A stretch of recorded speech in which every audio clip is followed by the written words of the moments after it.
Gwenonya. Ezo terminologies tuzeka kasa. You ask Kayemba. Kayemba solo.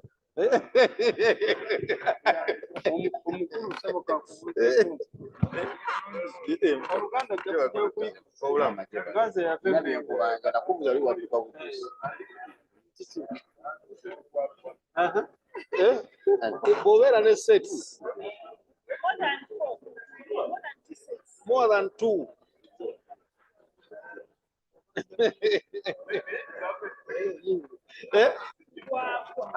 Kati. I think bachire. Obachigwagwa. Kati. Sex of mukola tewefira yo. Sawa yenze.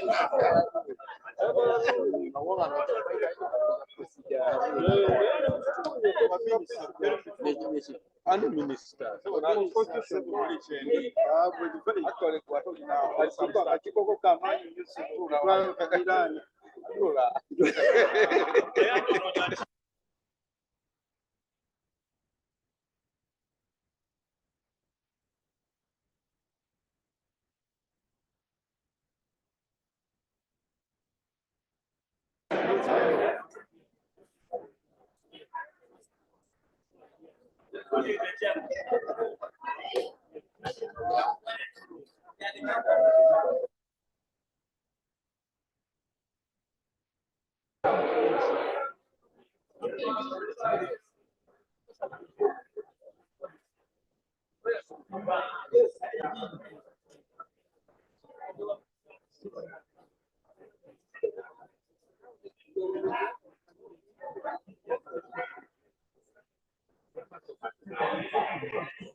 Honorable members, Mr. Speaker.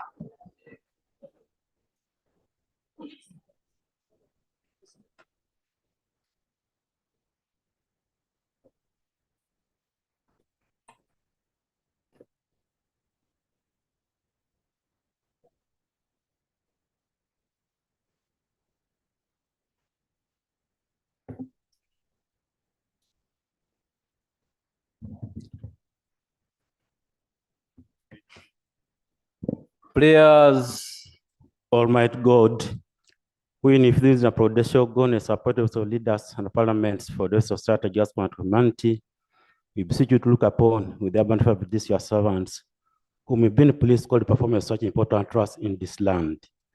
Let your blessings descend upon them we assembled and granted may as your presence. Treat and consider matter that you come under their deliberation is so just and friendly manner to promote your honor and glory and to advance the good of those whose interests you have committed their charge.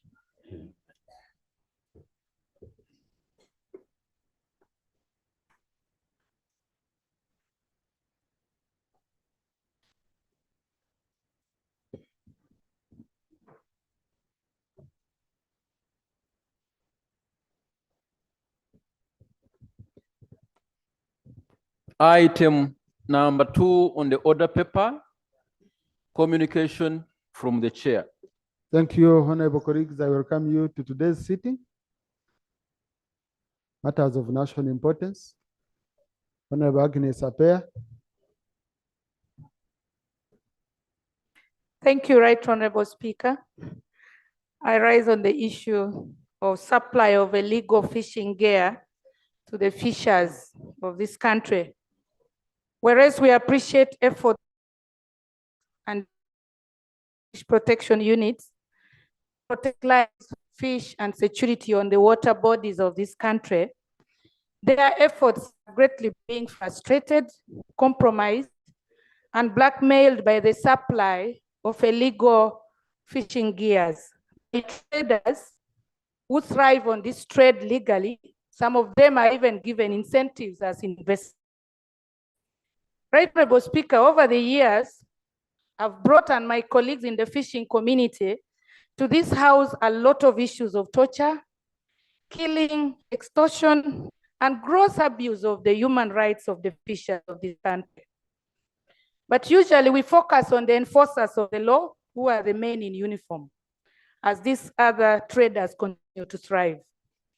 Last week, I buried 4 people who just jumped on the water and died for fear of ransom, arrest, torture, and gruesome deaths that they have seen their colleagues go through. And the records are very clear here. I have Omia Isaac of Naliboyo Sub-County, Ogwang Jasper of Kitwe, Epia Isaac of Kitwe, Okello John of Akwon Sub-County. Just last week, 4 people died.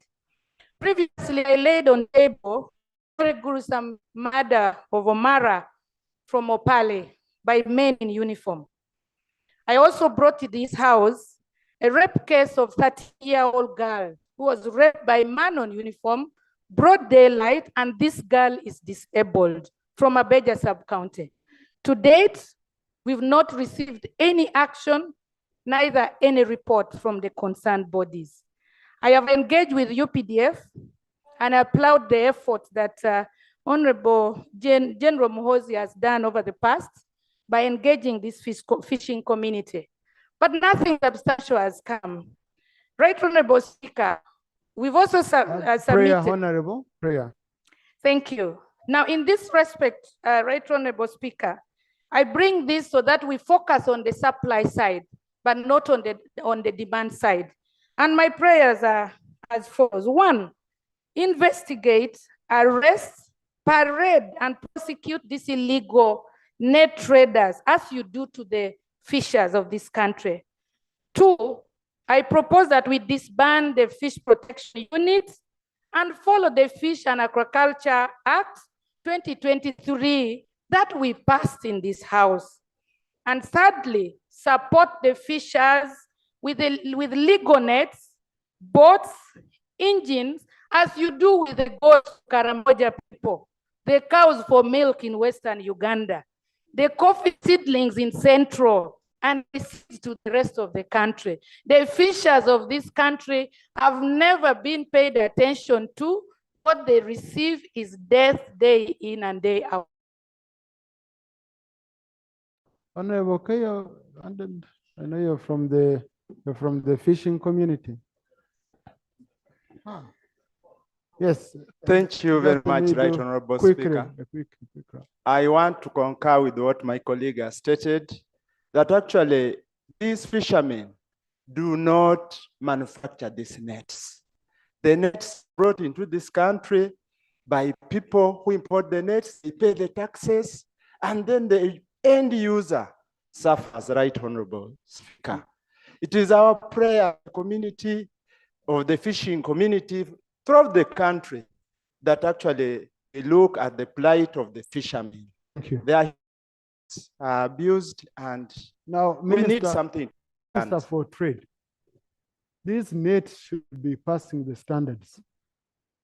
Okay, so who is allowing these nets, and then you start quarreling and fighting with people in the water to the extent of some drowning, and yet they paid taxes? Let the minister talk about the issue of nets, and then. Okay.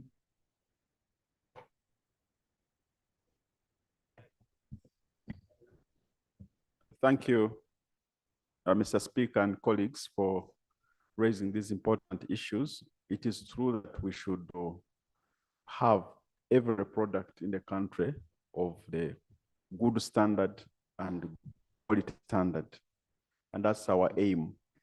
And if there's anybody who is using substandard nets, then that should be dealt with.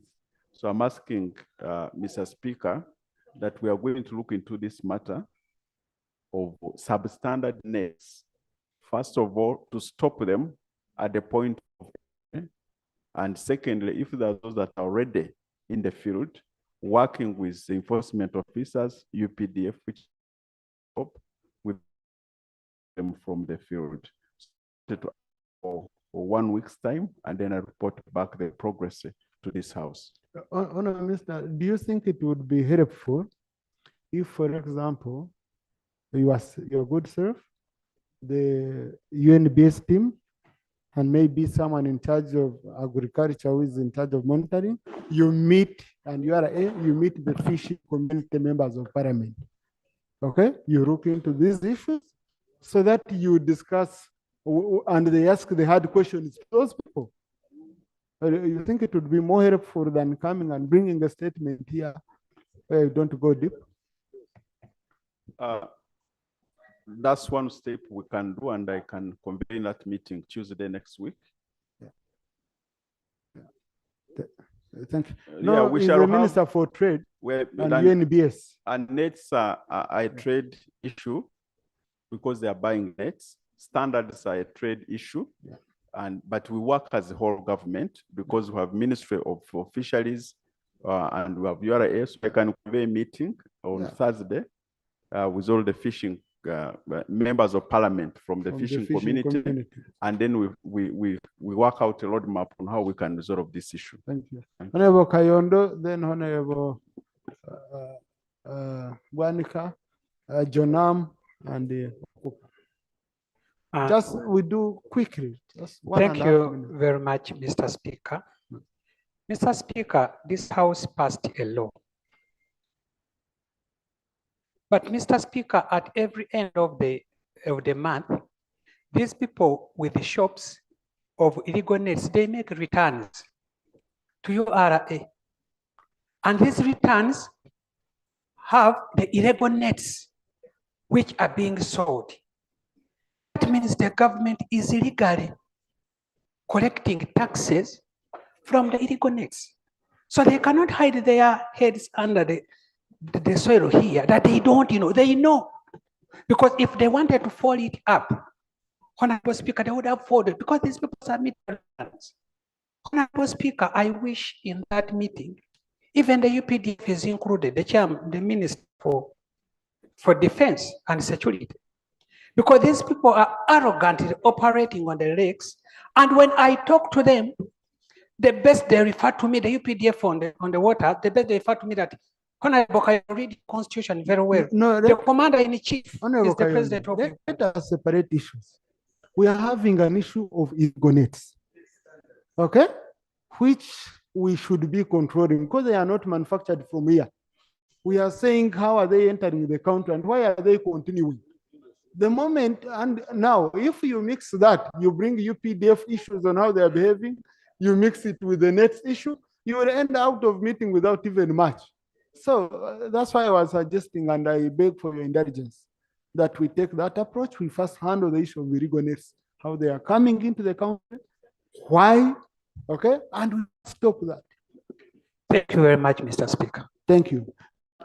Let me do Emma, then I come to one. Let's come like this.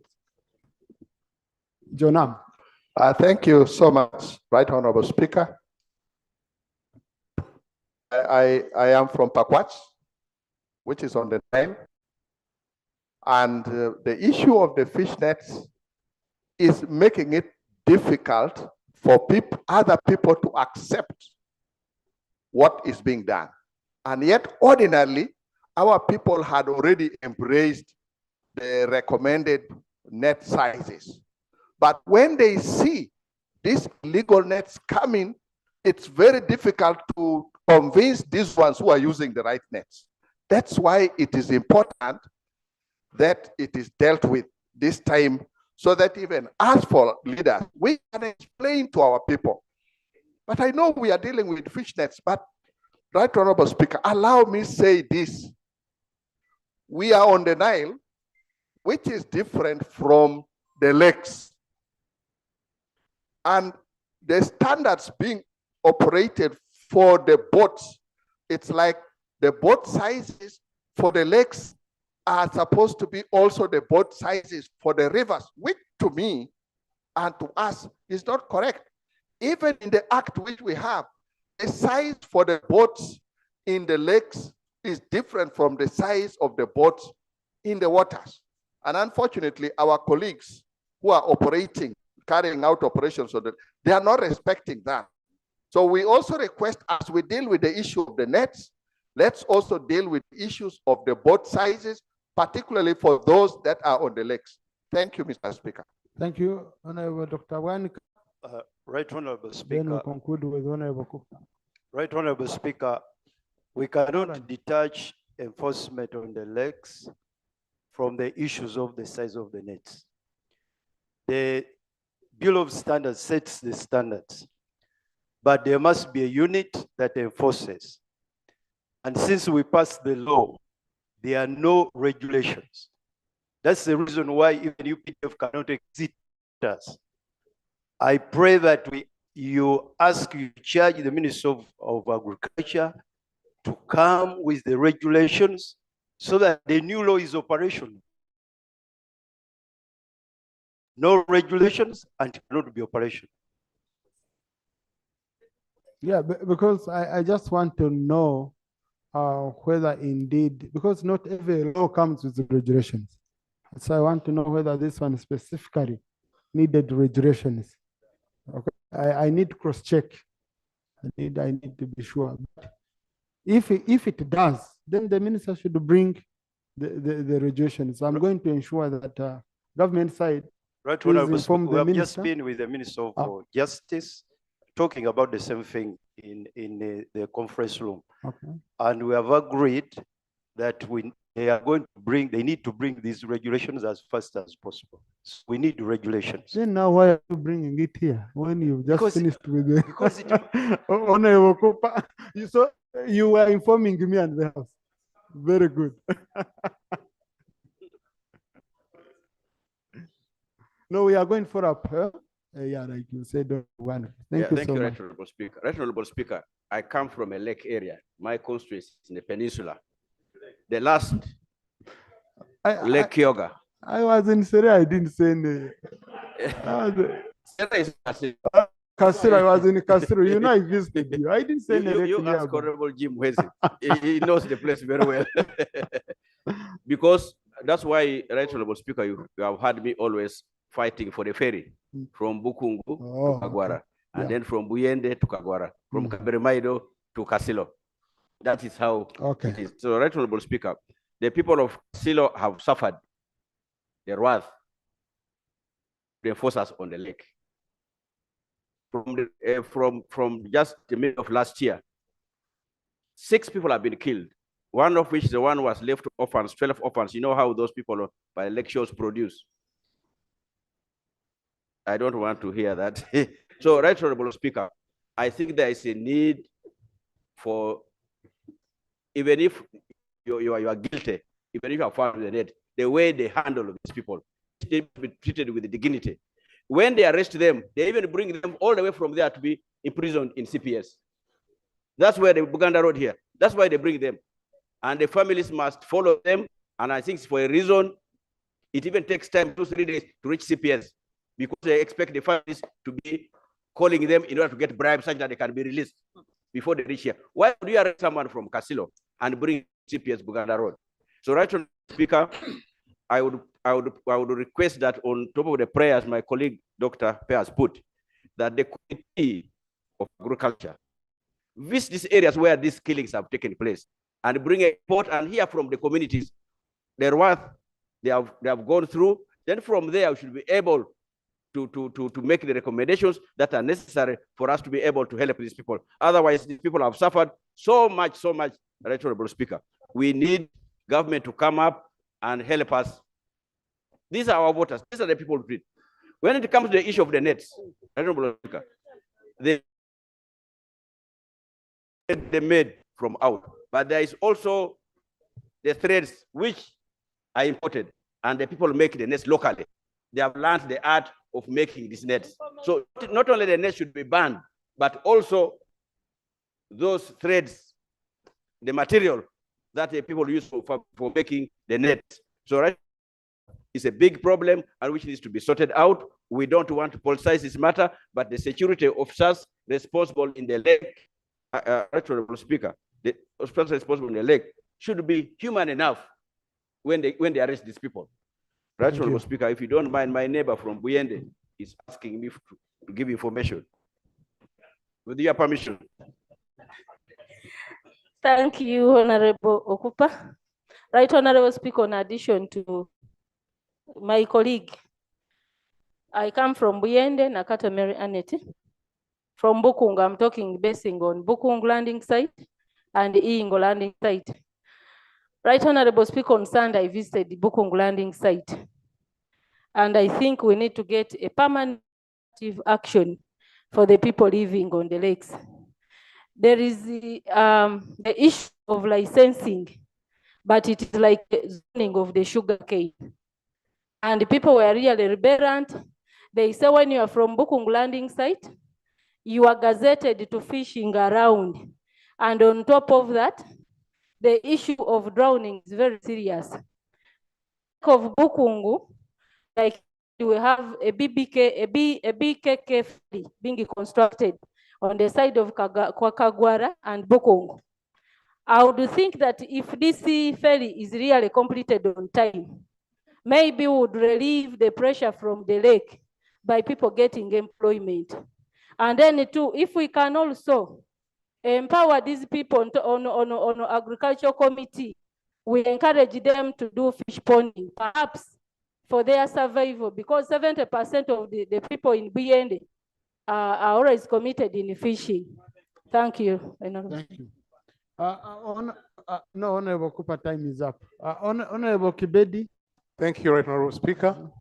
Right Honorable Speaker, you're talking about illegal fishing. Right Honorable Speaker, in every entry point of this country, there are NBR, National Bureau of Standard staff.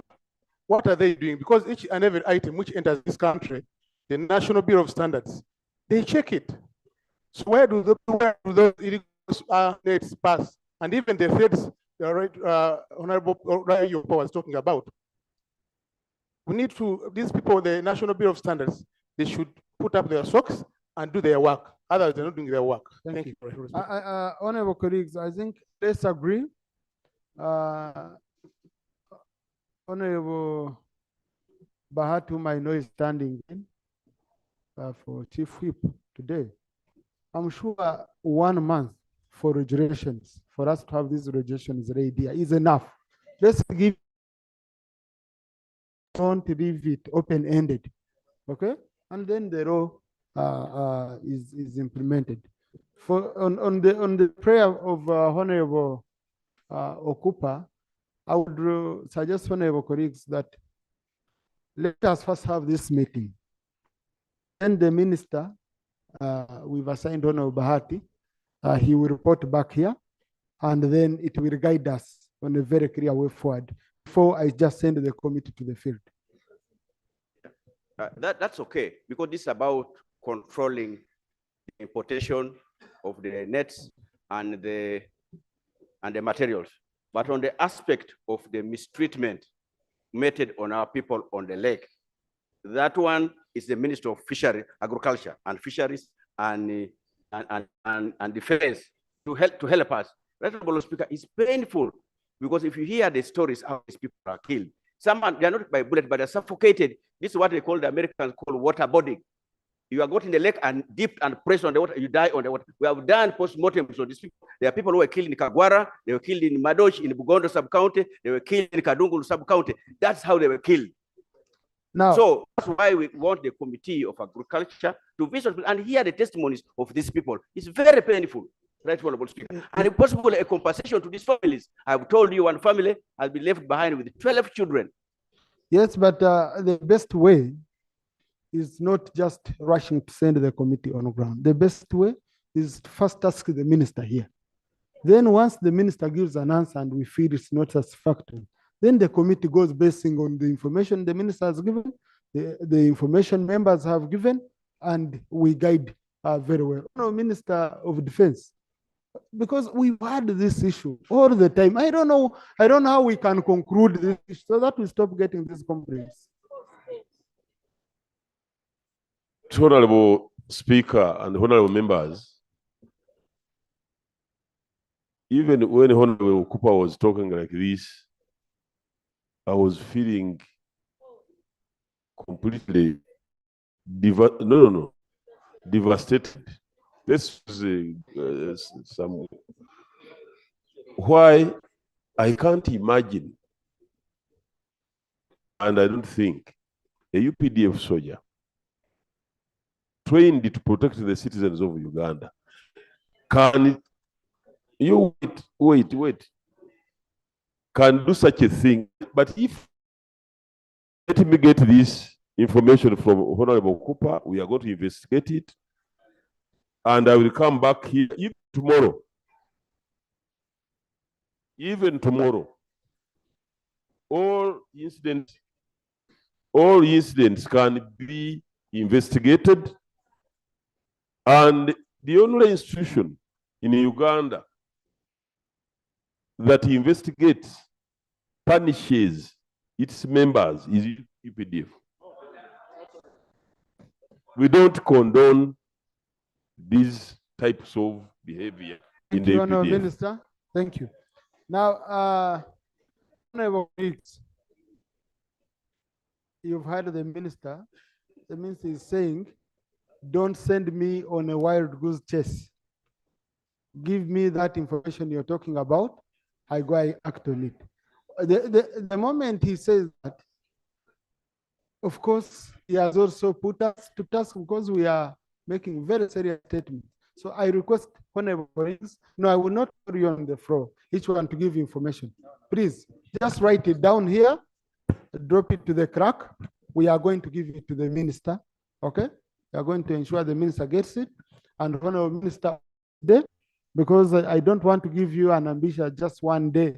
On Tuesday, okay? You come back and you respond to these issues. Yeah. Thank you, honorable minister. Honorable Cooper, please, let's move on. Honorable colleagues, in the public gallery this afternoon, we have a delegation of project staff of Guru Child and Youth Development Center, bracket UG 1040 from Crack, South County, Amur District, represented by Honorable Oranya Gilbert and Honorable Akero Rusi. They've come to observe proceedings of this house. Please join me in welcoming them. Thank you. Thank you for coming. Of course, such a heavy name would only come from Gilbert. Okay. I had allowed the procedure. Can you just wait? Thank you, Right Honorable Speaker. I raise on the procedural issue over the matter of the Employment Amendment Act that we passed in Parliament in May, in the month of May 2023. I have heard in corridors that the bill was returned, but the rules provide for how the bill that is returned from the president is presented to the members. It is either through reading the issues that the president has raised or through the gazetting of those details. I've tried to look around. I've reached to the legal department. They don't have any information. I've talked to the committee. They don't have any information. And you may recall, you engaged us, the private members, and the Ministry of Gender to merge that bill.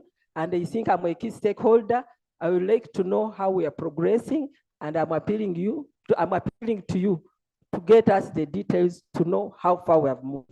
Thank you. Thank you. I also visit the corridors. I think there is some information in the corridors, and then we build on that, and I'll get back to you. Honorable Kamuntu Moses. Thank you, Right Honorable Speaker. I rise on a matter of national importance regarding impassable roads, Rwanda District, especially my constituency, Rwanda West. Right Honorable Speaker, we have a Unura road that is covering entire county of Bufundi, surrounded by the Lake Bunyonyi, and that road has been abandoned by Unura for the last 5 years. Now to access Kashash sub-county, I must pass Katuna, go to Kashash sub-county, covering 100 kilometers instead of 10 kilometers from Rwanda Council. All of the roads, we have 15 gorilla groups in Rwanda West. All of them, roads are cut off. And you know, these groups fetch a lot of money on a daily basis. And I wonder how the government can abandon such a lucrative business. My prayer is the Minister of Works. I write to him every day and he's good at reminding me. What he tells me is no money. I've visited UNRWA offices, they say there's no money. So what should I tell my people? Thank you. No, of the people you've mentioned, you've not mentioned your colleague from Rwanda East. Okay, but government, on a minister for money, yeah? Your neighbor. Thank you, Mr. Speaker. And the honorable neighbor speaks for me because I can no longer now express some concerns here.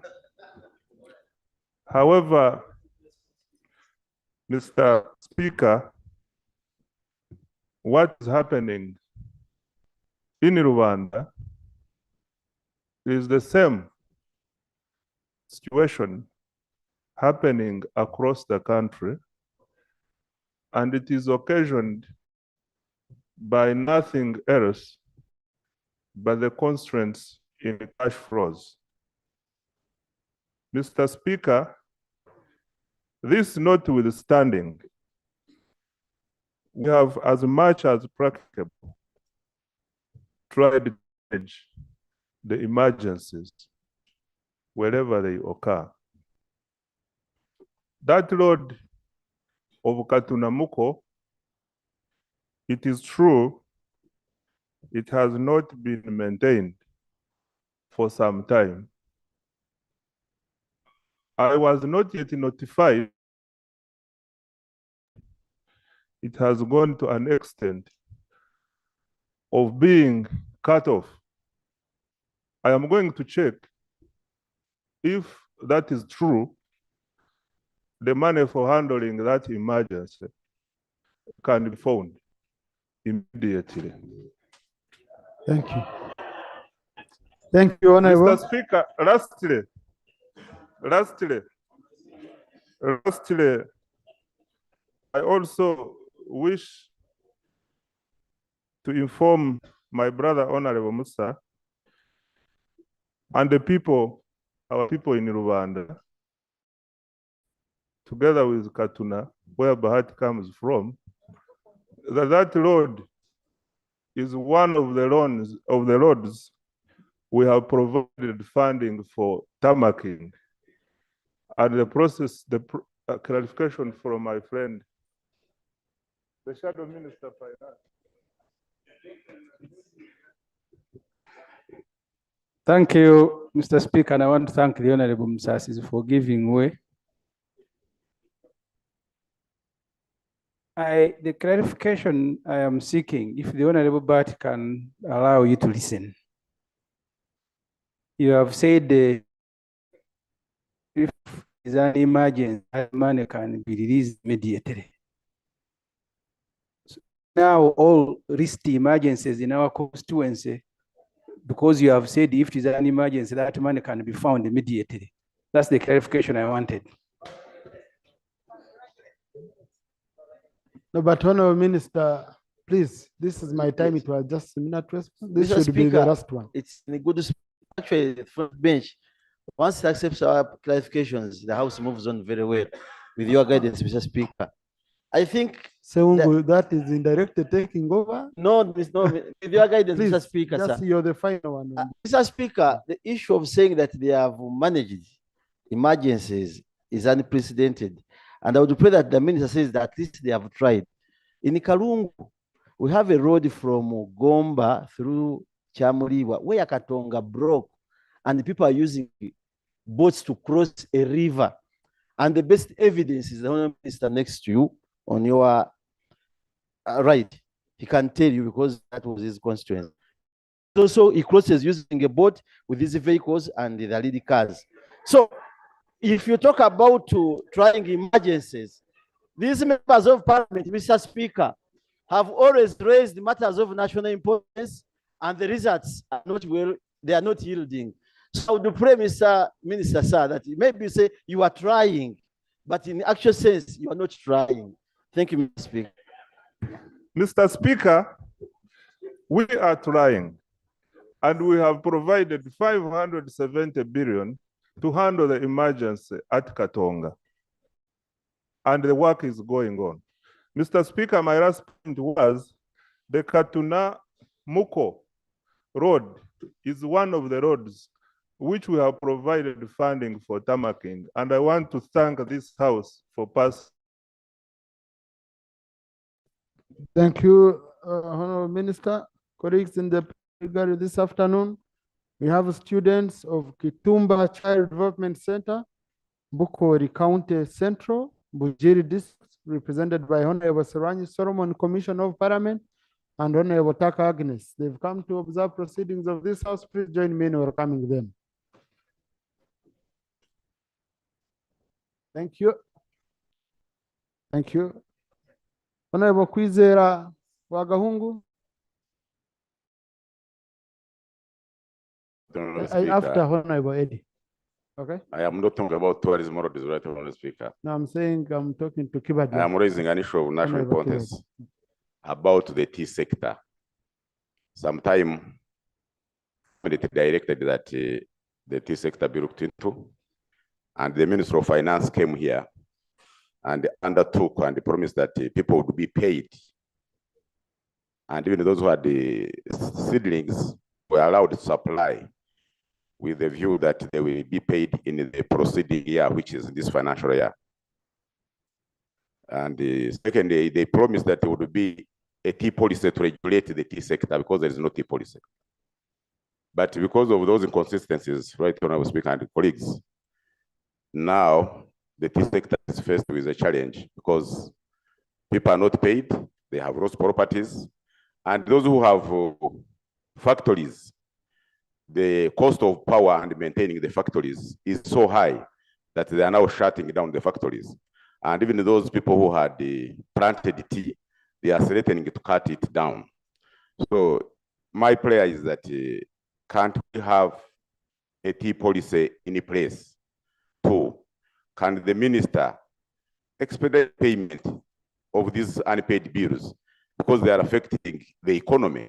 I thank you. Honorable Minister for Finance.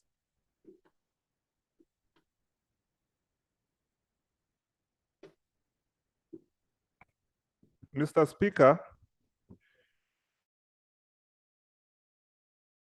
we allowed some discount that we pay them when the government realizes resources. The commitment, Mr. Speaker, is still there. However, we are experiencing the situation where cash flows are a challenge. And what I can say for now, in the future, when the cash flows are realized, we shall settle the obligation.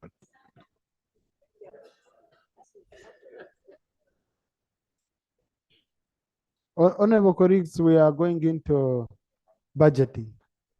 Okay. Let us look at how best we can prioritize this issue. Because handling it now here, we won't do much the way we are preparing. Honorable Kibadi, I had allowed you. Thank you, Right Honorable Speaker. Right Honorable Speaker, my procedural matter was related to the answers from the Minister of Finance in relation to the neighbors issue. Right Honorable Speaker, this morning we had discussion and we are coming to your office because the situation has gone beyond, because you heard the minister saying that they will always intervene in emergencies.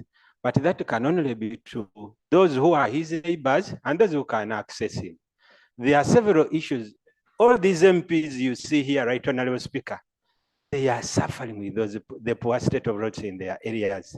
What is very disappointing, Right Honorable Speaker, when the Minister of Finance released the money, he could release zero for road maintenance. Ministry didn't get money, but he could afford to release 180 billion for renewal of national IDs. We wonder which priority they considered.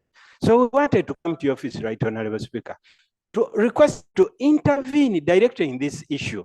Kindly to invite the concerned stakeholders. Maybe the minister could listen to you, these other people, so that we find a way, because there is no way you can provide zero and you have money for other areas. So we request your office, as you have always intervened in some of these areas that are very sensitive, right honorable. We discussed it this morning. We are coming to office. So we are requesting you to pick interest, intervene, and see how best you can save your MPs. Thank you, right. Thank you. First, wait a bit. This is an issue we handled yesterday when we were discussing the budget framework paper. The same issue came, and the Minister for Finance on record and promised that they are releasing more money for those entities, including roads, in February. Minister, do you want to reconfirm that I got you right? Because this was yesterday. Mr. Speaker, you are absolutely correct, and I have nothing to add. Okay. Yes, Honorable Sarah, on the same. Thank you, Right Honorable Speaker. Right Honorable Speaker, on the floor of this House, we have discussed the issue of the road fund. The road fund was not, that act was created for a purpose, borrowing a leaf from how other countries have been able to have very good roads and well-maintained roads. And Right Honorable Speaker, the Ministry of Finance was hiding under the constitutional provision, which the Attorney General, I'm glad you were in the seat when the Attorney General clearly guided that funds created by an act of this House, by Parliament, are protected and are not part of those. I mean, the funds cannot go to consolidated fund for as long as there is an act that covers it. Right Honorable Speaker, there is nothing that we can do in this country without roads. To reach the health centers, you need roads. To reach schools, you need roads. To promote agriculture, PDM, everything, you need roads. Right Honorable Speaker, the Minister of Finance, after requesting for time to go and discuss the matter with Cabinet, came here and actually indicated that they were going to handle the matter. To date, Right Honorable Speaker, we are still talking about the same challenge. If you had had the fuel levy in place, the 100 shillings per litre going to the road fund, inclusive of the other fines, we would not be talking about this, lack of funds for districts. And yet we have, there are other roads. We sent 1 billion shillings to the districts. It's not adequate. But we have the sub-county roads, Right Honorable Speaker, that are now in the worst state because there is totally no funding to actually maintain them. So, Right Honorable Speaker, I want to urge you, unless we operationalize the road fund, all of us, 2026 is near. What are we going to tell our people? In my district, people are protesting. The Nagongera Road has been an issue since 2000, when His Excellency, the President, pledged to tarmac that road. There are those roads which are supposed to be pre-financed, Right Honorable Speaker, where the President okayed UNRWA to allow them, to allow contractors who have money, pre-finance, and government would pay them later. Namutumba, Navumali, Butaleja Road is one of those, which would cover the Tororo Nagongera Road. We also need to know what happened to those roads. Thank you, Honorable. Thank you, Right Honorable Speaker. Now, Honorable colleagues, and whenever we talk about the road fund, I look at Honorable Nathan Byanyima, who was a champion, and has done a fantastic job. There is a time I just look at our minister, just look them in the face, and I see the dilemma they are in.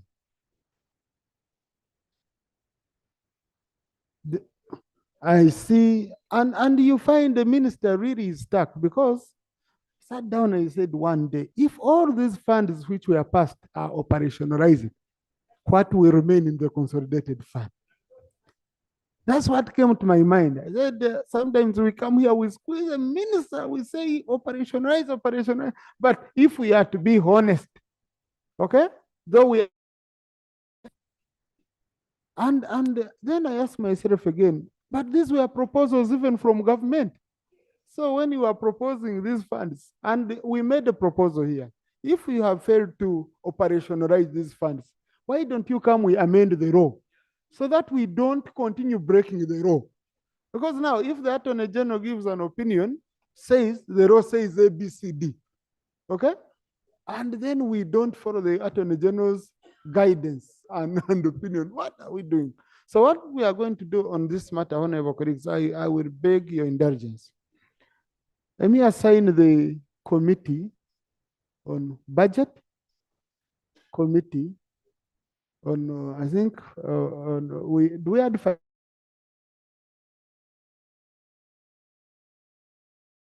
one fund. We they engage the Minister of Finance on what would be the impact of implementing these funds the way it is provided for under the law. So that we go in a honest way. Okay? We go in a very honest way. And chair budget or any member of the budget committee is there. Thank you, Right Honorable Speaker and colleagues. I do want to support your proposal, and I wanted to make a very simple addition that about 4 years ago, we created new sub-counties, new town councils. We have continued to operate without any due regard to any funding to these institutions, as if they are not there, and nobody wants to talk about them. These are Ugandans, they pay taxes like any other. Just because they fall in a newly created sub-counties, nobody talks about them. I really wanted to see and urge that committee you are assigning that responsibility to ensure that that one is also in port in as far as the considerations are going to be made. We also have, we cry inside, we bleed from inside, how the Minister of Finance prioritizes. We know what you are talking about. We know we have limited resources. We also know what the circumstances under which we are operating. But we also know that in the Ministry of Finance, we have very sharp brains who really should know Uganda much better than very many Ugandans with regard to prioritization of where the little resources should be going. Like Honorable Chiwadia puts it, we know very well that our IDs are going to expire sometime in October next financial year. But here we are prioritizing it over roads from my constituency to the constituency of Honorable Hams. You cannot cross from Chikagate to Kawiyanda. 4 crossing major areas. These are very heavily populated areas. You've been there, you know the area. For goodness sake, for how long are we going to cry?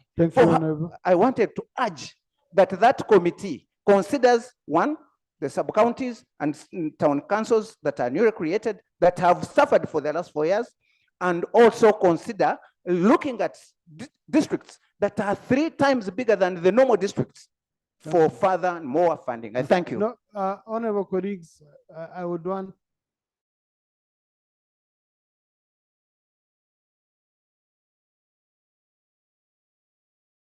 if, for example, during the budgeting process, we said, let us have the law implemented as it is, what would be the impact? We assess, we get a solution together with the minister. Okay, we see what would be the impact. Honorable Ekanya. Yeah, thank you very much, Right Honorable Speaker. Honorable Speaker, in 2015, Act, we discussed in detail how to manage all the funds, because we have environmental fund, road fund, and so many funds. The principle upon which we agreed as Parliament then and government to have all the funds go to Consolidated Fund, it was for purpose of collection, to avoid government operating in silos, to have so many institutions collecting these funds. So it was agreed, because now government is operating single accounting system. So to avoid duplication, wastage of resource of collection, and the management administration, because all these institutions would have managing directors, police, and so forth. It was agreed we consolidate collection. But once the money hits Bank of Uganda, the treasury, it must be automatically moved to the fund account. So our challenge, Honorable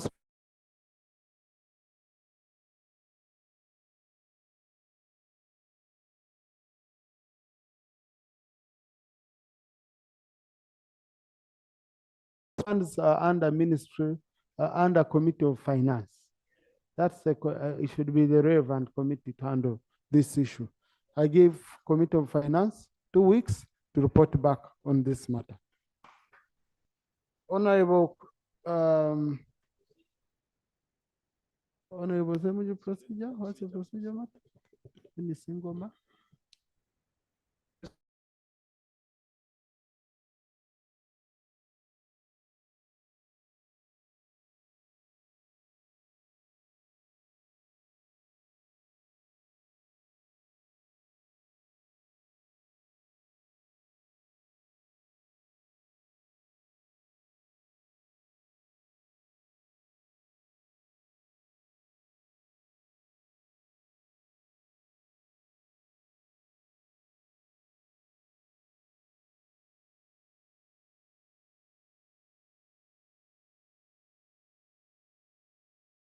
The last 8 years has failed to grow the economy. He begins juggling one fund to pay this, to pay this. The procedure issue I am raising is whether that committee can also, in addition, be assigned to study the impact of one man's rule for the last 38 years and what it has done to the economy. That can come during the debate. It's not a competent commission.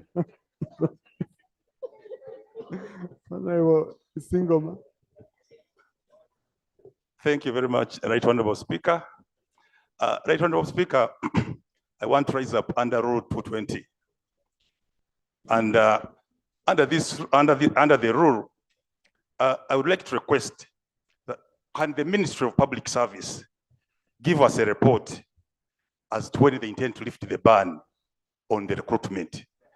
I represent the city, Hoima, and work is at a standstill, Right Honorable Speaker. All cities, all district local governments, work is at a standstill. And the Ministry of Public Service is to blame because they have instituted a ban, which is never ending. I'm seeing the minister here. There were two, I don't see the senior minister, but the Minister of State is here. Can we get a report as to when the Minister of Public Service is going to lift the ban so that work can begin, can resume in our areas, Right Honorable Speaker? Yeah, but I'm trying to understand how Rule 220 is being applied. Because Rule 220 action taken reports. Right Honorable Speaker, we discussed this matter some time back, some 3 months ago, and we were told by the Ministry of Public Service that they were carrying out an audit, presumably by the Auditor General. But I heard recently the Auditor General had finished the audit, and therefore the recruitment can now resume. That's why I brought up that matter, so that we can get a report now on action which is being taken by the Ministry of Public Service. Thank you. Honorable colleague, I just want to say, when you quote a rule, you make it difficult for me if you don't follow that rule. Rule 220 is for on resolutions of this House, not on what was being discussed with the Auditor General, with what, but you're raising a very important matter. Honorable Minister, did you want to say? But Honorable colleague, don't smuggle matters this way. Then we shall not finish our.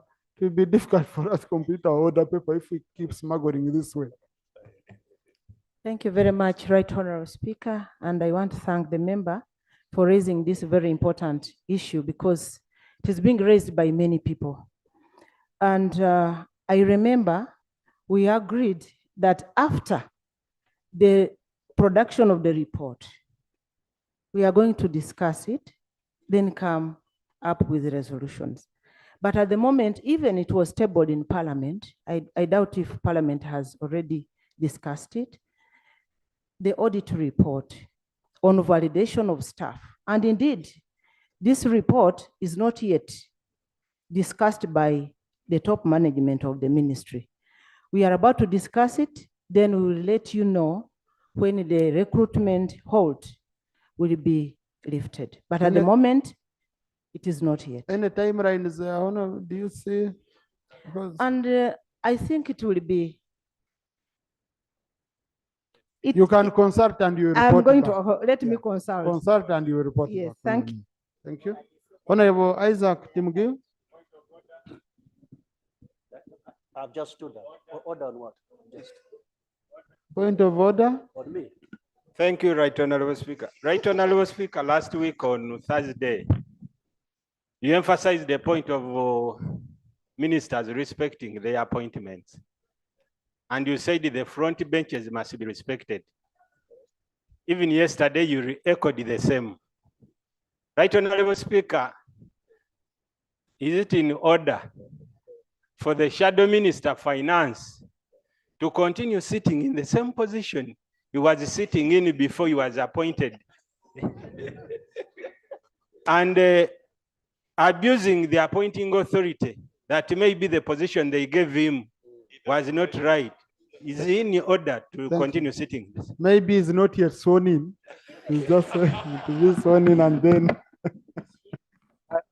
I hope soon he will be coming. Opposition Chief Whip, that's your work, not my work. Ensure that your people, okay, are seated in the right place. Honorable Isaac, you wanted to say anything about it? Oh, you have an item you want to smuggle through that channel? No, the member was respectful of your guidance that there is free sitting, so he shifted to the other end. But I call upon him to come to his rightful position over here. I emphasized, honorable colleagues, because I've met very many colleagues who do not know members of the shadow cabinet. Yes. Many colleagues, they do not know members of the shadow cabinet. So we said the front bench should be reserved for these very important people who are members of the shadow cabinet. Okay. Thank you.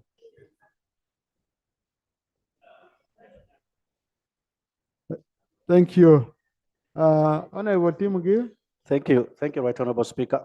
Right Honorable Speaker, in September 2022, the CDO set an indicative price for the cotton season of 2023 at about 2,300 shillings as the buying purchasing price for a kilo of cotton. But unfortunately, in most of our cotton growing districts, that is Nebi, other areas in Eastern Uganda, Western, including Kasese, farmers are crying due to the low purchase price at the selling point. In Nebi district, for example, farmers are being offered prices as low as 1,300 shillings. And they're not being given any other choice per kilo. And the worst thing is that we have also noticed that there are few buyers this time around our districts who are actually buying the cotton. So we do not know what is happening. So if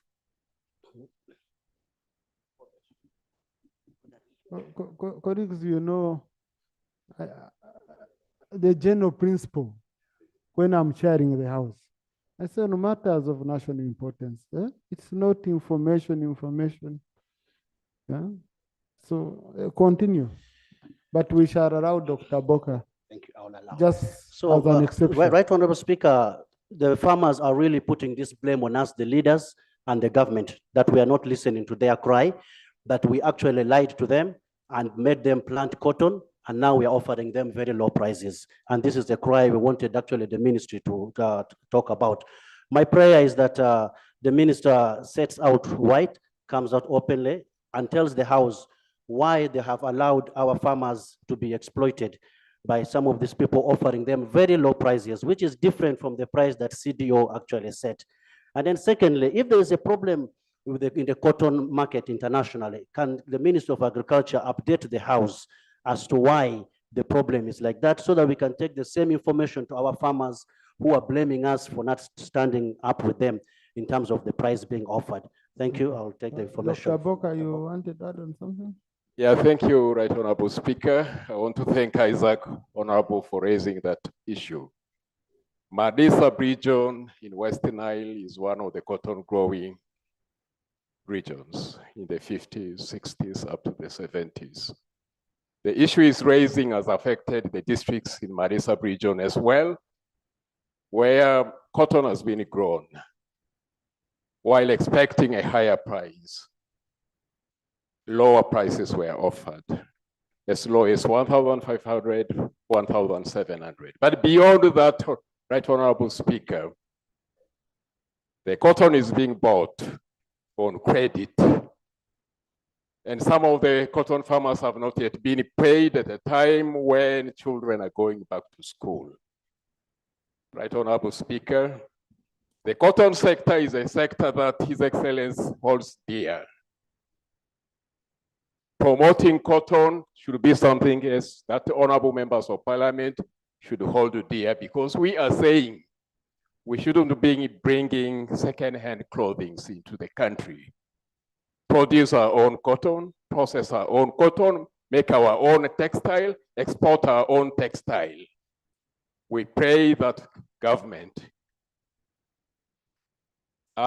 takes steps to see to it that this sector is not killed. Thank you so much for giving me the opportunity. You want to comment on this? Uganda, you don't have cotton in your area. Mr. Speaker. Okay, you have contract farmers. Yes, I thought to leave on the floor of Parliament to table a contract farmers bill. That's what cures what the honorable members are talking about. And I want to seek, Right Honorable Speaker, space for the first reading of that bill. It's ready. Please come to my office.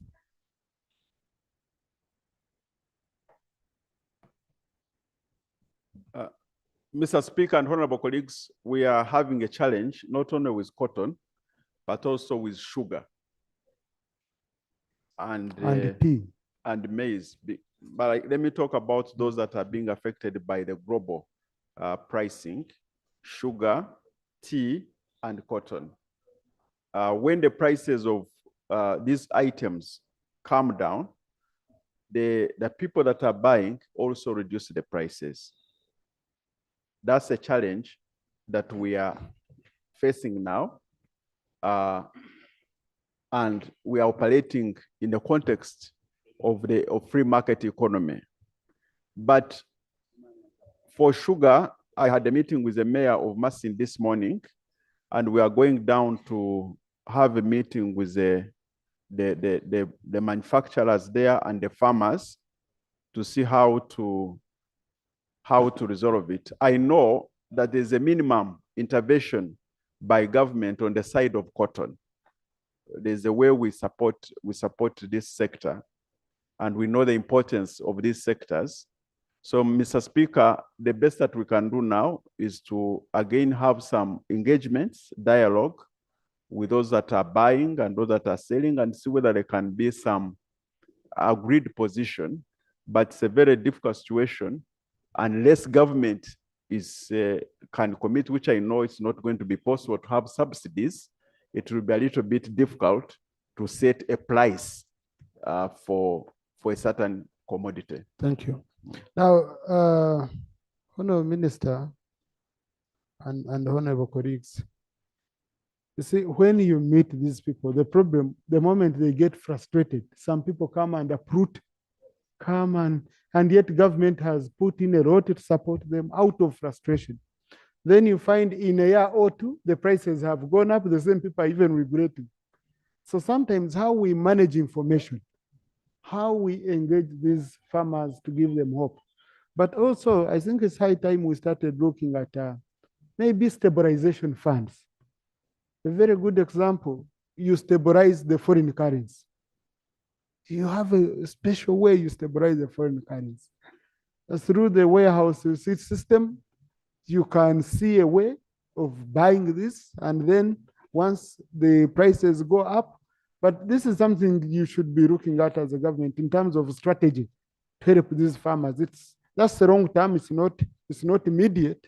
You can't just create it now, but it's something we should start looking at, especially on those crops that are affected by global prices. When the prices are doing bad, we come in, we do something. I remember for maize, the time when it had gone to around 200, and we came in we came in, we stabilized it. After it shot up, okay? And government, in fact, ended up making even profits, I think, for that which it had bought. Honorable colleagues, you can see the time that we have. It's not on my side.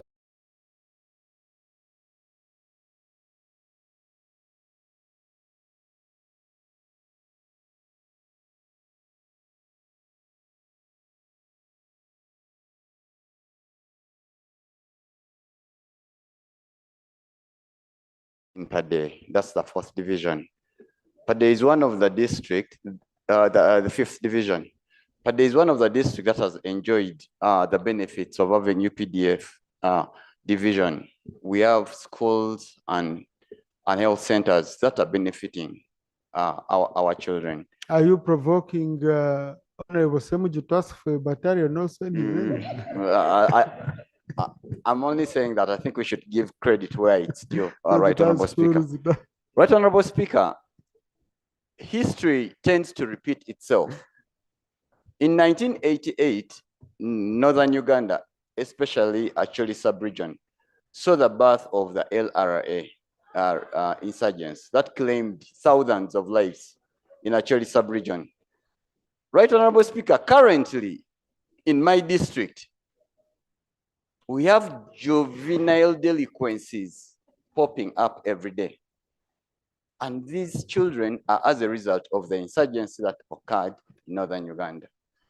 You will not believe, due to lack of work, due to lack of rehabilitation, these children, our own blood, have resulted into breaking into shops, breaking into houses, stealing salaries of civil servants. I'll give an example of Prana sub-county in Ogonyo Center. Just last week, a fight brewed up and 5 people got seriously injured and they are admitted in Guru Regional Referral. Right Honorable Speaker, we are requesting the Minister of Internal Affairs to come to Pade District and solve the issue of lack of police posts, police stations in Pade District. Prana sub-county, Pokot sub-county, Lunyiri sub-county, all these are sub-counties without any police station.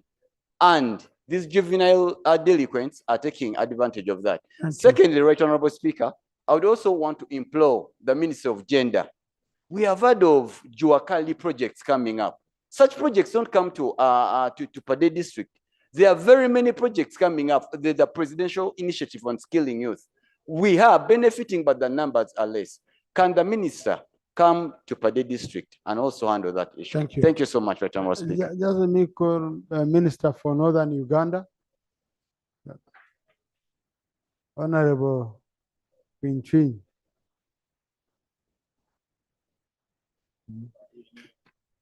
She could coordinate with our colleagues. Right Honorable Speaker, I thank you for this opportunity.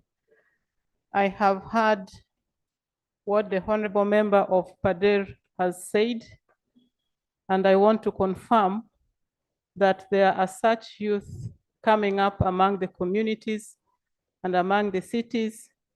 I liaise with the Ministry of Gender, Labor, and Social Development so that we can discuss the issues on site. Thank you. Honorable Cooper.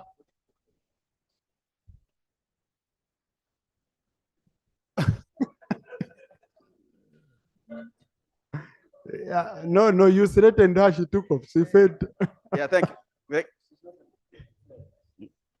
Okupa, Honorable Okupa. Thank you, Right Honorable Because Speaker. she's not on the floor, Yes. she's no longer on the floor. So Honorable Okupa. Thank you, Right Honorable Speaker. Right Honorable Speaker, before I raise this matter, I want to put across, I want to just plead with the Minister of State for Trade, because, Honorable Speaker, I chair the board of the Teso Cooperative Union, and our main product is cotton.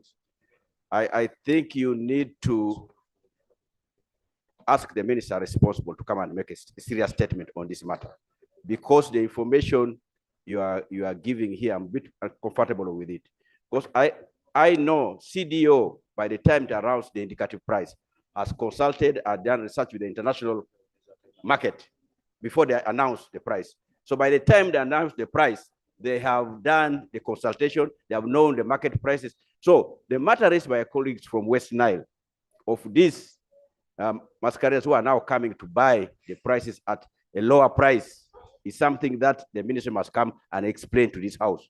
Because I remember last year, the CDO made 2 announcements on the indicative prices, the first and the second.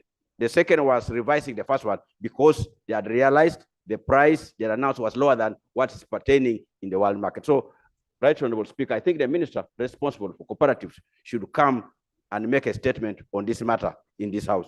Thank you, Right Honorable Speaker. Right Honorable Speaker, the matter I'm raising here arises from the time when we were hosting the Speaker's Conference. While at the airport, it came to my knowledge that Uganda Police Air Wing, which operates currently 4 aircraft, comprising of 3 helicopters and 1 fixed-wing aircraft. The fixed-wing aircraft 5X PEF stroke P180 Piaggio Avanti 2 Evo 9-seater was acquired in June 2019 at a cost of $7,480,000 US. Police has only used this aircraft for the training, but it's surprising and disturbing that today police wants to sell the aircraft.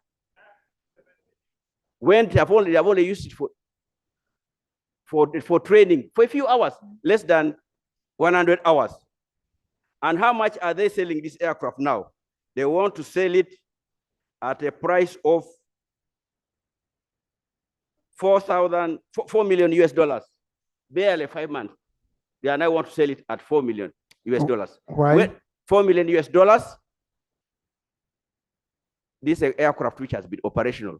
Why are they selling from the information you got on it? The information I'm getting it that they want to acquire another one. At whatever cost, we don't know. That's the second part of it. The second other part, they're saying they want to batter it. They can no longer manage it. And this information was brought to me by the police officers at the airport. This aircraft has still been parked there. When you look at the budget, when we look at the budget framework paper, for us who are in the Fiscal Infrastructure Committee, Uganda Airlines is looking for money to buy an aircraft. Why can't this aircraft be given to Uganda Airlines if Uganda Police has failed to maintain, to have domestic, for operating domestic flights or for hire? Why would we want to sell this aircraft just barely 4 years at a price less than half of the price? So, Right Honorable Speaker, I want to request that you ask the Committee of Defense and Internal Affairs to take up this matter and invite the police here, because it's a wastage of resources. Unless somebody wants to make a deal out of this, why would we want to just dispose it at half the price, barely 4 years down the road? So, Right Honorable Speaker, I would pray that the committee takes up this matter and brings a report to this house. If they are failing to handle it, let it go to Uganda Airlines for domestic rights. Thank you, Right Honorable Speaker. Thank you. Honorable Cooper raised 2 issues. The first one was with the cotton, and he wanted the Minister for Cooperatives to bring a statement. I think that's the right one. And the statement shouldn't only be for cotton. Let it also cover tea. I think we have a problem with tea and sugar. Tea, sugar, and no, but the one, let's deal with cotton since it's structured in cooperative form, okay? Because tea is not in cooperative form. Let us, the ones which are in cooperative form, next week should bring us a statement. The one of the helicopter, I don't know, General Jim, you wanted to comment? Yeah. Thank you very much, Right Honorable Speaker. I thank Honorable Okupa for raising this matter. We are going to investigate it and report back to the House. Yeah, because my thinking is really to send a committee to do an investigation on a matter which is outright. The minister should come and report here and inform the House whether indeed it is true or not, okay? Tuesday next week. This should be Tuesday next week. If we find it needs further scrutiny, then we can send it to the committee at that time. I kept stopping Honorable Kanya. He was standing up. Let me first finish with Honorable Kanya. Thank you very much, Right Honorable Speaker.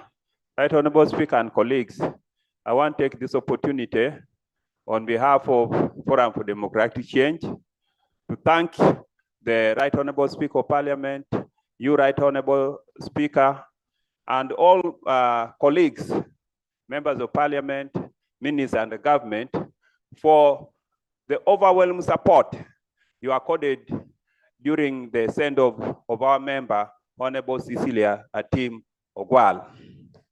Honorable Speaker, the bipartisan management of the send-off, the barrier from the time the body was received from the airport during the vigil, and throughout when the body moved in Teso, Mbale, and then reached the final resting place, has demonstrated a high level of unity, and we in the FDC, the party president, the secretary agent, and all members of the FDC are very grateful to Parliament and to government. Right Honorable Speaker, we have learned many things during the send-off of Honorable Atim Cecilia Ogwal, that there are certain activities that the party would have loved, for example, taking the body to the party headquarters to view, but there is a gap in the administration of Parliament. Right Honorable Speaker and colleagues, I pray that we need to look at the Administration of Parliament Act with the view of amending, so that if a member of NUP, member of NRM passes away, if the party wishes to take the body at the party headquarters so that the members pay last respect, that provision is there. Secondly, Right Honorable Speaker, as a party, we pray that there will be consensus when coming to identifying and during the by-election in Dokolo, that the same spirit of unity and support that was extended will be extended to the candidate that will be identified by FDC and the family, so that we have unity during this process. Finally, Right Honorable Speaker, I want to thank you and colleagues. I represent Parliament of Uganda in an organization that includes 11 African countries, where I represent Office of the Speaker. In that organization, that International Conference on Great Lakes, we meet with honorable speakers. And Right Honorable Speaker, I want to extend appreciation to you and to this Parliament at the level of hospitality you accorded the members of Parliament who came from Kenya, including the Deputy Speaker. Right Honorable Speaker, the Deputy Speaker of Kenya, the Member of Parliament of Kenya, and the entire delegation appreciate the time you accorded them, to the level that you secured helicopter that managed to move them from Lito to be able to catch their flight on time.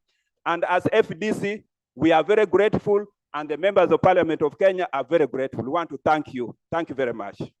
Thank you. Now, you had, no, we still convey our condolences. The issues of how parties will deploy are issues you can negotiate under iPod. Okay, you have platforms and all that. But we wish Mama to rest well. Yeah. You had the procedure matter on Cyrus? Yes. Yeah. Right Honorable Speaker, while the Honorable Minister for Northern Affairs was on the floor, I was about, okay, Northern Uganda. I've been corrected. Thank you for the correction. I was about to ask her about something. When I looked at your face, I saw guidance coming to me that find another way of doing it, don't ask the minister. Right Honorable Speaker, the Honorable colleague who spoke about the children who are becoming sort of criminals because of what is happening down there, Honorable Komakech here, raised a very pertinent issue.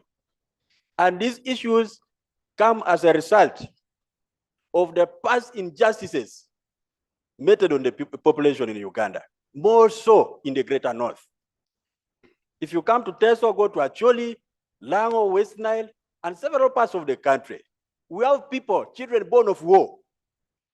We also have women, girls who went out of this country because of war. They returned as women with the children, and they are facing rejection in society. Several institutions lost property, school tracts, and several issues occurring in the country.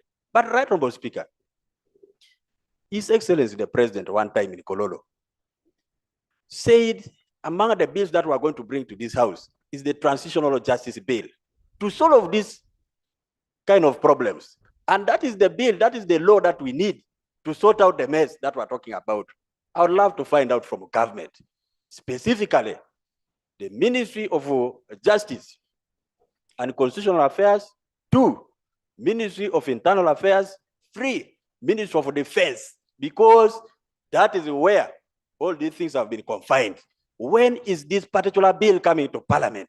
Thank you. Because we're now going for elections. When is it coming? I see you bring bills here, and we want to pass them in 1 week almost. Thank you. What happens with Transitional Justice Bill? Honorable Attorney General.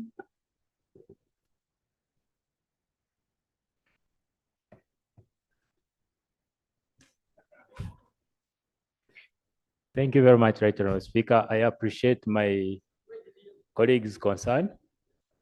We are still doing the necessary consultations. When we are ready, we will come. Thank you. So you're in the process.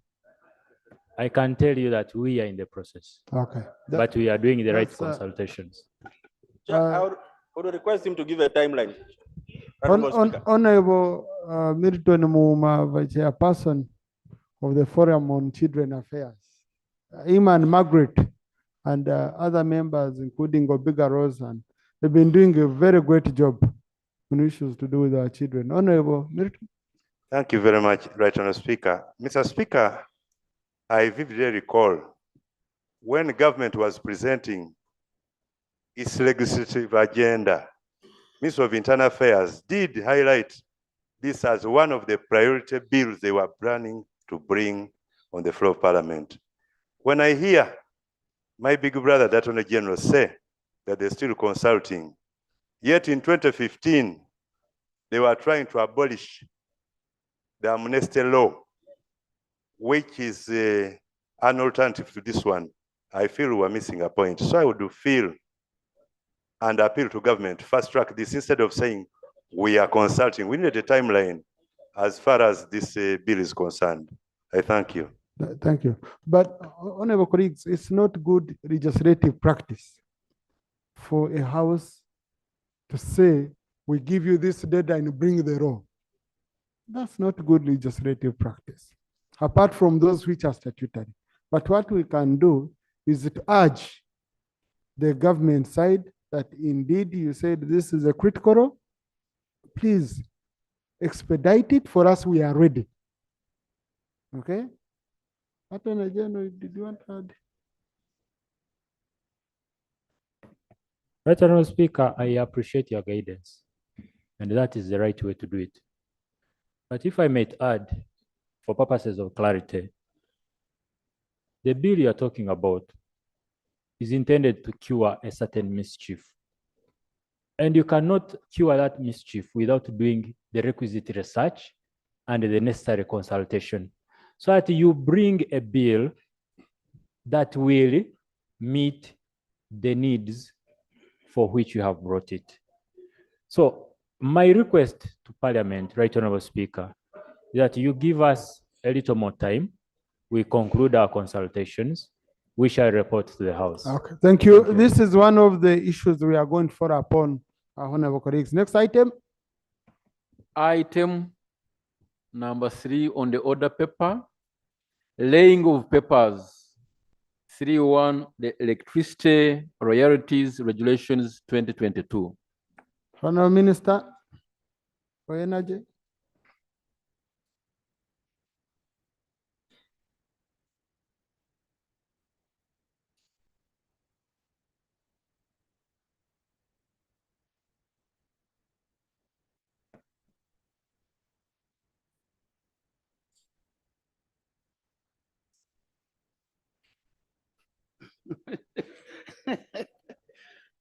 Look at same with you. Don't make your fun all the time. You make very good statements. Honourable Minister, my answer deserving statements which I don't understand where they're coming from. Okay, I So oblige, just I oblige, sir. Right Honorable Speaker and colleagues, in line with section 119, subsection 1 of the Electricity Act, Cap 145, as amended, the Electricity Regulatory Authority has so far developed 3 regulations which have been published. I now take this opportunity, sir, to lay the following 3 regulations. now, Honourable Minister, you read the one they call. So we have an order paper, so we must first call. So start with the one as called by the clerk. Much obliged. I beg to lay the regulation entitled Electricity, that is Royalties Regulations 2022. Thank you, Honourable Minister. Honourable colleagues, as per section 119 of the Electricity Act, these are just for information purposes. They don't need to be processed by Parliament. Let them be deposited in the library and put on al fresco our system for easy access by members. 3.2, the electricity supply of electricity in bulk to specified consumers regulations 2022.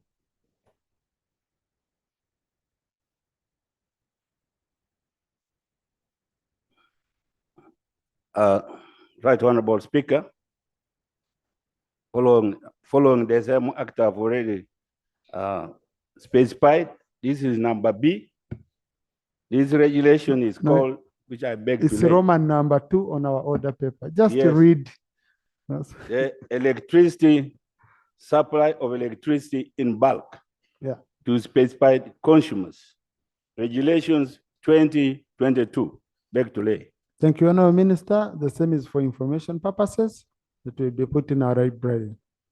3.3, the electricity independent power transmission regulations 2023.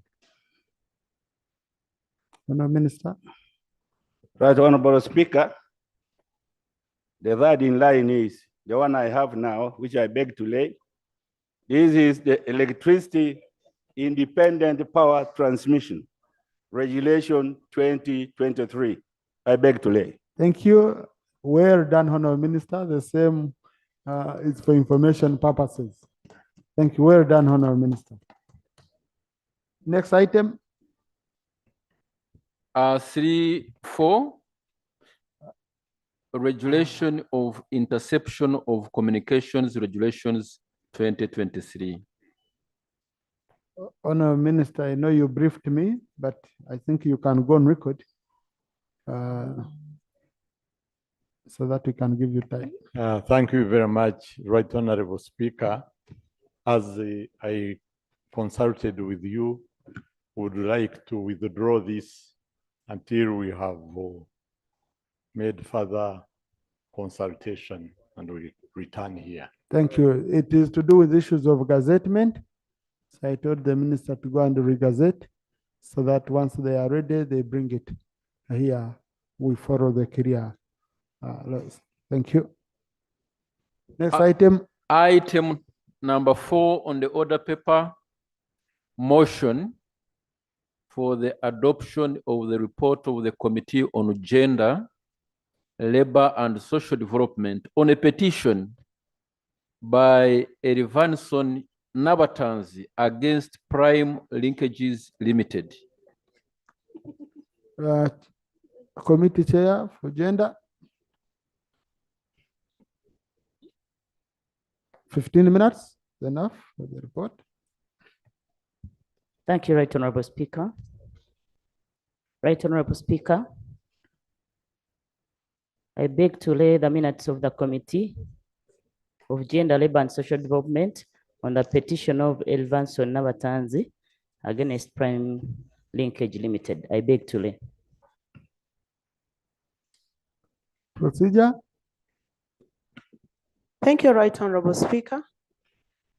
Is it procedural right for a report to be laid on the table on the floor of Parliament when in the Ministry of Gender we have more than 3 ministers and none of them is here?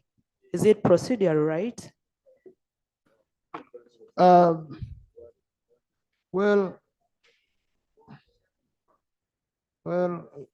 it wouldn't be the right thing to do. Okay, you say it's not the right thing to do. But you see, Parliament, again, someone can decide to frustrate Parliament by not coming, and you don't do work. You're judged on your own volition. There is government side. So I would say, let's receive the report. If we find that the issues require the minister to come here and explain, then the minister can come. But I agree with you, Honorable Chan Judy, that it's not good to find. We have on the order paper your item, and as a ministry, you have around. So, but Honorable Iguda has been here, and for now, I think he talked to the shadow minister to be standing in for him. Okay, yeah. So he might have talked to the shadow minister. So let's continue. The shadow minister will link up with the colleague. Thank you, Right Honorable Speaker. Procedure. Thank you, Right Honorable Speaker. Right Honorable Speaker, through your office, I think you needed to take a decision on some of these issues. One of the ministers was here. She was around and she was in the lobby. And she knew her item was on the order paper. In a few minutes, as we look around, we can't see her. Maybe your office was notified. So through your office, Right Honorable Speaker, as the person who is seen making these people go through the sieve and enjoy these privileges, we need you to take really an action on this because she has been around. I haven't, she didn't consult me, or he didn't consult me, they moved out.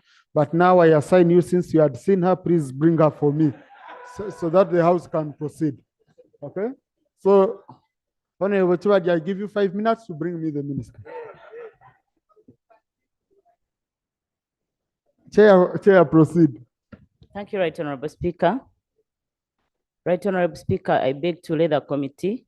I beg to lay the report on the Committee of Gender, Labor and Social Development on the petition by Elvanson Nabatanzi against Prime Linkage Limited. I beg to lay. Right Honorable Speaker and members, I take this opportunity to present the report on the Committee of Gender, Labor and Social Development on the petition by Elvanson Nabatanzi against Prime Linkage Limited. I'm sure the report has been uploaded on our iPads. Right Honorable Speaker, the introduction. Right Honorable Speaker and members, this is a report of the Committee on Gender, Labor and Social Development on the petition of Elvanson Nabatanzi against Prime Linkage Limited regarding her daughter Annette Nachigulile, who is the victim, who was taken to Saudi Arabia through labor externalization. The petition was referred to the committee on 26 May 2022 by the Right Honorable Speaker under Rule 36 of the Rules of Procedure of Parliament. Thereafter, similar matters regarding labor externalization were brought to the attention of the committee. The committee has, in accordance with Rule 199(1) of the Rules of Procedure of Parliament, considered the petition and hereby reports. Honorable Speaker, on the issue of background, on 26 May 2022, the Right Honorable Speaker referred a petition by Elvanson Nabatanzi to the Committee on Gender and Social Development. The petitioner's daughter was taken to Saudi Arabia to work as part of the process of labor externalization by Prime Linkages Limited, a company licensed by Ministry of Gender, Labor and Social Development to engage in labor externalization.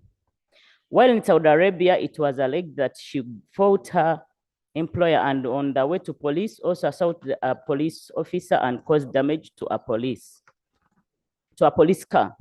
She was incarcerated as a result. Upon the intervention of the ambassador, she was released, subsequent to which she was housed at the shelter operated by the embassy in the Kingdom of Saudi Arabia. The petitioner prayed that her daughter be brought back from Saudi Arabia. Currently, Uganda migrant workers in Saudi Arabia are estimated at 195,000, according to the 2022 report by African Institute for Strategy and Policy. Further still, the report indicates that labor externalization contributes 4.5 trillion as revenue to the GDP. Uganda earns an annual average of $600 million from migrant labor to the Middle East, of which the largest chunk comes from Saudi Arabia.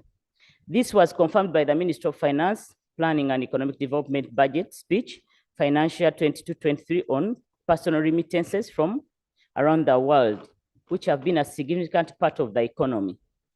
They represented about 4% of GDP from 2016 to 2019, significantly higher than the sub-Saharan Africa average of 2.7%.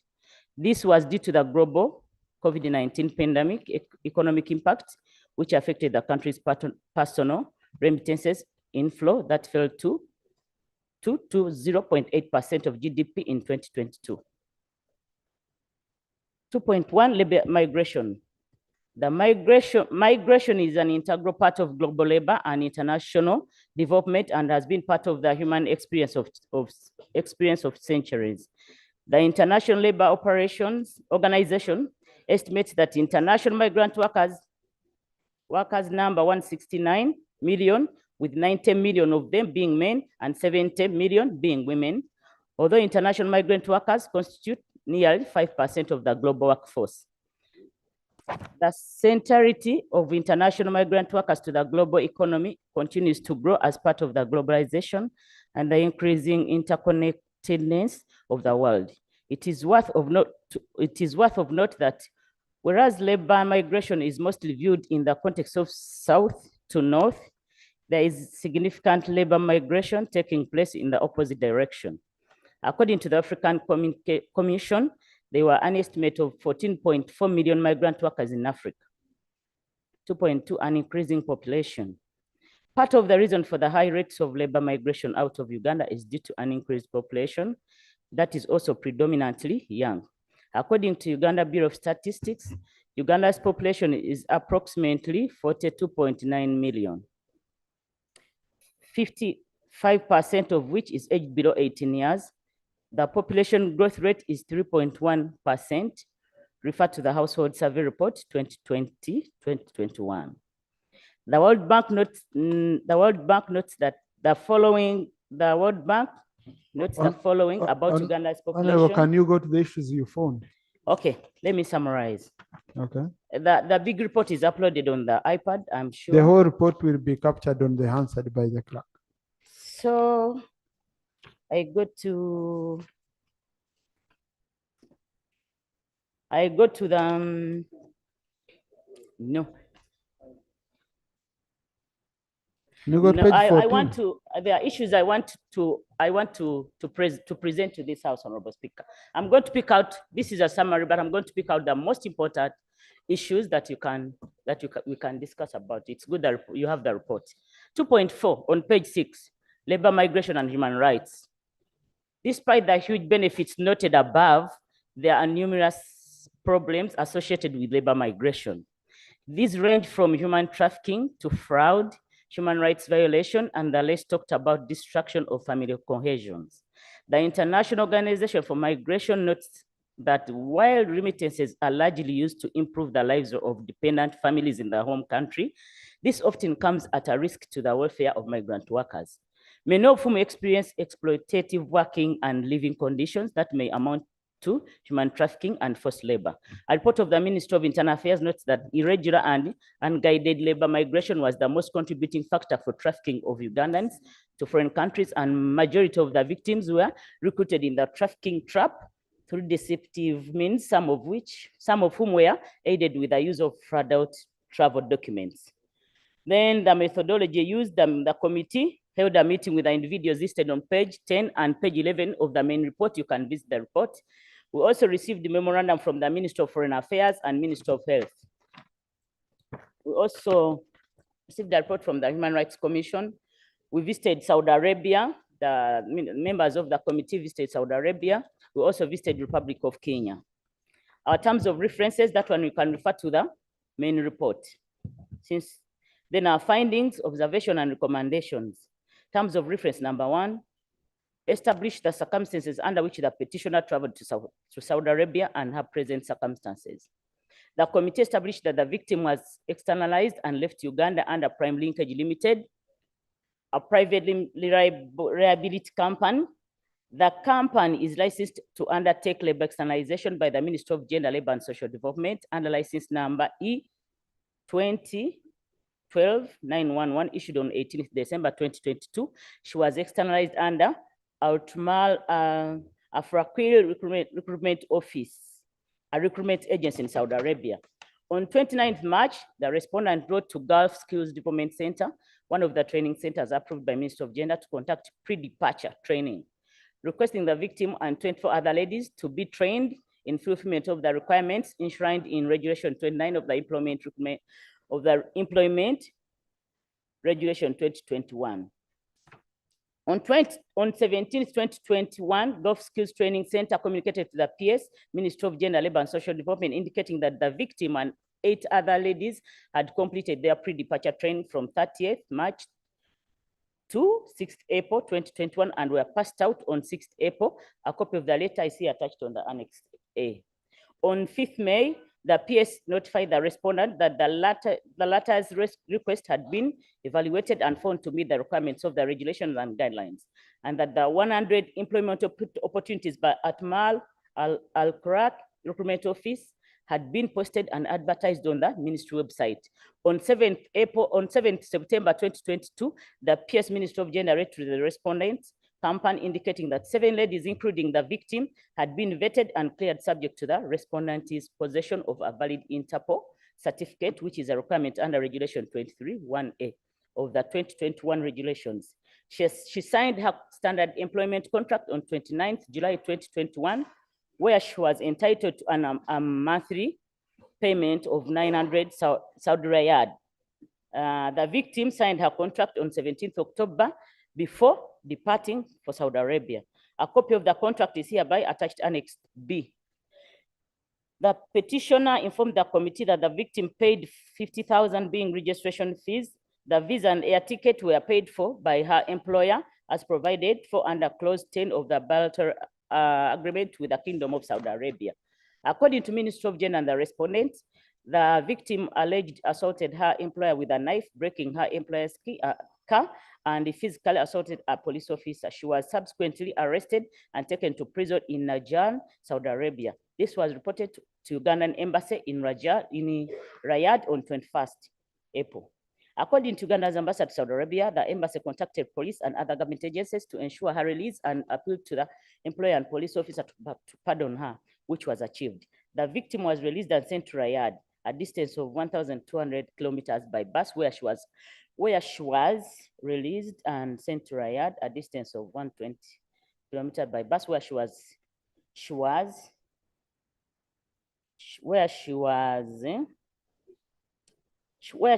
on 26th June and was picked by the embassy from the bus station, weak and hugged. She had been arrested and managed for 6 months at the police station and then transferred to the embassy shelter, where she was held together with 15 other ladies with different issues pending repatriation to Uganda. According to the ambassador, the victim received medical attention while at the shelter pending the process of exit visa. On 17th August 2022, the victim was repatriated after her exit visa was provided. The committee has since interacted with her relatives, according to whom she was experiencing a deterioration in medical health and has been receiving treatment from the National Psychiatric Hospital in Botabika. Observations. The committee made the following observations. Ms. Nachigule Annette was externalized by Prime Linkages Limited, which had a valid license issued by the Minister of Gender. The victim underwent pre-departure training, but this was for 7 days, as opposed to a minimum of 14 days, as provided under the Employment Regulations 2021.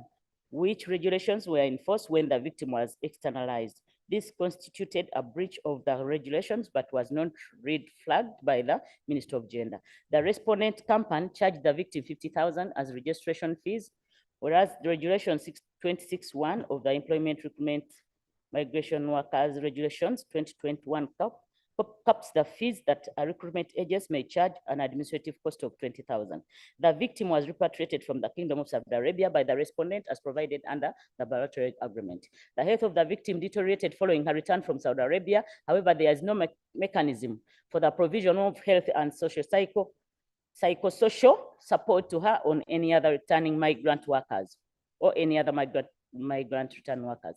The committee notes that the victim provided erroneous information which was not signed by her. On the victim's consent form, it was indicated that she had completed primary 4, but the family noted that she had dropped out of school at primary 3, and at the time she was externalized, she was a tailor in Chiembe. Primary linkages had an outstanding case of a one worker called Babiri Salma, who had been recruited and died in the Kingdom of Saudi Arabia. The family indicated that they had received threats and intimidations from the respondent company because they had approached Parliament under this matter. The Ministry of Gender, Labor and Social Development lacks the capacity to monitor due to understaffing and inadequate resources. Primary linkages was negligent and did not provide the necessary assistance to Ms. Nakagulile and the family until the petition was presented to the Parliament. Recommendations. The committee recommends that the Ministry of Gender, Labor and Social Development should always ensure that strict implementation of the existing laws regarding labor externalization, including the period of pre-departure orientation, fees charged by recruitment agencies. Put in place a reception center to check for any medical issue on the returnees and to offer medical treatment, psychosocial support, advise on appropriate investment plans and skills and knowledge transfers for migrant workers on return. Clause 10 of the standard employment contract requires the employer to bear all expenses on medical treatment.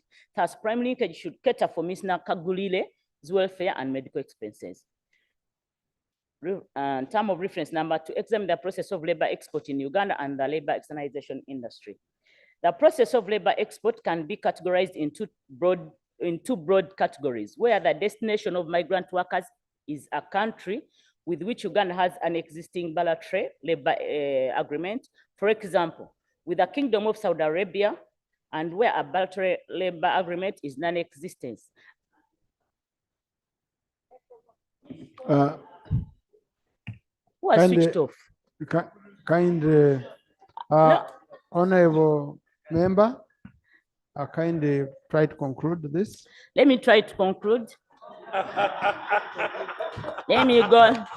No, someone has, Honorable Speaker, I need your guidance. No, we are. I need your guidance, Honorable We are Speaker. welcoming Honorable Chibadia, who has brought our minister. Well done, Honorable.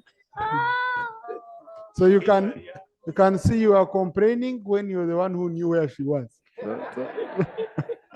So yeah, Honorable, most of these issues are issues which we have tackled on several occasions. Yes. And widely. Okay, so that's why I wanted us to focus on the issues of the ready, which you have reported on, but most of the others are policy related, market related. So you can just summarize on your recommendation. Then we shall have the whole report on the answer. Yes, sir. No, Mr. Speaker, and many of us relied on the soft copy to follow that bit. So I request if they can put on our forum, director of the forum for Parliament, and then they cast it throughout, it can be better for us. Thank you. Okay. Let me go to the recommendation, right, Honorable Speaker, as guided by you. We gave you iPads. So, and I'm seeing the colleagues are opening, they are accessing, okay? Yeah. Honorable Speaker, let me go to the recommendations as guided by you. Recommendations from the committee. The Minister of East African Affairs in the community should harmonize labor laws and regulations that concern migrant workers and negotiate as one voice for the East African community in order to have a strong bargaining position. The Ministry Committee under Labor, which is a framework of the East African community, should realign labor issues for migrant workers. Government should deploy labor attaches and legal officers at the Ugandan mission in Abu Dhabi, Riyadh, and Doha. Strengthen internal and external monitoring of Ugandan migrant workers. Procedure from Honorable Nzima. Yeah, thank you, Mr. Speaker. Mr. Speaker, I've been listening to the report. Most times when petitions are presented, the petitions come with specific prayers. And these specific prayers are what are supposed to be addressed and presented. That on the prayer number 1, this is the plea of the petitioner. And this is what the committee came up with. But when I look at this, when I look at this report, one who tries to look at what was the problem. What are the problems this person wants the parliament to address? So I thought those could be the issues we should, but when you look at the recommendations and the rest, there seem to be general issues which have always been presented here. So I was wondering what is specific to this lady that parliament is supposed to address. So I don't know whether we're really proceeding correctly. And that's what I was trying to guide the chair on, because the prayer was clearly specific on page 4, where the petitioner prayed that her daughter be brought back from Saudi Arabia. Okay? So we need to, but now I've seen it's really, really wide going, way beyond. I know these are salient issues that touch on what the committee has been handling. Chair, I think let's conclude, we focus on what was the prayer of the petitioner. Thank you, Right Honorable Speaker. Yeah. Right Honorable Speaker, the committee received it's true the committee received a petition and we made our findings, but our report entails everything about labor externalization. So the girl was brought back and she's here.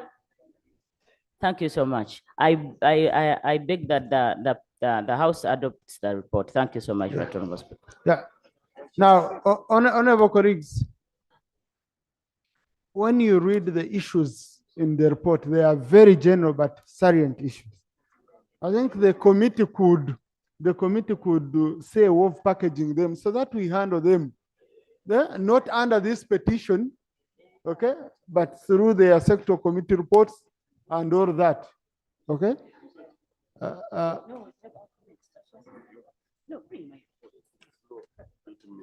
Honorable Minister. Right Honorable Prime Minister, Right Honorable Speaker, the Honorable Chair really has very good recommendations and a conclusion. If she is allowed, I think she would read the recommendations and the conclusion. You see, Honorable Minister, Parliament works through rules of procedure. The moment the rules are telling you how you process petitions, you respond to prayers in the petition. Okay? Then other ancillary issues which you find, they can't be this big because these are too many. The report, more than 90% of the report is not on issues which the petitioner prayed for.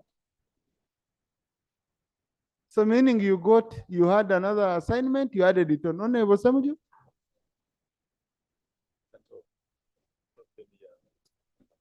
Mr. Speaker, thank you very much. I don't know which number is this report about this subject matter. Every parliament has discussed this issue. I have a feeling we tend to be emotional and fail to address the issue that we are supposed to address. People who go to work as maids, they don't go to work in companies. There are no standards in homes, including ours.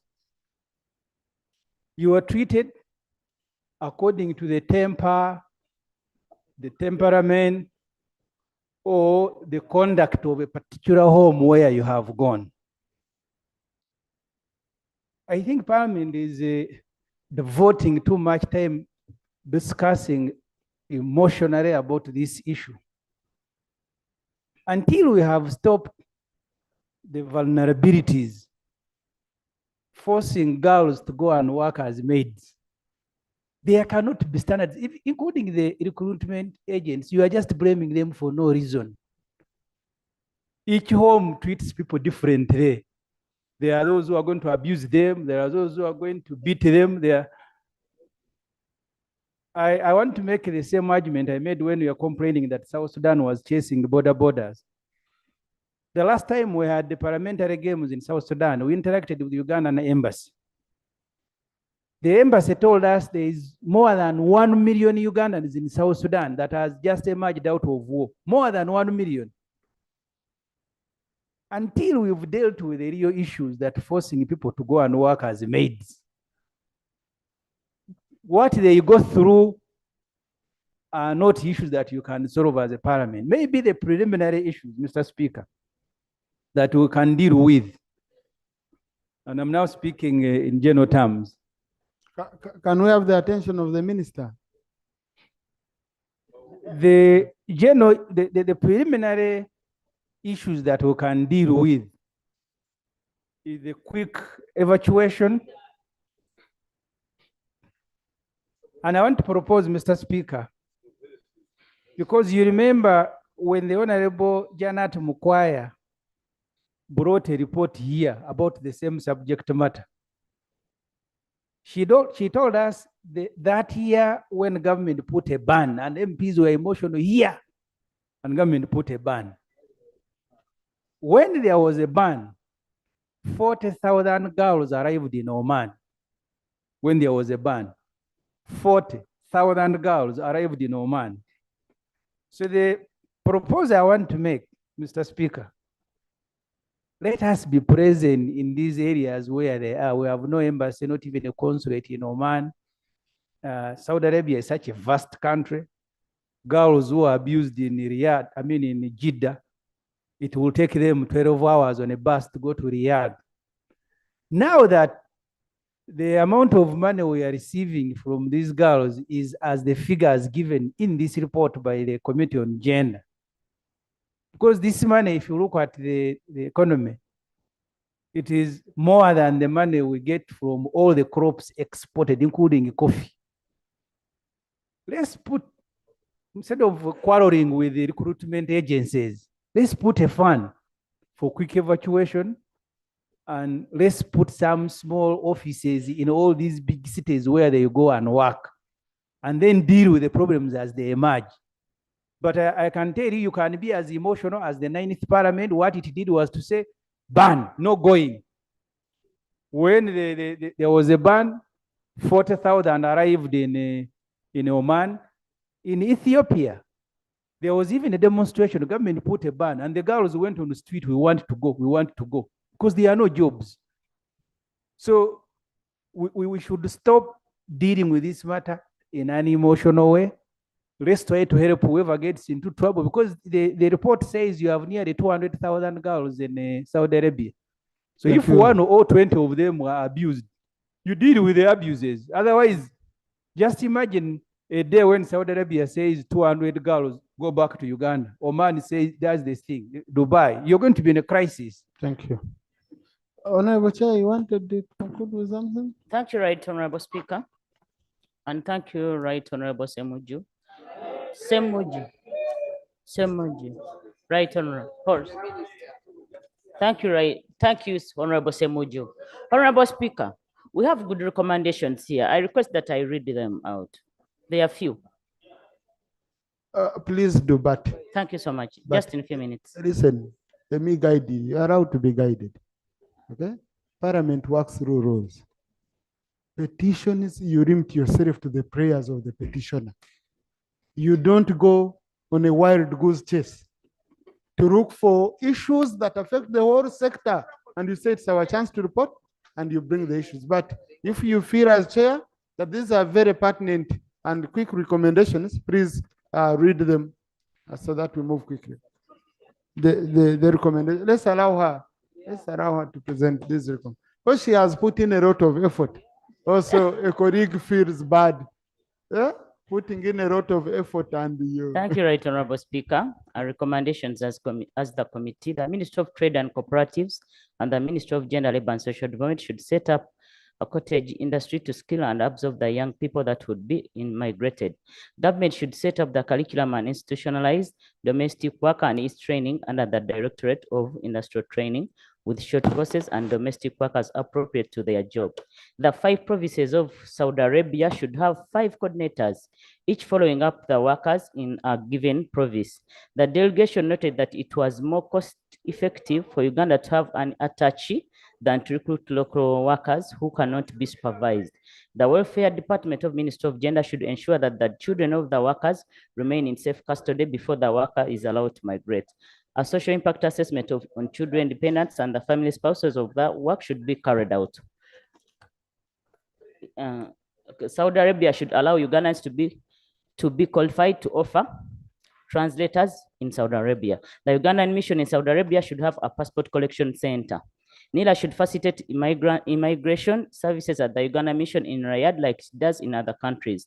The system of sanctions, rewards, and punishments in the labor externalization sector should be strengthened for the employer and employee and recruitment companies who could be breach of their contractual obligations. The Minister of Internal Affairs should clearly define trafficking in person, export of labor, and externalization of labor in all the frameworks. A joint training curriculum for migrant workers from East Africa should be considered. Culture, religion, and Arabic language should be part of the pre-boarding training for migrant workers. Government should enhance the skills and knowledge acquired by migrant workers upon their return. Workers whose job description changes from the original offer of being a domestic worker in Saudi Arabia should have their remunerations increased. In conclusion, Right Honorable Speaker and honorable members, the committee strongly states as follows. It is imperative to ensure that there is safe and orderly migration that corresponds to the Sustainable Development Goals. 87 calls upon the countries to eradicate forceful labor, end modern slavery and human trafficking, and secure the prohibition and the elimination of the worst forms of child labor worldwide. Global 8.8 and 10.7 and also crucial regarding the protection of labor rights and promotion of safe and secure working environments of all workers, including migrant workers, as well as the facilitation of orderly, safe and responsible migration and mobility of people. Chapter 4 of the Constitution, Livingstone Call for Action and African Union Declaration requires that government provides for social protection. It is also important to continue the efforts of creating jobs and opportunities for especially young people who are skilled. Right Honorable Speaker and honorable members, I beg to move that a report of the committee is adopted. Thank you so much, Right Honorable Speaker. Thank you, Chair, for the good job. Honorable Minister, just the simplest question is, why should these matters be coming to Parliament? I know you have a desk, you do what, but why is the public petitioning Parliament instead of coming to your ministry to sort out these matters quickly? So the prayer was simple, return my daughter. Why should it be Parliament we spend resources sending committees on?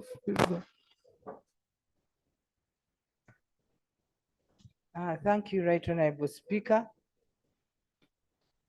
I think we receive those petitions almost on a daily basis, Right Honorable, and all those the petitions that come to our ministry, we make sure that we address them. And not necessarily in the docket of labor, any office they go to, we are able to address these petitions. Maybe this one was somebody's voter and thought wise that maybe the other one can go to Parliament first and to be addressed. And Right Honorable Speaker, of course, the petition I expected to get the prayers, which we are ready to work on as a ministry, and we thank God that the girl came. And for the recommendations that they have made, Right Honorable Speaker, we are willing to work on them, and we are not seated. As we speak, we have been fighting very hard with Ministry of Finance, and finally it has given us money to put labor attaches in these areas to help these girls who are that side. And I think this is an achievement. And secondly, they have also given us money where we have created an app, which app will be given to each girl that is going outside. In case you get a problem, even if you cannot talk, we shall know that you are located in this area and there is trouble. And then the labor attaches can move very fast to this home to save the life of our girls. Right, Honorable, thank you. Thank you. Honorable colleagues, the prayer was one. The prayer was one, return my daughter. The daughter came back. I now put a question that the report of the Committee on Gender, Labor and Social Development on a petition by Evans and Nabatans against prime linkages limited be adopted. Those in favor say aye and the contrary nay. The ayes have it. Colleagues, even if you are to have a debate, it should be within the line of a prayer. Someone said, return my daughter. She came. Honorable Semuju has just told you from 9th Parliament, we have been debating all these issues. So what is very important is the progress being made. When the sectors are processing the ministerial policy statements to do with the sectors, they should pick out on these recommendations and we ensure they are done. Next item. Item number 5 on the order paper, motion for the adoption of the report of the Committee on Finance, Planning and Economic Development on unspent balances and the position of the Uganda Consolidated Fund as at the end of 30th June 2023. Thank you, Chair. Before you present the report, there's an issue which the leader of opposition. Thank you, Right Honorable Speaker. Right Honorable, I want to appreciate the submission made by the Minister. It's been an update to the House. But it's important we have a proper follow-up, also for accountability, because it's not the first time that this issue comes through and then promises are made. This very week, Right Honorable Speaker, there's been a trending hashtag on social media, Labor Export Exhibition UG. And for those who are Twitter friendly, find time, go there, you'll see harrowing stories of girls that have gone through grotesque ordeals. Some eventually made it back to the country, going through treatment now and so on. It will just give you a picture of what's happening. And part of the reason is, number one, we've not had bilateral agreements with most of these countries. We recently renewed the one we did have with Saudi Arabia. The one with UAE was signed, an MOU, but it's not been legalized yet. And we don't have others. That's a problem, Madam Minister, that needs to be fixed. Number two, again, there's been a challenge of labor attaches not existing in these countries. You have promised that that's being worked on. Right Honorable Speaker, I think that we need to compel to the Minister to be accountable to this House. If you're saying that you are in the process of deploying labor attaches, to which countries, and what's the time frame within which this is being done? Because the promise can be made here, and then next year we return to the same issue because of the cries of these girls. So I think the Minister needs to give us a proper update. These labor attaches, to which countries? When are they reporting for duty? That way these girls in these countries get to know, if I have a problem, I know where to run. The Minister has also talked about an app. That's okay, we are advancing technologically. There's a challenge though. When these girls report to these countries, their phones are confiscated, their travel documents are confiscated. They have no passport, they have no ID, and they have no phone. They are literally slaves. So now that you're talking about an app, how are they meant to access it? We need to be a lot more practical about these issues. An app is good for those that eventually can access, but let's not limit ourselves to that because they don't have access to phones. Can we expedite the question of the labor attaches? Because there's money available. These companies that are licensed, about 305 of them, they are paying. And of course, there's a myriad of those that are not licensed. Our hope is that the Minister can track them down and take action. Thank you. Thank you. Now, honorable colleagues, I don't want to reopen this matter. Okay, it's a matter we concluded on. Next item, procedure. Thank you, Right Honorable Speaker. As a matter of procedure, sir, I pray that you give guidance on the effect of the recommendations that were given there. While you are saying the prayer was bring the girl back, but there are recommendations. For example, the report has said that the company was negligent and they should go and treat the girl. What's the effect of the such recommendations that are there by us adopting the report? We've not discussed whether they indeed negligent or not. Was it their responsibility to treat the girl or not? Now we have adopted wholesome. What's the effect of such recommendations? Thank you. Recommendations which are way beyond, these are recommendations to the minister. The minister goes and implements the recommendations. In the process, the minister will say, no, this one was not viable. This one was right. This one I can do. This one I can't do. Okay? Because we can't now come and say, this report is half. This is what? But it's a running curve. It's a running curve. What I would encourage, and this also comes to issues which the leader of opposition has raised. These are issues which the sectoral committee should look at in terms of their oversight activity, but also when they are budgeting. A very good example, when they are processing the ministerial policy statements, this issue of deployment of those officers is one of the issues that should come out strongly to see whether it is funded, because money might be collected from those people for licenses, but it's not used for this purpose. Okay? So these are issues you capture under ministerial policy statement. The problem was the prayer which was made. It was so limited and the way it was captured. So the moment we start going outside the prayer, but if the petitioner says, did I ask you about those issues? Okay? So let's remain within the limits of the, we are going to open this issue. Let's go, yeah.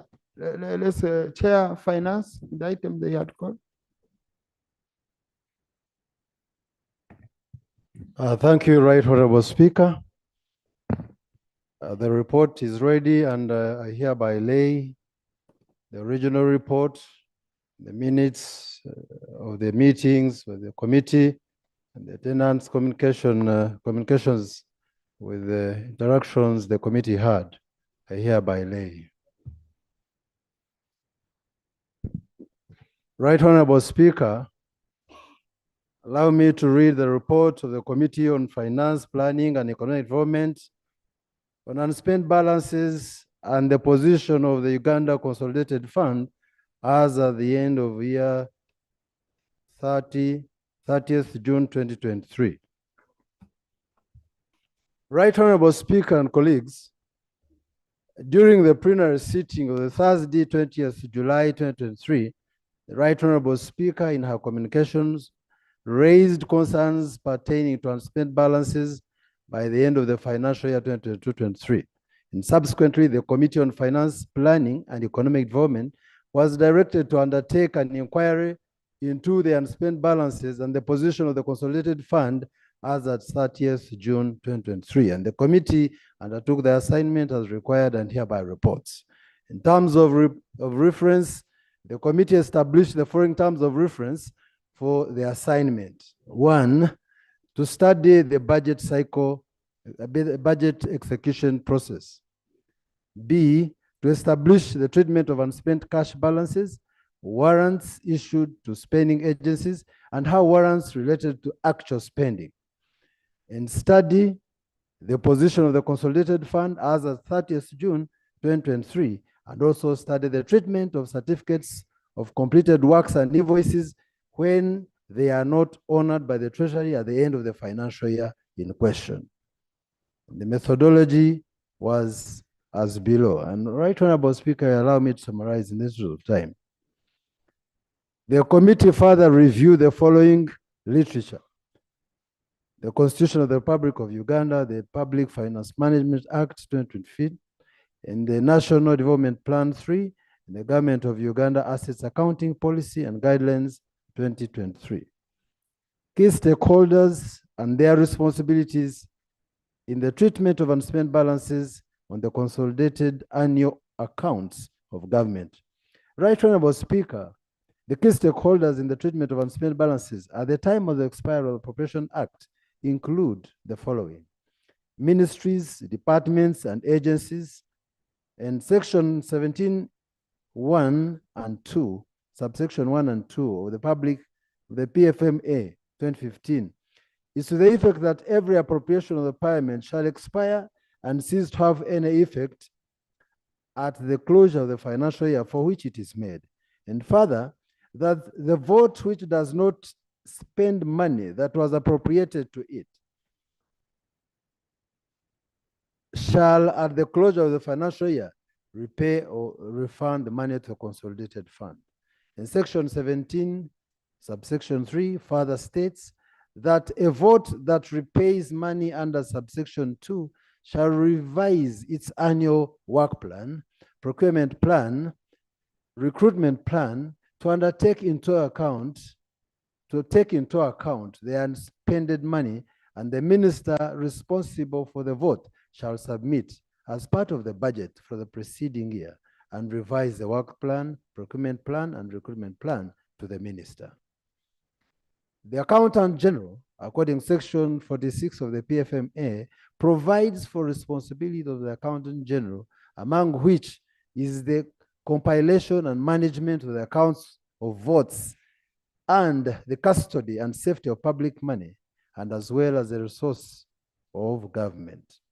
In section 52, subsection 1A and B of the PFMA, further enjoins the Accountant General to prepare and submit to the Minister of Finance and to the Auditor General within 3 months after the end of the financial year, 30th September, to consolidate annual accounts of government and consolidated annual accounts of the local governments.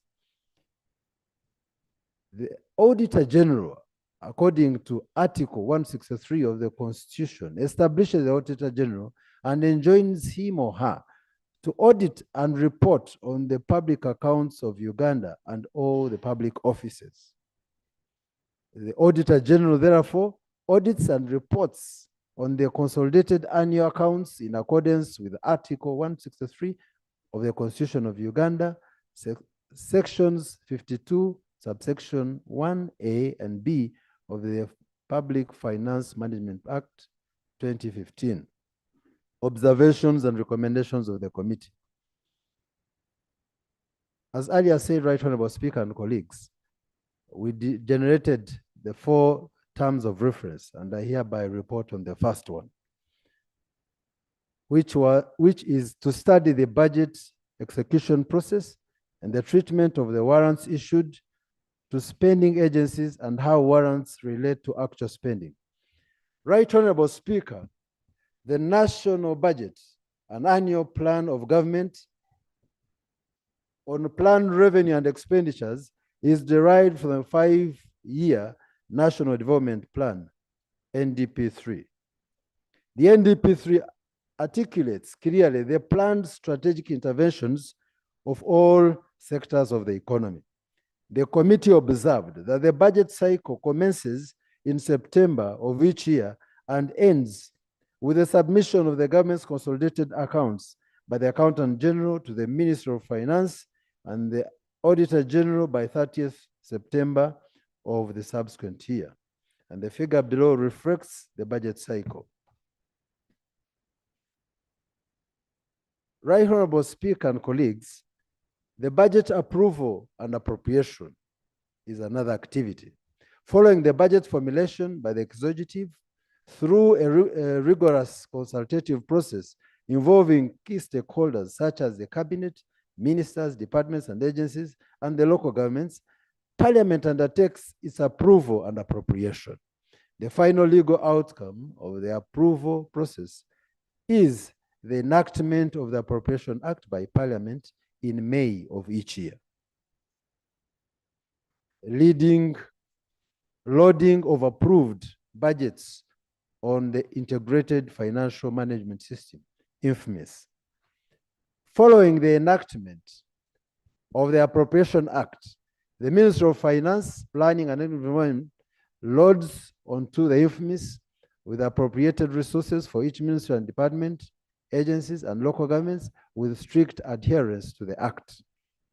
Issuance of grants and credit by the Auditor General on INFMIS. In compliance with Section 31 of the PFMA, on the annual basis after appropriation, the Auditor General issues a grant of credit on the Consolidated Fund. This grant of credit is equivalent to and does not exceed the appropriated amount in the budget for that financial year. Issuance of the minister's warrant on the IFMIS. Pursuant to Section 32 of the PFMA, following the grant of credit by the Auditor General, the minister responsible for finance issues a warrant to authorize withdrawal of funds from the Uganda Consolidated Fund.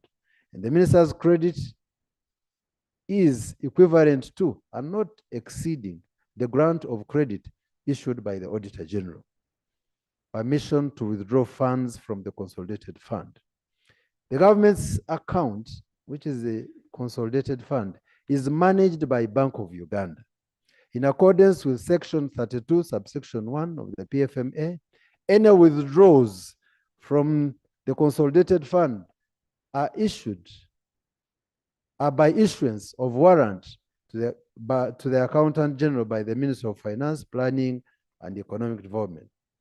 Section 32, subsection 2 of the PFMA is to the further effect that the minister shall only issue a warrant upon issuance of a grant of credit by the Auditor General. The Treasury single account and the permission to commit government. Government in 2013, in a phased manner, migrated from the issue of vote-specific Treasury accounts, where every vote had its own bank account, to a Treasury single account, one government-controlled account. And this is very important, Right Honorable Speaker and colleagues. And by 2017, the migration was completed, and since then, all the payments across government, except for missions abroad, are paid from a single account controlled by the Treasury. Issue of the TSA, which is the Treasury single account, ensures no money is released to any vote anymore. What is given to the vote are quarterly spending limits.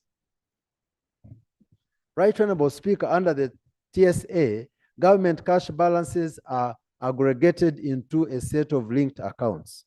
The primary objective of the TSA is to ensure management of government aggregated cash balances in order to minimize transaction costs during the budget execution, ensure efficiency and control and monitoring of funds released to various government agencies, and better coordination between fiscal and monetary policy implementation initiatives of government. Payments are made from the TSA, which is the Treasury single account, on a daily basis, based on invoices raised by entities and cash availability. Depending on the cash available, rationing of cash may be undertaken. Further, in accordance with Section 15 and 16 of the PFMA, an accounting officer can only commit the budget of a vote based on the approved annual cash flows plan. An accounting officer is also required to issue an expenditure commitment report indicating the actual and forecast commitment and cash position of the vote at the end of every quarter to the Secretary to the Treasury. Expenditure limits issued by the Secretary to Treasury. The Ministry of Finance, Planning and Economic Development runs a cash-based fiscal operation. Accordingly, Right Honorable Speaker, based on the resources available or projected to be available in a particular spending period, usually a quarter, the Secretary to the Treasury issues expenditure limits, cash limits, for each quarter to the accounting officers of the spending agencies. The expenditure or cash limits may vary from the resource appropriated by the Parliament based on the projected revenue. And therefore, the transfer of funds from the Consolidated Fund to the Treasury single account is based on the actual available cash on the Uganda Consolidated Fund. And recommendation, Right Honorable Speaker and colleagues, the committee recommends that the Ministry of Finance, Planning and Economic Development should improve its infamous internal systems to ensure efficiency in the running of the TSA. And payments from the TSA should be prioritized based on the first in, first out, FIFO. Our term of reference number 2, to establish the treatment of unspent cash balances, warrants issued to spending agencies, and how warrants relate to actual spending. Year-end processes. In line with section 17, subsection 1 of the PFMA, every appropriation shall expire and cease to have any effect at the closure of the financial year for which it was made. On the expiration of the appropriation, accounting officers cease to process any other commitment since the funding budget has expired. Accounting officers are advised by the Treasury to cancel any outstanding unsettled commitments on the integrated financial management system. Commitments including invoices, local purchase orders may remain unsettled at year end largely on account of 2 issues. 1, incomplete processes in the infamous. A payment on the system is initiated with the necessary supporting paper documents by an authorized officer. The payment goes through different levels of approval up to validation by the accounting officer before it is sent to the Treasury for payment. Every successful payment must complete the approved process. Insufficient cash to settle them.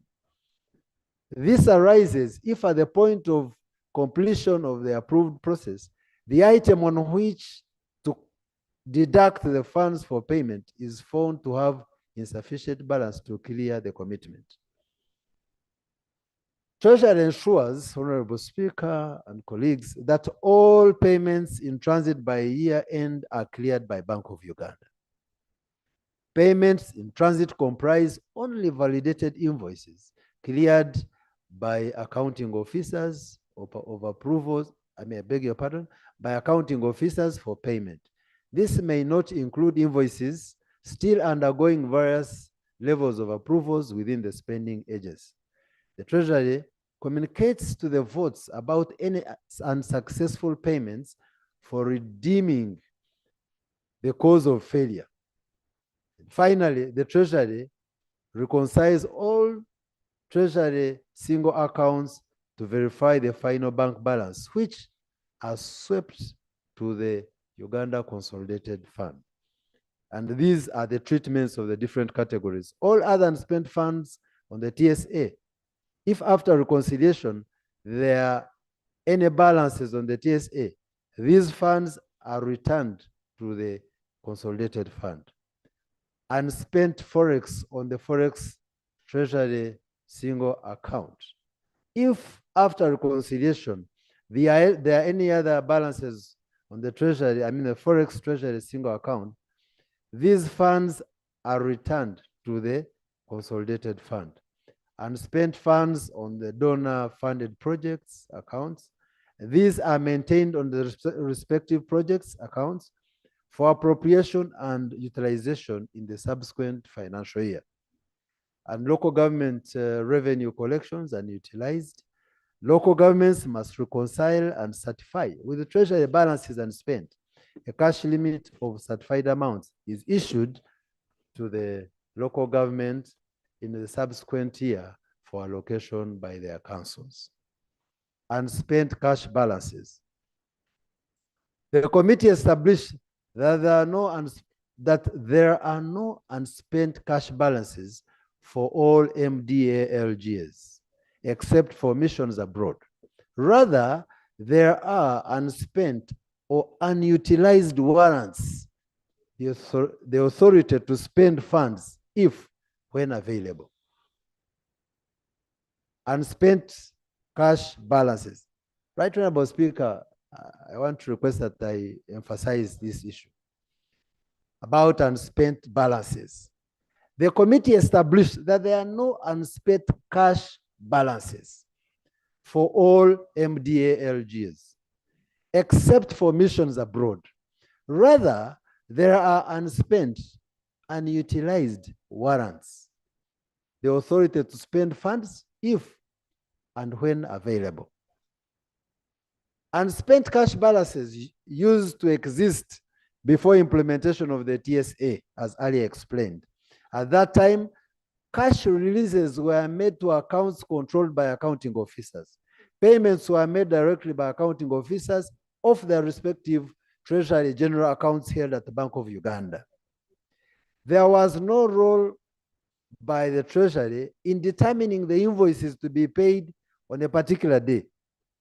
Some spending agencies would hold large cash balances on their respective accounts as they wait procurement processes to be completed before clearing payments. Upon expiry of the appropriation, all unspent balances used to be returned back to the consolidated fund. That is in the past. Under the current TSA regime, accounting officers are only given warrants. A warrant is an authority given by the Treasury to an accounting officer to commit and spend up to the amount of the warrant in particular fiscal quarter, subject to cash availability in that quarter or cumulatively during the financial year. The warranting process culminates into actual payment of invoices through the TSA. The committee established that apart from the missions abroad, no cash is paid outside the TSA, as earlier explained. Let me go to local government and spent warrants. The committee established that a significant number of warrants for local government votes were not honored at the end of the year, financial year 2021-22. The affected local governments were largely on account of late supplementary warrants in quarter 4 for wages, as well as two funded projects, e.g. the Uganda support to municipal infrastructure development, USMID, and the Uganda intergovernmental fiscal transfers, UGIFT. The committee further established that long before the government employee headcount exercise, a ban on recruitment had been instituted. And during the same time, very many vacant positions existed in local government. Despite the ban, government continues to provide for recruitment in the budget. The committee therefore observed that some local governments received some allocation and solicited supplementary allocations for wages for local government at the same time when there is a ban on recruitment. Warrants issued by the Ministry of Finance, Planning and Economic Development were not paid out. Therefore, on the 1st of July 2022, warrants to various local government votes equivalent to 734.8 billion had not been spent. Of these unspent warrants, 49% were wage, which is 358.9 billion. And 31% was for the UGIFT, which is 225 billion, 233,583,293 shillings. 20% was for USMID, which is equivalent to 150.6 billion. The committee therefore established that the affected projects required a revoting of funds whose appropriation had expired. It took the Minister of Finance up to December 2022, 6 months, to submit the supplementary request to Parliament. Parliament approval of the supplementary request for revoting these local government projects funds was done 10 months later, which was 27th April 2023.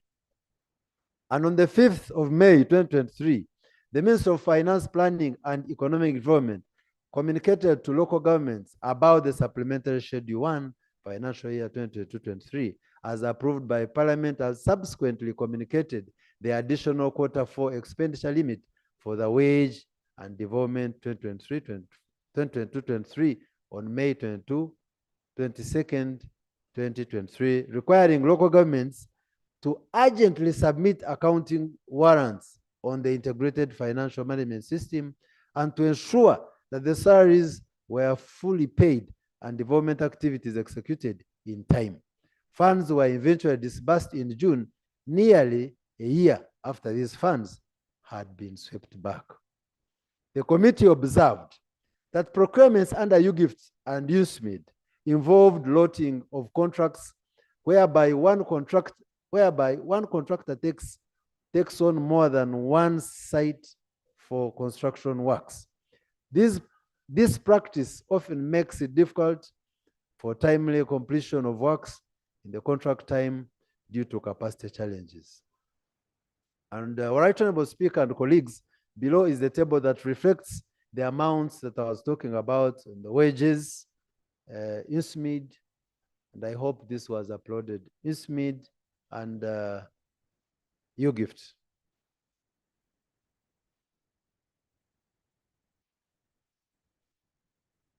Right Honorable Speaker and colleagues, allow me to go to the recommendations, having noted all these issues. The committee recommends that government fast tracks the ongoing validation exercise to enable the lifting of the ban on recruitment, which is very critical. The committee also recommends that the Ministry of Public Service makes clear guidelines on replacement, promotion, and confirmation of staff. These guidelines should be used to project the wage bill in time, especially when the ban on recruitment is still in force. In order to cure the unspent warrants by donor-financed projects like USMID and UGIFT, Parliament should give the minister authority to release money in July to donor project fund. In July, donor project funds whose appropriation expire on 30th June. The minister should report details of this category of warrants to Parliament in a period not exceeding 1 month from the time of such issuance. This will enable fully financed projects to continue operating in July after expiration of the appropriation with limited inconveniences. Factors that contribute to unspent warrants at the end of the financial year. Right Honorable Speaker and colleagues, the committee established that at the end of the year, closing of these operations lead to unspent warrants, and they are affected by the following, among others: delay in initiating and concluding procurements by accounting officers. Cluster procurement, loting, like I said earlier, of projects like UGIFT, USMID, and other projects which delay project implementation and thus absorption of cash limits is also affected.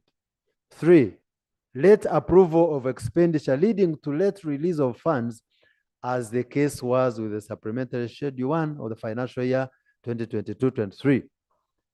Poor planning by votes, e.g.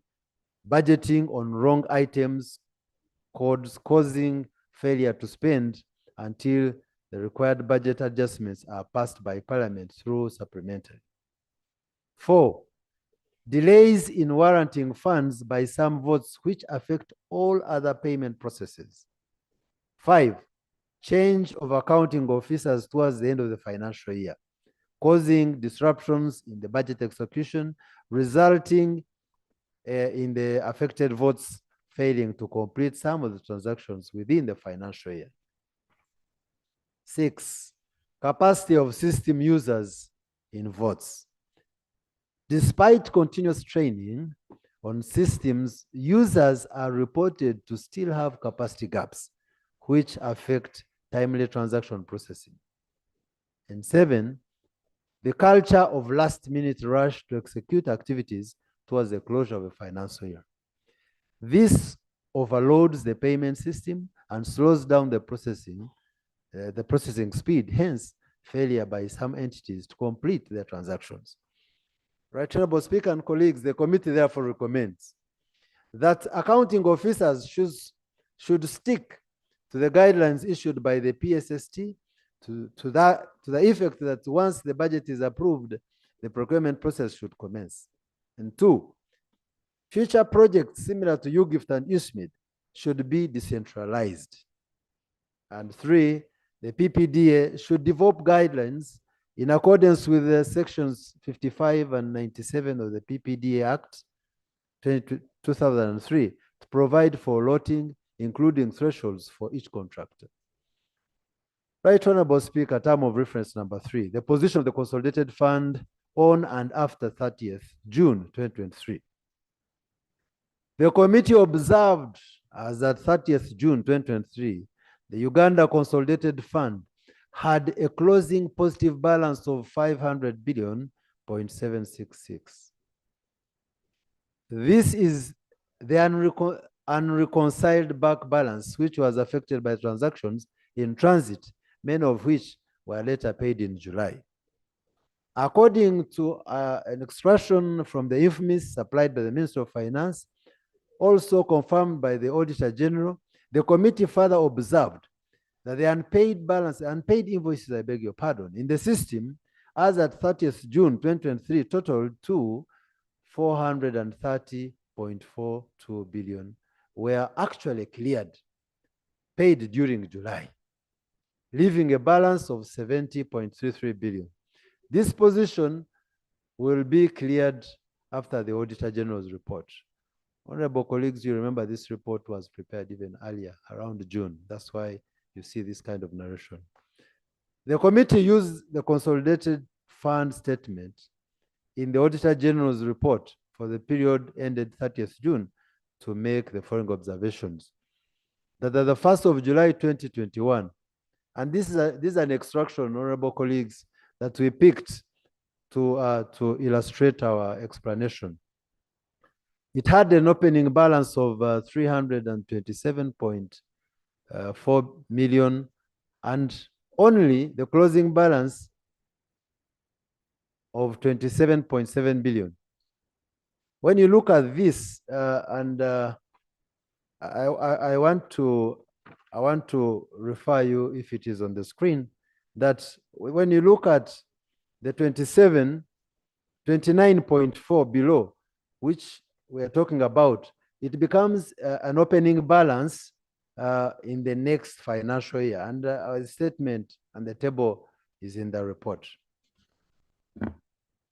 Right Honorable Speaker, term of reference number 4. To study the treatment of the certificates of completed works and invoices when they are not honored by the Treasury at the beginning of the new financial year.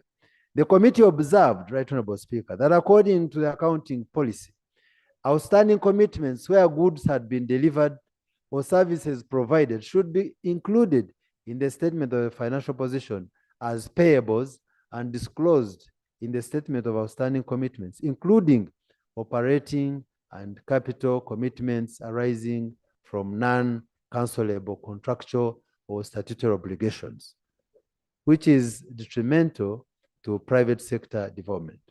The committee further observed that according to the last audit of the government assets and liabilities for financial year 2021-22, the audited outstanding commitment increased to 7.5 trillion from 4.6 trillion in financial year 2020-21. Delayed project works in local government. The committee established that government projects like Uganda support to USMID and had suffered delayed release of their funds in financial year 2022-23, largely due to late submission of their supplementary schedule to Parliament for revoting in the supplementary. In the case of USMID, the donor, World Bank, disbursed project funds directly to the government of Uganda, and releases to the beneficial local governments was not done through the Treasury single account. This money is not an estimate like Uganda Revenue Authority collections. All the disbursed funds by the donor must be used to pay project invoices in the various districts. Upon expiration of the appropriation on the 30th of June, Government of Uganda had an obligation to make fresh appropriation to ensure that project works are not affected by the unnecessary legislative and administrative delays. And therefore, the committee recommends, Right Honorable Speaker and colleagues, the approval of supplementary budgets for projects such as these should be done by the end of April each year. Any supplementary requirements not approved by April should be included on the budget for the following financial year. In conclusion, Right Honorable Speaker,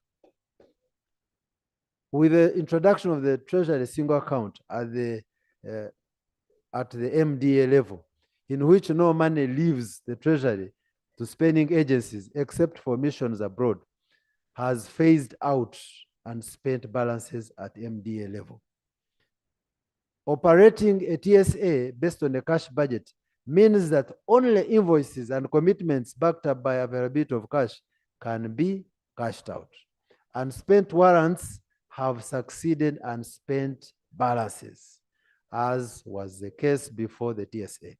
Since warrants are not equal to cash, but merely spending limits, this House should support the execution in tax policy measures that can enhance revenue collection in order for warrants to be cashed out,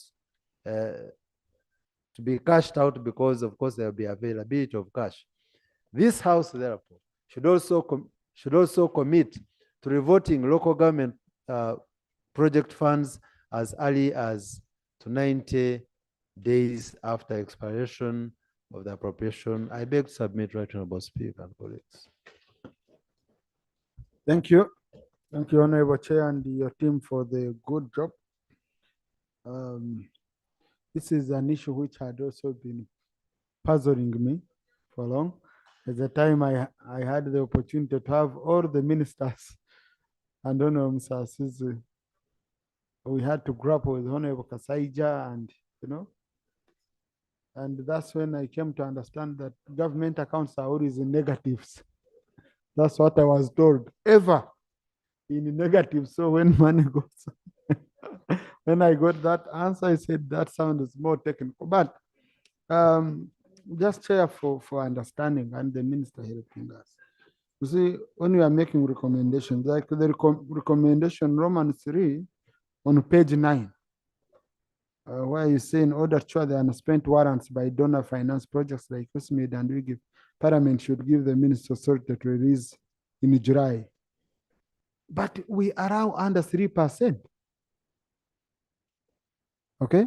I remember this is what we were asking, that these priority areas, why aren't they the ones you consider under 3%? Then you come, you seek retrospective approval. So, so you want us as a committee, do you want us to really extend beyond the 3% when we already have the 3% that they would use? You remember the other money for UGIFT was again brought under Schedule 2 of the supplementary for us to appropriate here at the last hour. And we asked, why didn't you appropriate it under 3%? So when we give a recommendation like this, then what we are saying is that such an urgent matter does not qualify to be worked on under 3%, where they come and seek retrospective approval. Then the final issue I wanted to ask is information we get on our minister on the single treasury account. So I was talking to one person in the banking sector and was telling me that they hold government cash. But what I'm getting from the committee is that they just have warrants. But I have information they hold government cash. And the example they gave me might not be for these ones of invoices, but they, for example, gave me one of parish model. They say you release money to banks for parish model in form of cash when the beneficiaries are not ready. What do banks do? The banks lend it back to central bank. The person told me that they lend it to central bank at 9.2%. Yes, they lend it back to 9.2% interest. The day you put it, for them, they know the trends of government utilizing the funds you've sent. They calculate and say, well, you have sent 500 billion. We know these guys cannot consume more than 100 billion in 1 month. So the central bank is trying to manage the inflation and all that, is borrowing. So they immediately, that same amount of government, they lend it to the central bank. And the central bank now pays interest to banks on its money. So now that made me share with the speaker of one of the countries. When I got this information, I said, how do you handle it? I said, no, for us, we are very clear. Money from the central bank cannot spend more than 24 hours in a commercial bank. If it reaches a commercial bank, it should go to the account of the intended beneficiary, but it shouldn't remain on the account of the central government. Because that's a cash, we are struggling with cash, but someone is holding the money. So he said, the moment it goes beyond 24 hours, then it will expire, go back to the central bank. Okay, it's returned back to the central bank, meaning you will go through all processes of payment. And once you're completed, the invoice goes on to the system, the final payment for finance, and then the central bank will release this money. That's how a single treasury account in some countries is operating. And because of that, you don't find situations where government is running around when someone is utilizing its money, lending it back to them. I don't know whether you've put it well. I'm not an expert in that area, but Honorable Max, how I got it is how I presented it. I presented it from a business perspective, whereby my money cannot lie idle in a bank. No, you pay me money today, I don't have money on my account, it's making for me money. The day it's lying idle in a bank, the bank is sending it somewhere to make money for it. So it can also make money for me. Let me start with the shadow minister. Just let me allow Honorable Mara, just one thing, then I go to the shadow minister. Oh, he's a member of the committee? Yeah. So let him provide me information. Yeah. I've allowed information from him. Because he's a senior banker, one of the most experienced bankers. I wanted to see whether what I got resonates with what a senior banker. Yeah, thank you very much, Right Honorable Speaker. When the money leaves the central bank under parish development model, the money goes to the SACCO accounts of the beneficiaries. The SACCO is more of a, how do I call it? The accounts of the groups. So you might find in the SACCO, there are 100 beneficiaries, but it is like a cooperative, yes. But still, that money becomes part of the deposits of that particular bank. And if we don't utilize it, they will start using it, overnight lending. They will actually start basically lending it out. And of course, if the central government comes to the money markets for treasury bills, that money will be available and they will lend it to ourselves, to the government itself. So I think what we need to do is that the money should go to the individual beneficiaries so that they can get that money and start using it. But when it's in SACCO, even I remember the matter was brought to the attention of the president, and he said he wants people to be ready. If the money is going to sit on the SACCO accounts, let it be there. But unknown to him is that these banks are basically using it to make money on us. The other thing I want to comment around is on warrants, Right Honorable Speaker. No, I just wanted to provide additional explanation. There are two things that happened when the financial year is ending. One is that there are payments in transit, which by the end of June would not have been received. That particular payment is settled within the month of July. But also there are warrants that would have not been acted upon, for which those projects are very essential. Now, the Ministry of Finance will not honor those warrants. They will not pay. They will only pay the invoices in transit, which means the actions would have been taken, commitments would have been taken, people are doing the work, and those invoices are taken care of. There are payments in transit.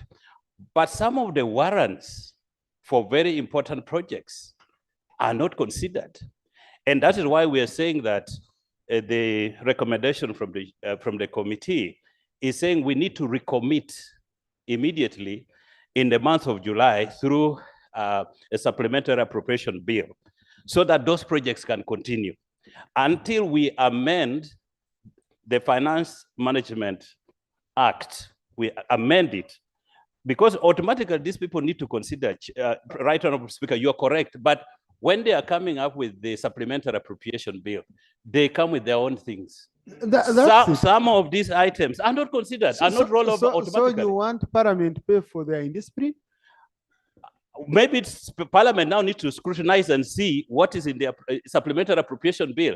If it does not contain some of these important warrants coming off from the local government, then we don't approve the appropriation bill. Honorable Mara, I'm just asking you. Yes.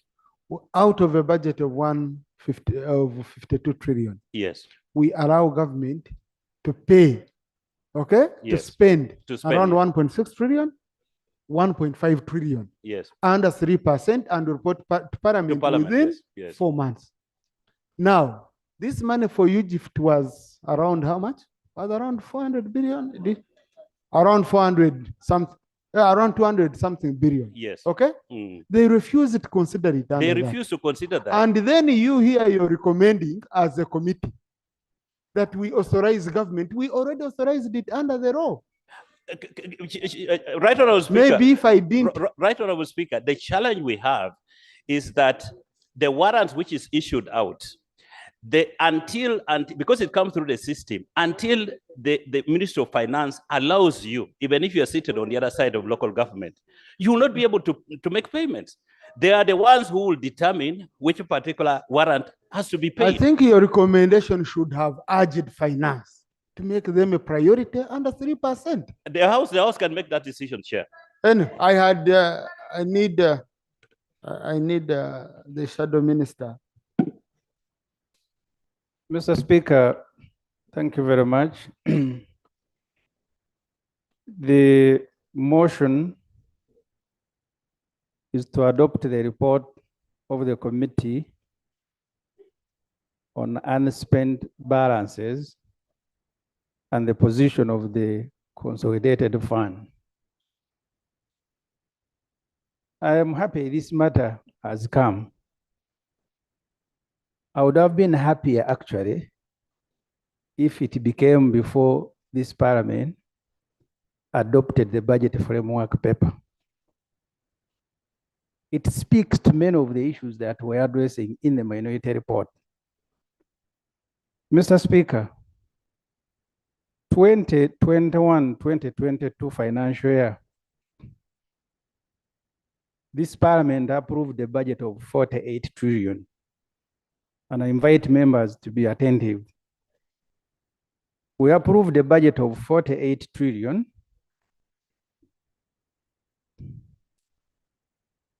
Warrants worth 46 trillion were issued. The budget was 48 trillion. The warrants spent issued were only 46. But the most important for you to note is that actually the money that was eventually spent was 39 trillion. The money that was actually spent at the closure of the financial year was 39 trillion. You approved the budget, 48 trillion. They issued warrants, 46 trillion. But the money spent was 39. You need to take care of three things: the budget that you pass, the warrants that are issued, giving authority to spend, and the money that is available. What this government does is to excite everybody, including Parliament, that there is money when actually there is no money. Because even the budget of 48, when they brought supplementaries, it ended up being 52.5 trillion when you add the supplementaries. So someone hearing, he thinks Uganda has a 52 trillion for a budget. And then the warrants issued 46, less than now, the 52 eventually. But the money that was available, because at the end of the financial year, only 40 billion was unspent balance, only 40 billion. So even if all the authority issued to spend had been honored, there was no money.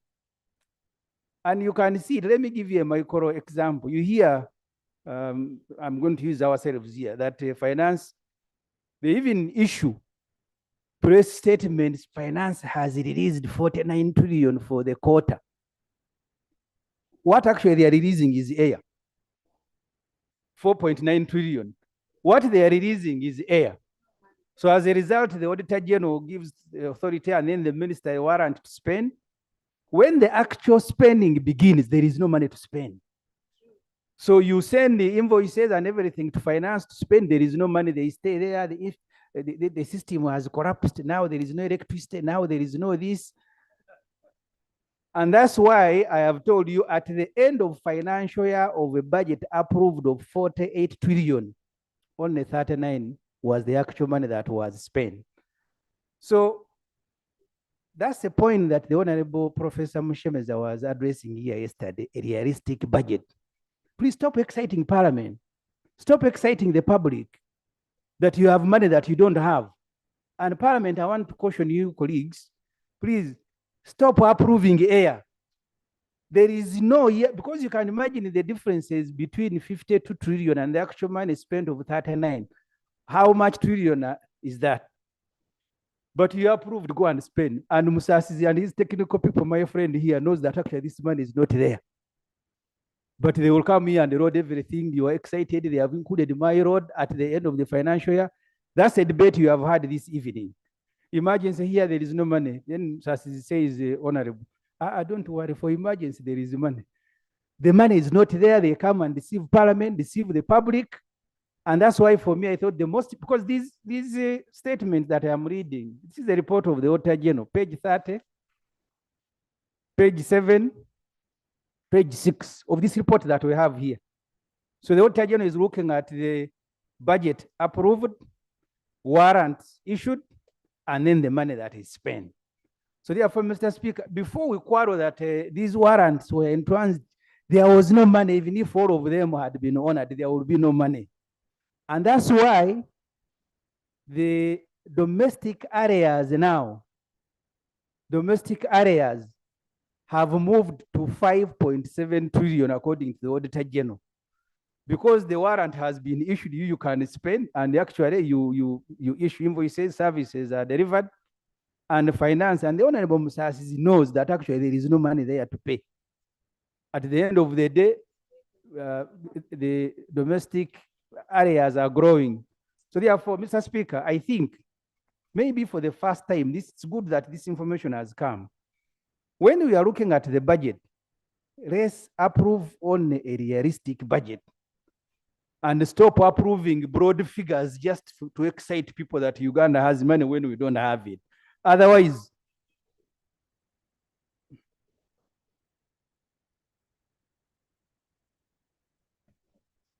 the information I want to provide to Honorable Semuju is that while we do appropriation here, because under the law we have allowed the 3%, normally what happens, Right Honorable Speaker, is that the Supplementary Appropriation Act normally takes precedence over the Appropriation Act. In this case, what you quoted is correct. There's a difference of 5 trillion. What are you basing on? Because the record of Parliament has to be very clear on it. Let me come over again, Right Honorable Speaker. Yeah. because of the supplementary, which later on come immediately after the budget is approved, that supplementary takes the first call on the budget. Let me, you come and argue here. No. So that's why. You see, Honorable, you're in Parliament. Yes. The record of Parliament Yes. is showing that this row takes precedence over the other. If it's an operational issue for Minister of Finance, okay? It's not something that goes on record here, that they take, this one takes precedence over the other. Otherwise, it is wrong right for our record here. Would you allow me to make my point? No, Honorable. A row is a row. I'm talking about the rows. You see, a supplementary, an appropriation act. It's Yes. a row. I get it. We are talking of matters of the okay, row. let's come So on. put it better For that sure. matter, Mr. Speaker, I now decline his that's, information. Yeah, that's wrong. That's wrong.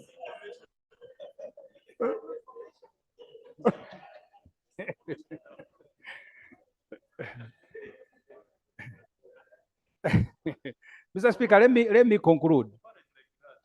And I want to ask through you, Mr. Speaker, if you can allow our committees, especially the one on finance, to do a study of like the last 3 financial years.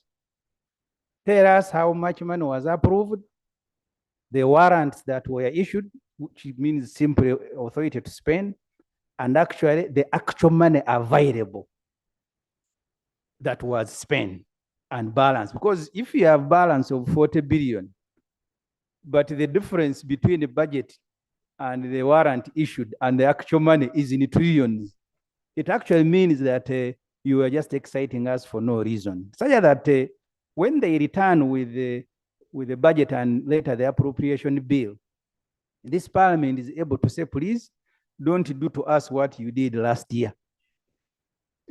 Let's just budget for what we have, because these projections are easy.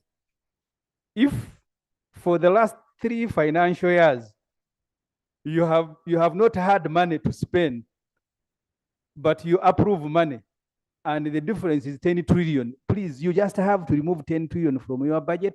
Instead of 52, then you have 40. When you spend 39 trillion out of 40, it is realistic. But how can you raise a budget through supplementary? It goes to 52. No, let me conclude. You'll explain, because you are more knowledgeable in the area than myself. And these are your figures. You have a budget eventually of 52 and you have spent 39. So, Mr. Speaker, that is my prayer to government, not to excite us, tell us exactly what we have and we budget accordingly. Thank you very much. You see, Honorable Samuju raises very critical issues, which I believe the minister, if he can respond now, it would guide the debate better. Chair. Now you're seated together, but you all want to stand up at once. I can only pick one.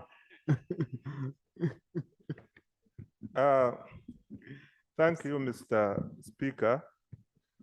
Mr. Speaker, I want to appreciate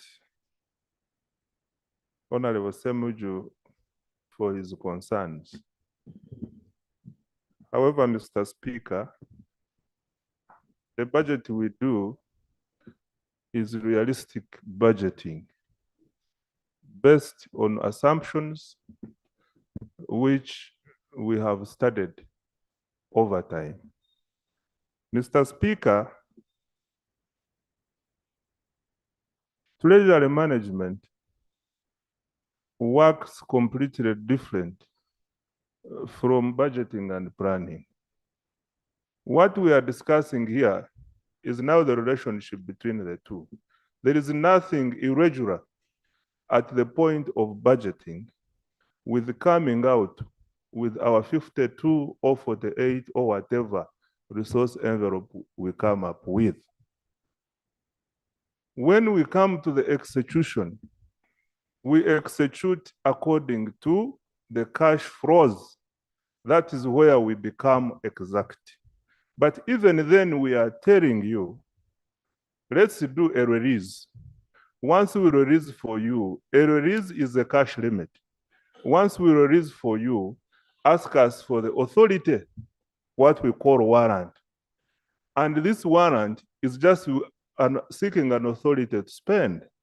When we give you this authority, you will spend and send us an invoice. Now, depending on our cash performance for the day we pay, that's what the chair was telling you. When we don't have the money, this invoice remains hanging until when money is received. Mr. Speaker, what I want to clarify is that there is really nothing wrong for us to budget and we don't realize the actual. In actual normal planning, we have never, sometimes if we realize 100%, we become suspicious. It must be something near or more, but you can never be exact. Another point, Mr. Speaker, at this stage, Honorable Mara was here. At this stage, I would like to invite the House to be blind about supplementary appropriations. It is not there until when it has happened. We cannot debate in anticipation. We cannot make decisions in anticipation. We are looking at the Appropriations Act, which has expired, and another one has started. At that point, Mr. Speaker, you cannot tell us, because we anticipate that there will be a supplementary, manage it like this. No, that one is completely irregular. But Honorable Minister, you're making a ruling. No. You see, we are looking at, but Honorable Minister, we are looking at the previous financial year. And that financial year included supplementaries. So now, if we say we cannot talk about supplementary, Thank you, Chair. they had allowed the information. Yeah, thank you, Chair, and thank you, Honorable Minister, for the clarification you give. I needed to hear from you that actually the reason you're giving us here means that whenever we warrant our MDAs to pay and we do not get the money, that could be one of the reasons to the bloating areas that we are saying. Because we allow them to engage, supply the services, and then at the end, we do not have enough cash limits to pay. And so I want to hear from you. And I think that was the issue that Honorable Mara was bringing. What do we do with these unpaid warrants, which you have already allowed to be paid, to be supplied, but cash has not allowed you to pay? And I think Honorable Mara was asking, right, Honorable Speaker, I think that is a point he was trying to give, and I wanted to give him information, that can the minister clarify to this House that these warrants can then be carried forward in the next budget, or you spend it within the 3 limits.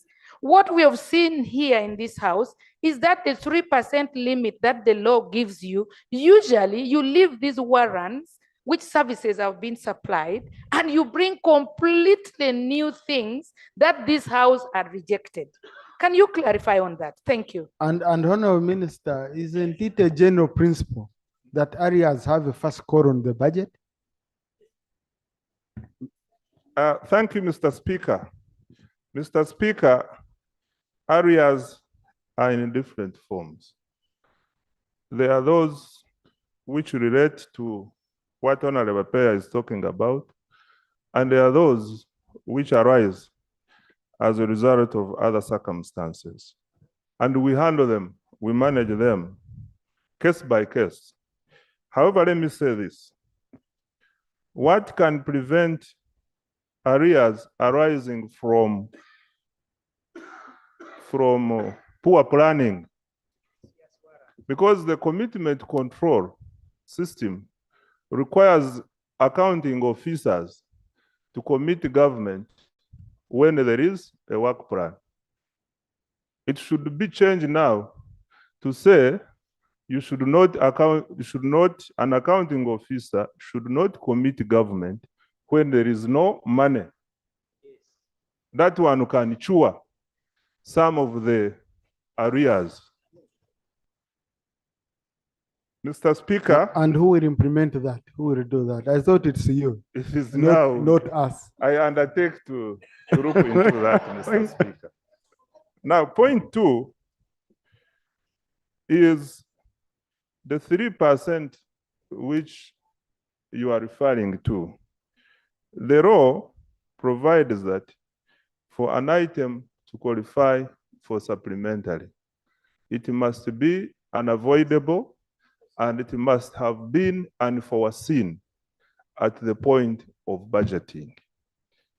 Mr. Speaker, USMAID and UGIFT projects are foreseeable items in the budget. But because we must deal with them, and the law is not very clear how such items which have money, because they are budget neutral, the money is there, but we cannot spend it without authority of Parliament. It is money which we have not spent, but in order to spend it, we must come to Parliament to seek for authority. This is not something, in our opinion, which fits in the 3%. That is why we find another mechanism, just regularizing. Mr. Speaker, I thought at this point, this is, but the emphasis on zero. Mr. Speaker, you have heard the chairman say in his report that there is a consolidated fund and a treasury single account. Money enters through the consolidated fund, is transferred to treasury single account for operations. This account, Mr. Speaker, every day, like now we have closed the day, we reconcile this account on a daily basis so that we are able to know what we are paying for tomorrow. And at the end of the year, I know it disturbs, but we do no longer have cases of funds returning to the consolidated fund because the votes don't receive money. Every money you pay, Mr. Speaker, if you didn't know, I see all the expenditures government makes. Even if we pay Karim through Parliamentary Commission, I will see that EFT if I want to see. So Parliamentary Commission does not close the day with the money on its account. It is never there. We only receive invoices and pay on your behalf. I thank you. Thank you. Honourable Minister, I want the record of Parliament to be clear. And really, I love how you're open to engaging us. Sometimes we even push you into a corner, but you remain sober because you have the brain to engage us. The honest thing is that you never concede. Yeah? But please, there is a clarification I want to go on record. And the chair, the committee can't mislead this house when I'm here. Okay? The money which the Honorable Minister has talked about, that it's unforeseen. You know very well, we have items we reject in the budget, which were foreseen, and they are returned under 3%. That's number one. Number two, when you are coming, what you seek here, you come through a supplementary, whether it is prior approval or retrospective approval. It's a supplementary.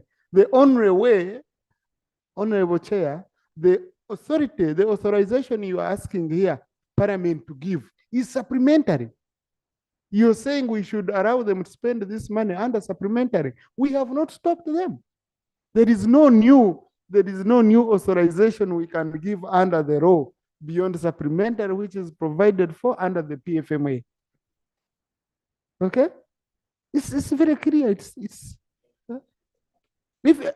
I've made it very clear. I've said it is either prior, which is beyond 3%, or retrospective, which is within 3%. But the principle is it's a supplementary. So which other form do you talk of authorization beyond the supplementary that is not provided for in the law?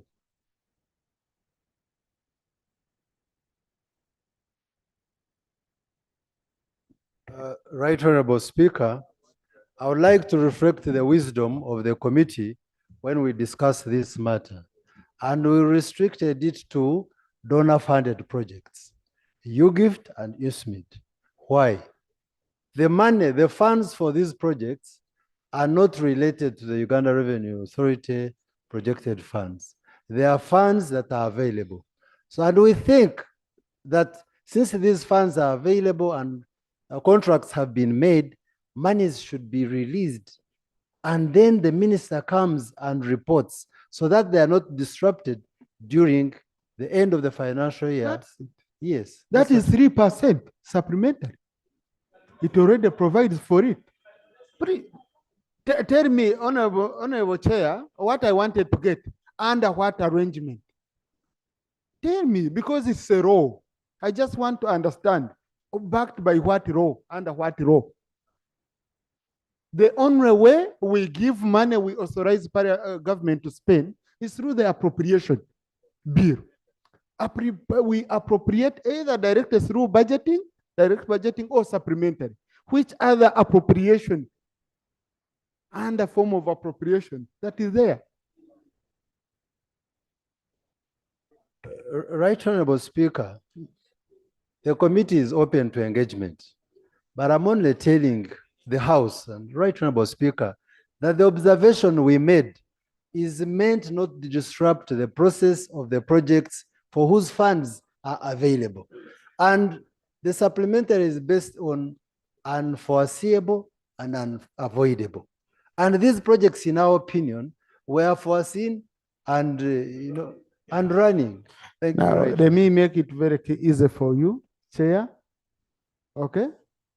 That the supplementaries we have been approving here have both foreseeable and unforeseeable. That's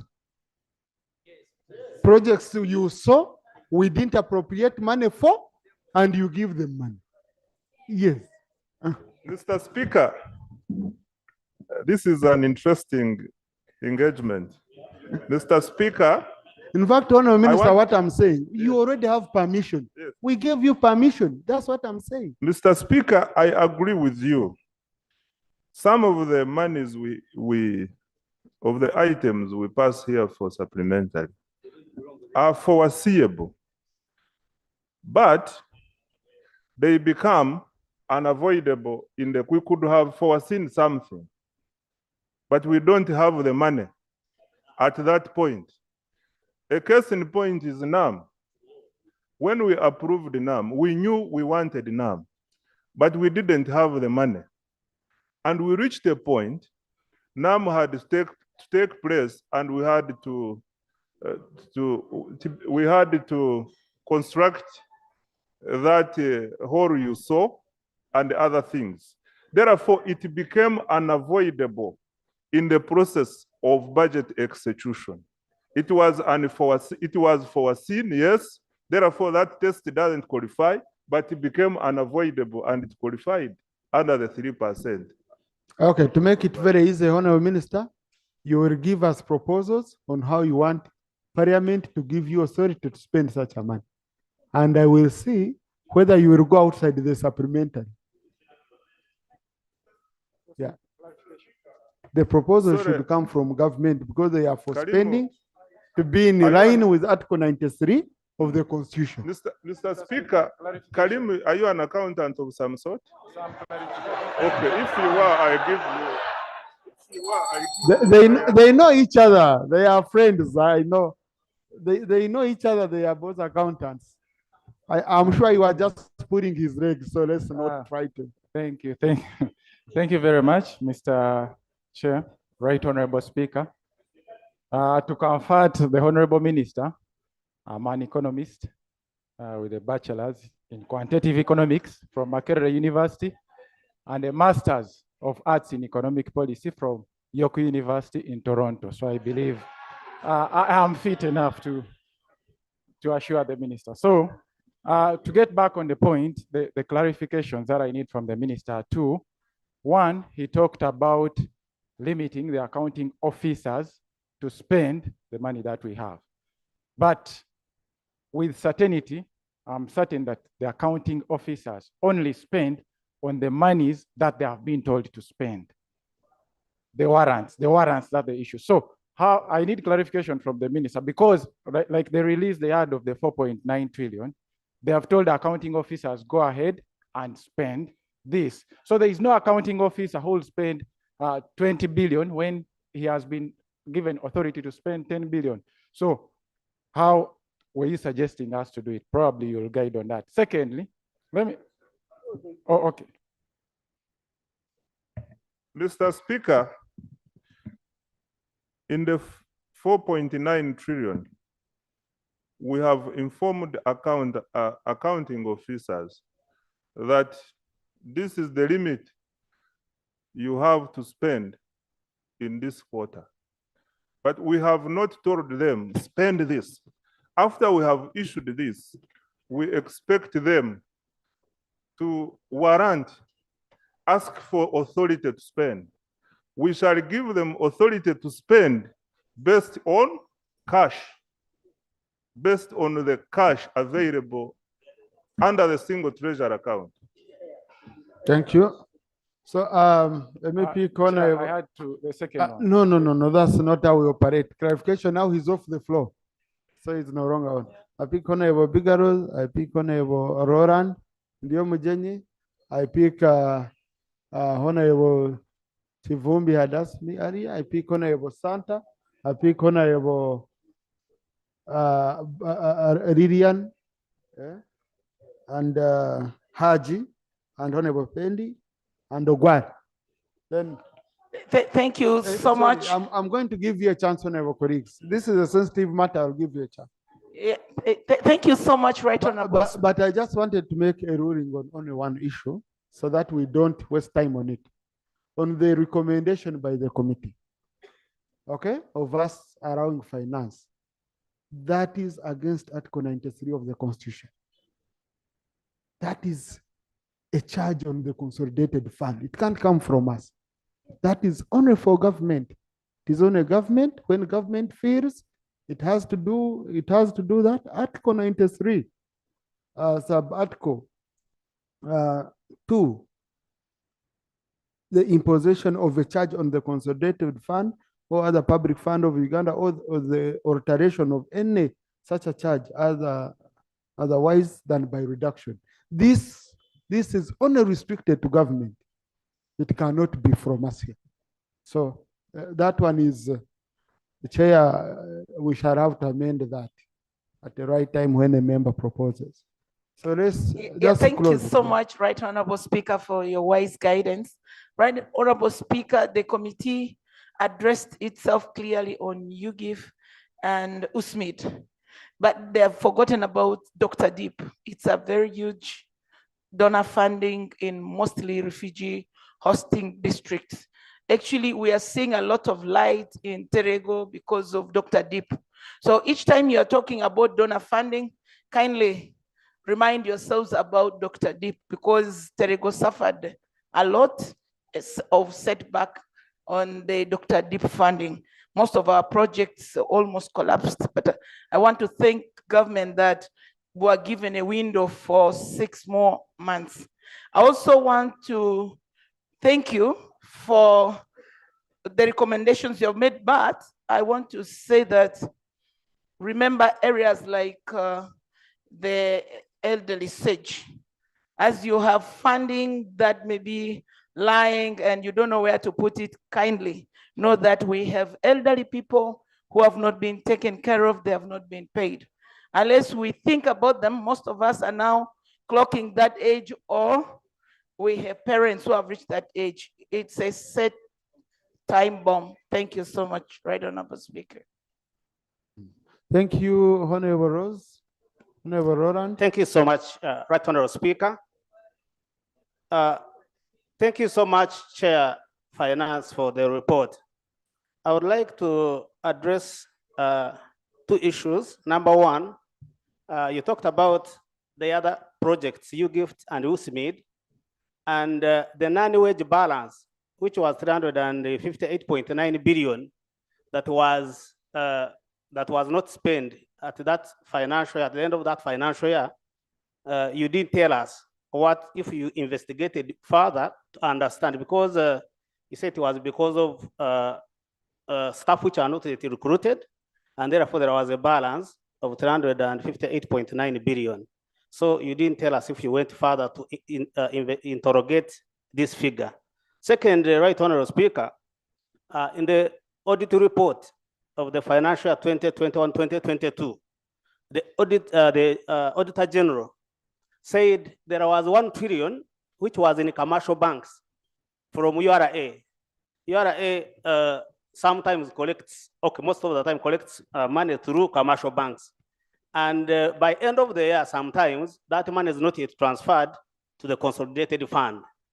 The chair needs to tell us if they went further to understand that relationship between commercial bank balances through URA and then the consolidated account, because there is that money also towards the end of the financial year that is unspent and untransferred to the consolidated account. Last, Right Honorable Speaker,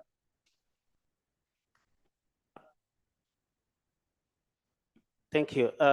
Conclude. The issue of money, the cash available vis-a-vis the warrants needs to be investigated further. The Honorable Minister tried to elucidate it, but you see a warrant is an approval for you to spend. Therefore, if you allow me to spend, that means I will incur an area, which when I'm going to pay, finance will say there is no money. But you told me to spend, you gave me a warrant to spend. So we need as a parliament to get that clear, very clearly, so that we cure the issue of accumulated areas. Thank you so much, Right Honorable Speaker, for the opportunity. Thank you. Honorable colleagues, I had picked you in your order. Honorable Paparu. Thank you, Right Honorable because I came- Speaker. Right Honorable Speaker, I want to thank the committee for the elaborate report. I have a comment. There was a comment that they made about the accounting officers, the changing of accounting officers. I am in the Committee of Local Government, PAC. There are sometimes when we go to verify the Auditor General's report in the districts or entities, you find within one financial year, there are 3 accounting officers that are changed. One covers 3 months. You come, another one is there for 4 months. You're getting another one within 2 months. So probably the responsible ministry should look into that, because accounting is becoming a problem with that. Right Honorable Speaker, the last monies that are warranted towards the end of financial year, some accounting officers have become so smart that they connive with the contractors and advance monies. They just write a cover letter that the bank should not make these contractors use this money. And these are the monies we have realized when the financial year begins that are actually misused. They are not used for the relevant purposes for which they are meant for. So the ministry should look into that and see those accounting officers or entities that make local arrangements to advance these monies on USMID and UGIFT. Right Honorable Speaker, the clustered contracts, they are contractors that are given so many projects when they don't have enough resources.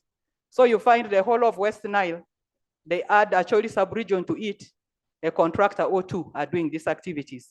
And these monies are the monies that are swept back.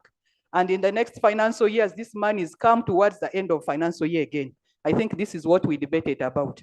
About warranting of monies, I know we can budget over, but I cannot believe that you can warrant what you don't have. That one we cannot accept as parliament. So let's look into that. Thank you. Thank you. Honorable Pendi. Thank you very much, Right Honorable Speaker. Right Honorable Speaker, I want to thank the committee for the report, and I want to really appreciate that this matter of the unspent funds is being discussed in this parliament. It has been an issue and a big one in our districts, where you find that even where, we have vacancies, we have money for recruitment, but unfortunately, sometimes for political reasons, people are not recruited. We have districts where even positions were being kept for sons and daughters of some people that they were still in school. So they could not recruit. And the money is returned. Yes, the money is returned. We've had such cases, Right Honorable Speaker. And the Karamoja region, you remember this was even a big issue in one of the districts in Karamoja. But also, Right Honorable Speaker, some of these unspent monies are also as a result of, I don't know whether it's professional negligence on the part of the technical officers. When you look at most of the Auditor General's reports, when we are considering these reports, the entity reports, you find that some of the funds are returned because of inaction by the technical officers. Look at issues of procurement. A district knows exactly what it needs. And we have always urged them, why don't you start the procurement process early? Don't commit. But when the funds are finally released, then you process. But you find that they wait until maybe April, that's when they start a process. And these processes are actually lengthy. So that, of course, is a disservice to the people in these districts. Right Honorable Speaker, when you look at the table on page 5, we have been talking about the Treasury single accounts and funds swept to the consolidated funds. Under USMID, Right Honorable Speaker, in this table, all unspent funds on the Treasury single accounts, after reconciliation, the balances on the Treasury single accounts are returned or swept to the consolidated fund. The Forex, the same. But when you look at unspent funds on donor-funded projects, and this is where the USMID and UGIFT come in, it's very clear here. It's stated that these are maintained in respective project accounts for appropriation and utilization in the subsequent financial year.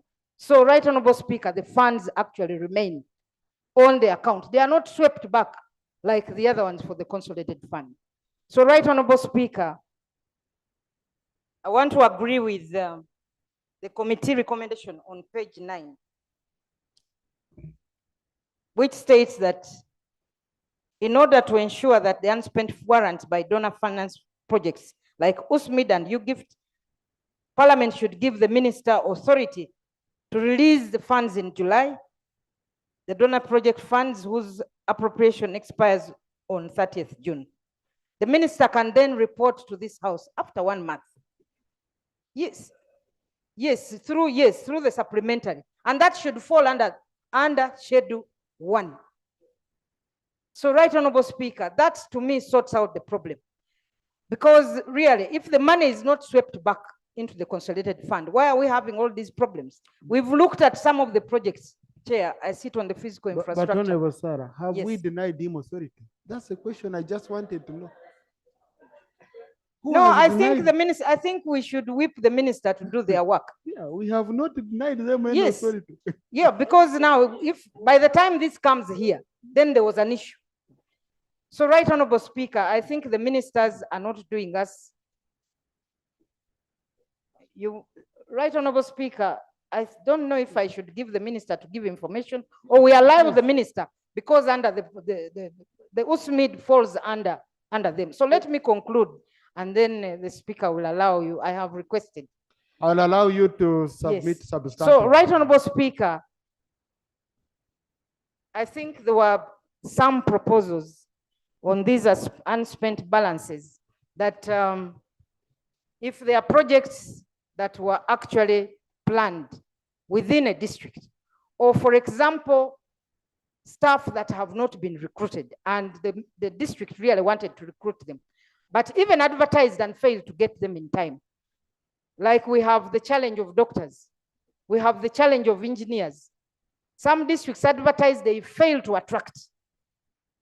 But in the process, you know, towards the end of the financial year, maybe they are able to even attract or get somebody. It is, I think there was a proposal, and I want to agree, that such districts, this money should be sent back in the next financial year, as could have been detailed by the districts, other than denying them and they have to start all over again pleading and requesting, going through the public service, district service, public service commission. Some of them, they cannot employ because they don't have the district service commissions. So, Right Honorable Speaker, I thank the committee for the report. Maybe but a lot needs to be done on these unspent funds. Yes. I think if we could have proposed an amendment, say we urge the Minister of Finance. We urge the Ministry of Finance to give these projects a priority. Okay? When they are considering supplementary schedule 1, like you put it. Okay, thank you, Right Honorable Speaker. Right Honorable Speaker, considering that these funds for the donor projects are not swept back to the consolidated fund, I want to amend the report by recommending. You propose. We propose that we amend the report to include specifically that the Minister of Finance does prioritize the donor funded.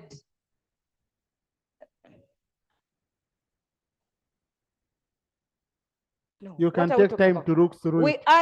You can take time to look through it. You draft it very well. Okay. Yeah, then we support you. Haji. Now, I had picked some members, but I've seen they are members of the committee. So members of the committee, rules don't allow for debate, but you can only speak through. No, a clarification either come through when a minister is on the floor, or your chair allows you when he's on the floor. Yeah, otherwise, our hands are tied. Haji. Thank you very much, Right Honorable Speaker. I want to thank the committee for the elaborate report they have submitted on the floor of the Parliament. Right Honorable Speaker, I want to give my comment on the issue of procurement. There have been delayed procurement processes that have made the projects to lag for long, not to be implemented. For example, I want to bring the example with one of the projects from my district. A project which covers Koboko, Yumbe, Moyo, that Hiroji project. It is under World Bank. Since we came to this Parliament, the process of the award of the contract has been on procurement. Up to now, it's still there. And the bulk of this money is supposed to be given by the World Bank because of the big number of the refugees who are hosting there. You try to imagine now. 2.5 years, the procurement has not been done. What is likely to come? Don't we think that such a project can even be, the World Bank can be able to withdraw the money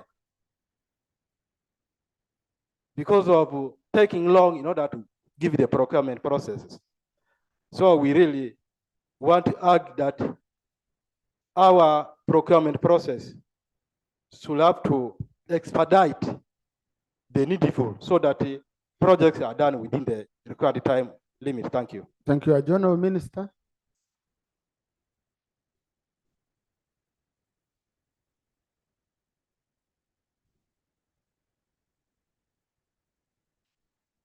Are you the one who implements the sense? Procedure. Mr. Speaker, this Parliament censored this particular minister. I have known Parliament and I've followed parliaments. In fact, in the past, every minister censored would go away and maybe is considered in the next day. But you can't censor a minister and then you give the same. I am quoting Parliament. I don't have to quote the law. We are the one who censored you. So the procedure issue I am raising is whether you are allowing her to speak as a minister. In that case, you will be going against, or we will be going against the resolution of this Parliament, or you are allowing her to speak in her personal capacity as an MP. Thank you. Honorable colleagues, of course, it's on the records of Parliament. Parliament passed a resolution making a recommendation to the President. Parliament does not implement.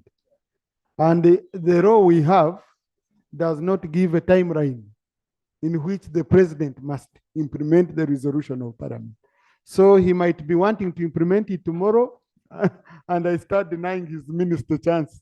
Or he might have taken other measures because it doesn't specify. So please, just let's focus on what you wanted to say, Honorable Minister. Thank you, Right Honorable, for your guidance. I have been wondering why Honorable Semuju was removed as the opposition chief whip, but now I have seen.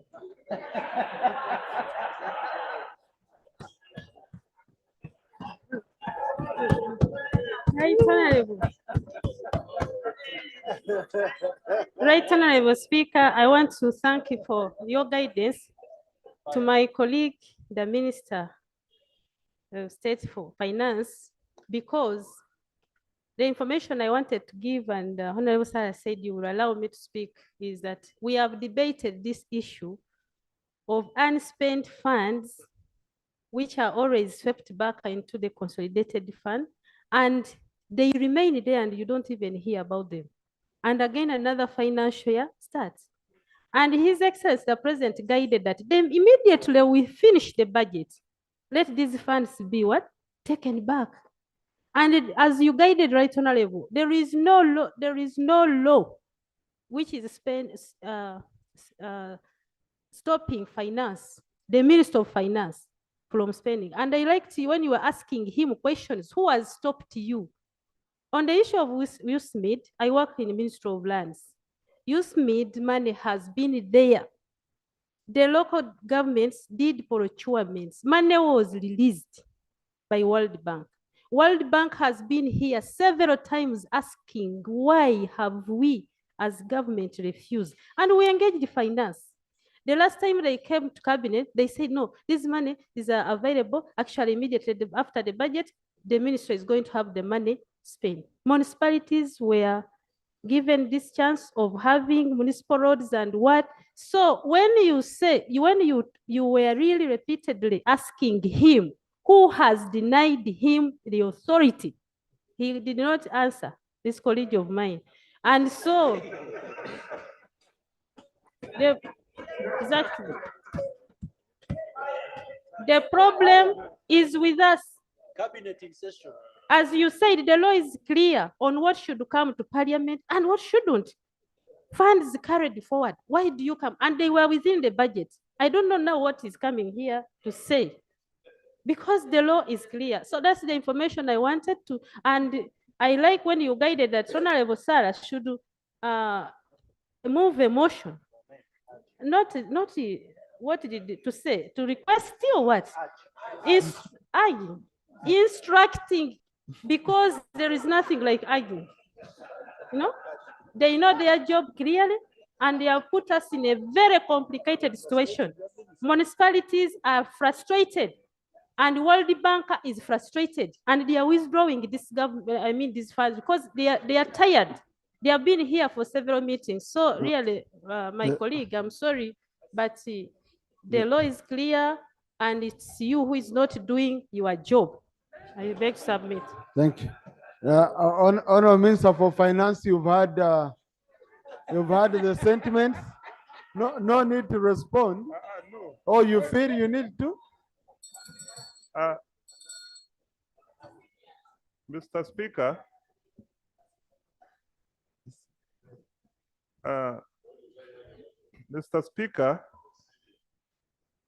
not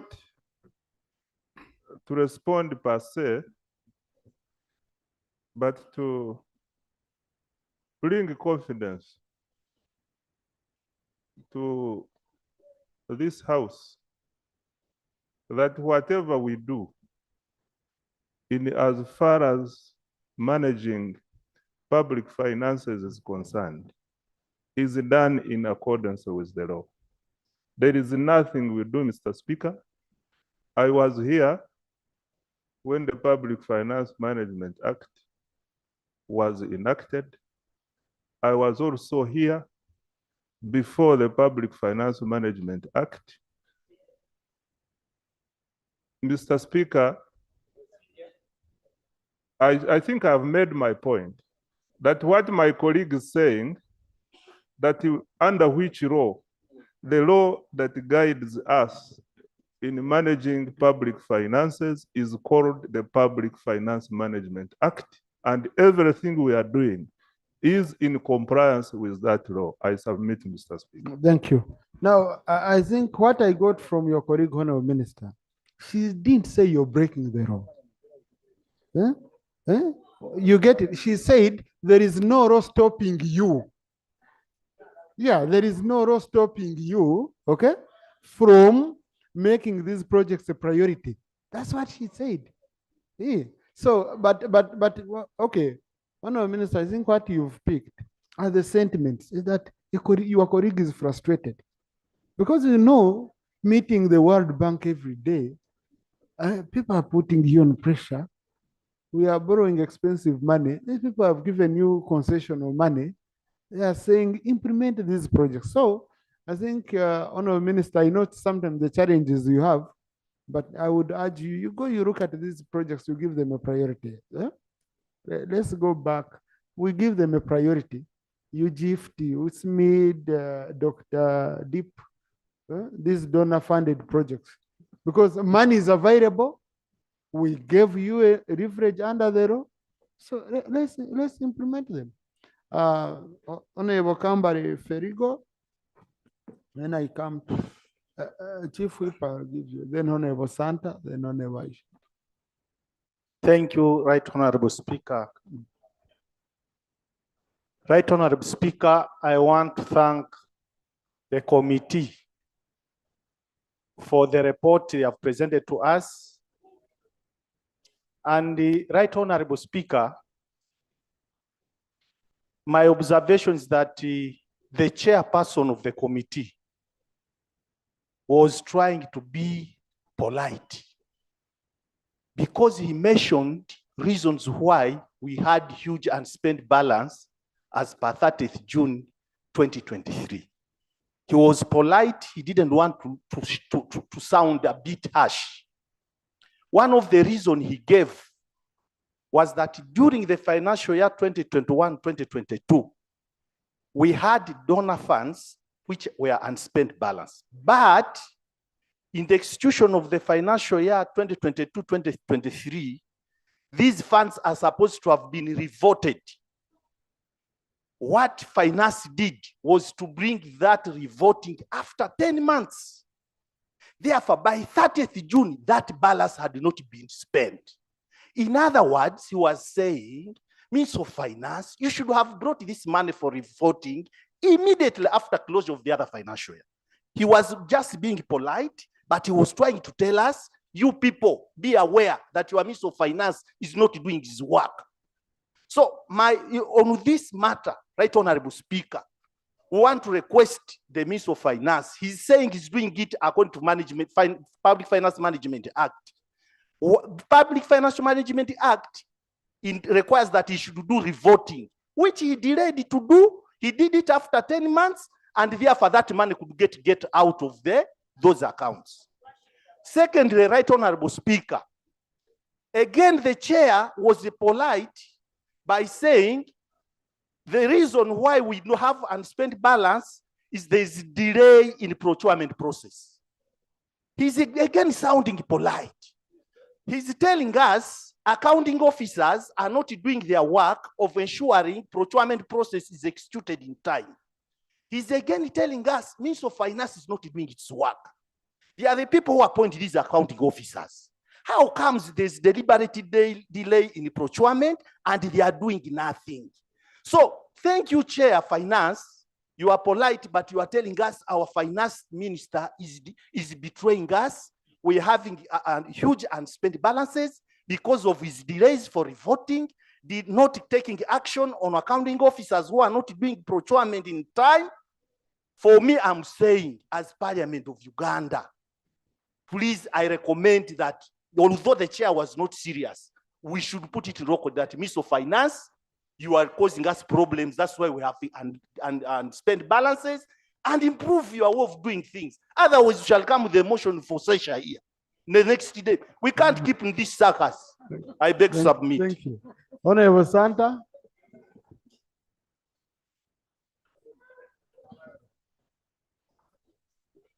Thank you, Right Honorable Speaker. Right Honorable Speaker, the minister himself said the problem or the issue that we have is about budgeting and planning. And he alluded to the fact that there is poor planning.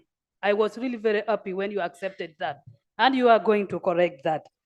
And he went on to say that the budgeting is based on assumption. I would like to really request and advise that don't overshoot. Let the assumption be minimal. That is one, Mr. Speaker. Secondly, Right Honorable Speaker, the Minister of State for Public Service is here. And when you look at the report of the committee, we keep on having a ban on the recruitment. At the same time, government provides some money to the extent that 49% is out of wage of the warrant. Madam Minister, when will this ban end so that we really stop seeing this kind of clumsiness on our budget? Then finally, Right Honorable Speaker, when you look at the report, right from page I think 5 on local government through up to page I think 10, you see that first page 9, the factors contributing to unspent warrants. Number 3, late approval of expenditure leading to late release of funds. Mr. Speaker, this is a very serious issue. I remember at one time, I was with my district local government, we requested, but for the Ministry of Finance to approve this request was a tug of war. So, Right Honorable Speaker, when you look at all these factors, 1 up to 7, and leading to the recommendation of the committee that future projects like UGIFT and USMIT should be decentralized. Mr. Minister, what is your comment about this? Should we go to decentralization? That is on page 10. I beg to submit. Thank you. Honorable Aisha, then Honorable Gilbert Oranya. Thank you so much, Right Honorable. Mutemburi, then Honorable Kero. Thank you, Right Honorable Speaker. I join colleagues to thank the committee for this report. Honorable Msasizi has done a lot to mislead the House, especially when he discounted Honorable Semuju's argument that we should always depend on the expenditures that we have had, money spent in the previous years to project what should be in the budget.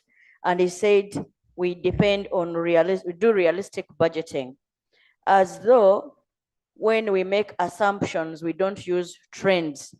For whoever has done basic economics, you know, you need trends to inform your assumption. And if the trend has been pointing to particular expenditure, like for example, every time we have not hit 50 billion as amount of revenue collection and others, you cannot say we shall have 56 billion the following day. So I think Honorable Musasi was not right to discount Honorable Semuju's argument, because Honorable Semuju's argument is putting us back on course. Right Honorable Speaker, the issue of unspent money, I don't know why this House does not demand, and I pray that colleagues will accept to bring this amendment. We demand that the Minister of Finance brings a statement to this House 2 weeks into the new year on unspent balances. Because we know there are unspent balances, we appropriate funds, and we keep on saying we don't know how much money this is. How can a House that appropriates not be knowing the balances that we have on the previous years? So, Right Honorable Speaker, allow me, if I can bring the amendment now, to propose to colleagues that among the recommendations, we add that the Minister of Finance shall bring a statement on unspent balances 2 weeks into the new financial year. So I'll move. Let me move Minister, isn't it a requirement under the law? What I wanted to ask, where I need your guidance from, is whether the recommendation by resolution of Parliament can amend the existing law. No. Because under the law, we are supposed to finalize accounts by 30th of September. So that's a guidance I wanted Honorable Aisha to get. It's already provided for under the law. Right Honorable Speaker, my communication is to the extent of informing members how much money was actually unspent and returned to the consolidated fund. By close of the financial year, by the budgeting process right now, the amount is not known because expenditures are still going on. But by close of the financial year, finance will know exactly how much money has been unspent and has returned. And we only seek to get information because like it seems even members on the budget committee keep on saying, where is this money? How much is it? So the submission to that extent is for Parliament to get information.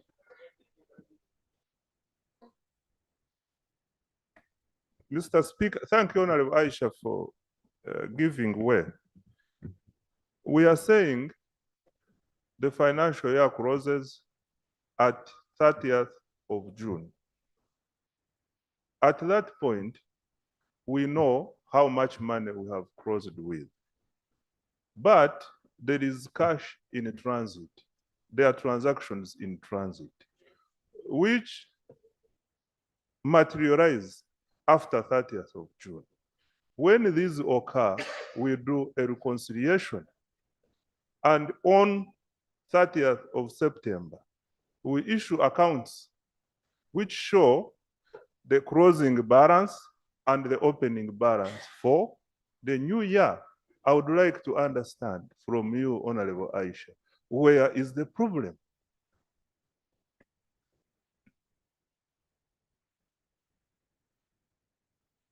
Okay, Honorable Repair. Thank you very much, Honorable Speaker.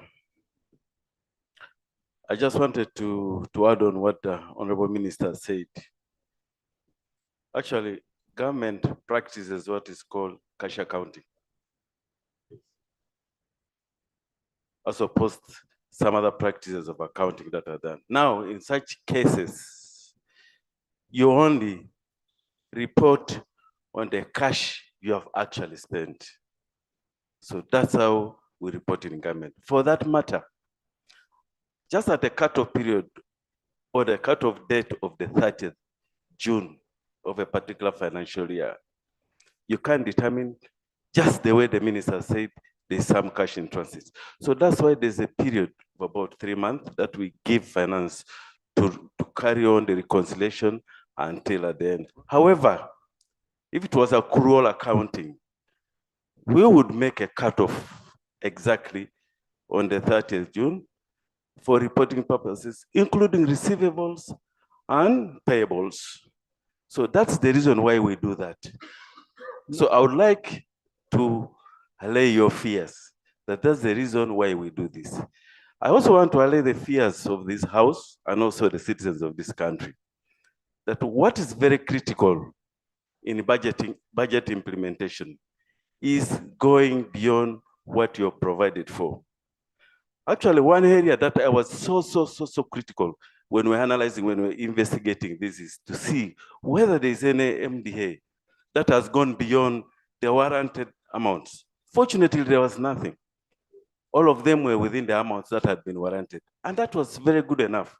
So for that matter, I would be very fair to say that actually, as the minister said, the implementation of the budget is very realistic and is according to the laws and the provisions of the accounting practices. Thank you.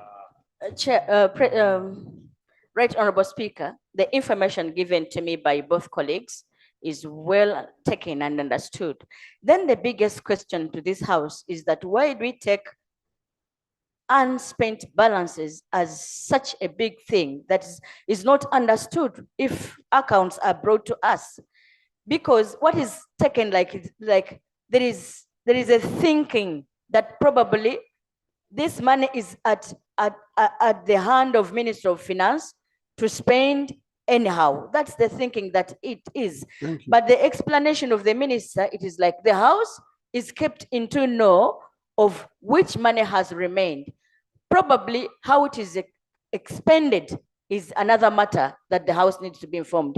Final two issues, Right Honorable Speaker. Final two? No. Briefly, very briefly, about the ban.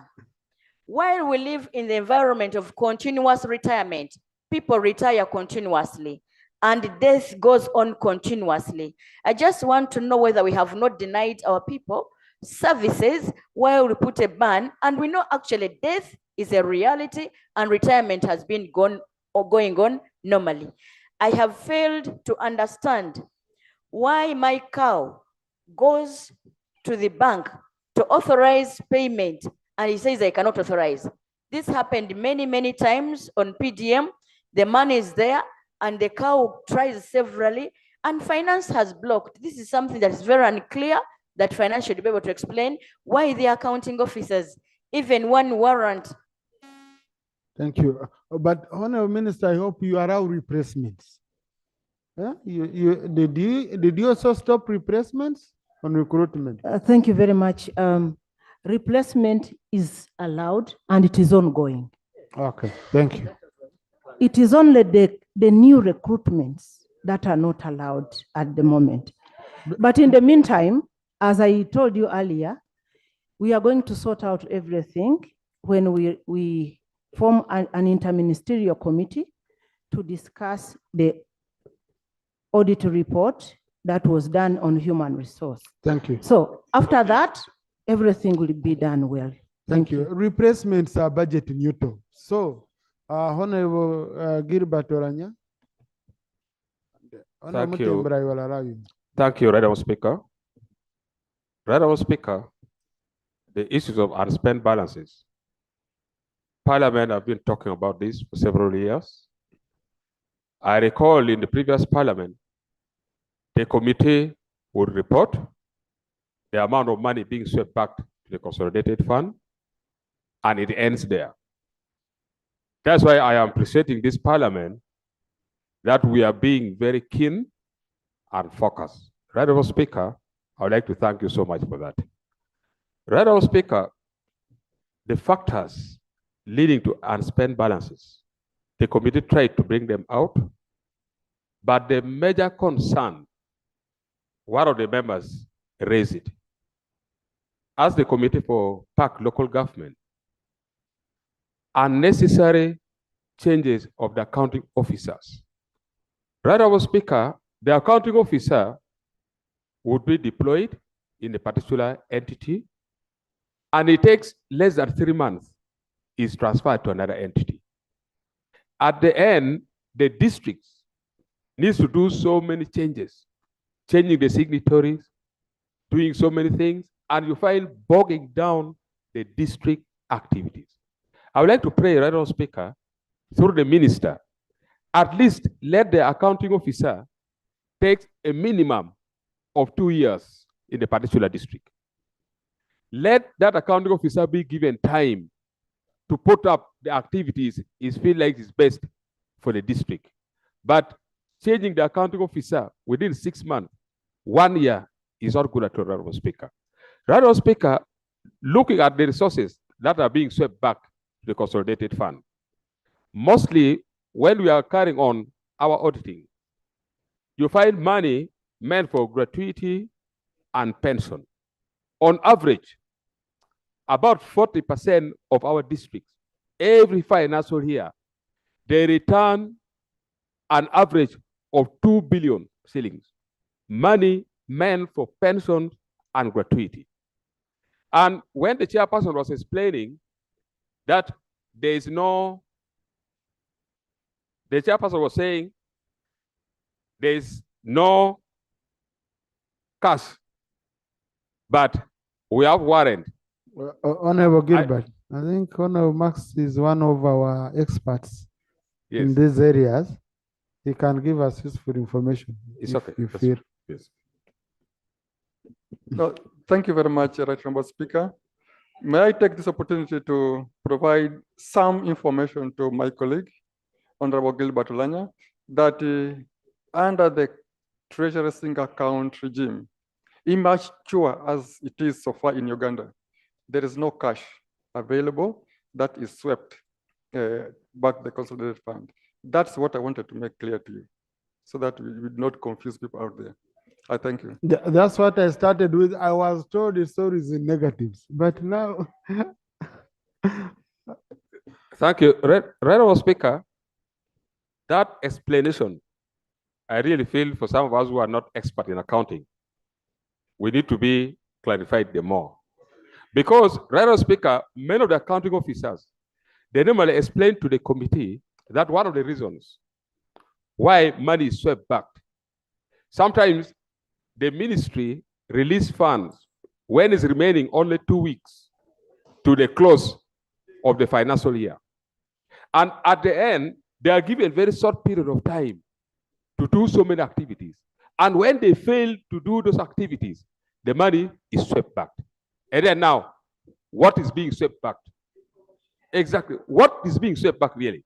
So I really feel, Right Honorable Speaker, we need really to be educated. Yes, information. Thank you.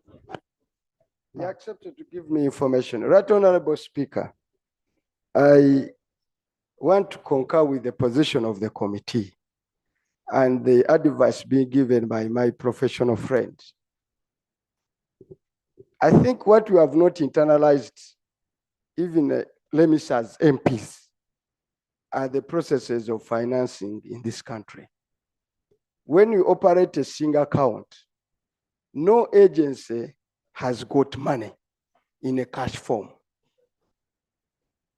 All the money is on one account. That's why I found some information, the submission of the minister, a little misleading to this parliament in the regards to a warrant and how warrants are leading to areas. When the government issues parliament, let me use this institution of parliament. When government says in this quarter, you have 20 billion, okay, as parliament, it doesn't disperse money to the account of parliament. The money is on their account. Parliament starts a process of procurement for services in the view that they have a go-ahead on a warrant from the Ministry of Finance. Now, payments to pay where Parliament has committed money are chewing up at the Ministry of Finance. Then the Ministry of Finance on any single day chooses what to pay, depending on priority and urgency. It's not fast in, it's not fast out. No, it depends on the urgency and necessity and the mood of the paymaster on that very day. On the need of the paymaster on that very day. Now, that's what they call releases. At the end of the month, where they've said Parliament was given a warrant of 20 billion, the Ministry of Finance has actually given it 15 billion in actual release and commitment to services provided. But Parliament went ahead to commit for 20 billion. Honorable Gilbert, your time is up. Yeah, and 1 minute. On the basis that the Minister of Finance is going to pay. Therefore, the minister must own up. Why we are accumulating unless we try to match warrant and releases. And the Minister of Finance says, when I give you a warrant, I'll do everything possible to match it with releases. When they don't do so, you are going to have all this debate of unspent balance, of whatever, which is the theoretical of areas. Thank you. Honorable Sarah, capture. We capture the amendment. There is an amendment which you wanted Thank to you. capture. Thank you, Right Honorable Speaker. Right Honorable Speaker, on the issue of the youth gift and USMID projects being decentralized, honorable colleagues, unless we want problems, we will only be decentralizing corruption. Because I want to tell you, I was in the health sector. Under the PHC, we left funds for the districts.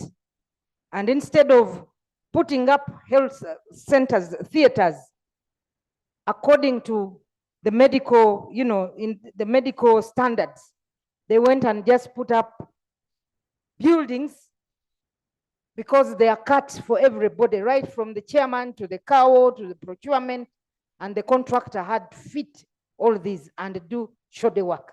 We actually had, most of the theaters were not even in operation. We had to almost redo them again.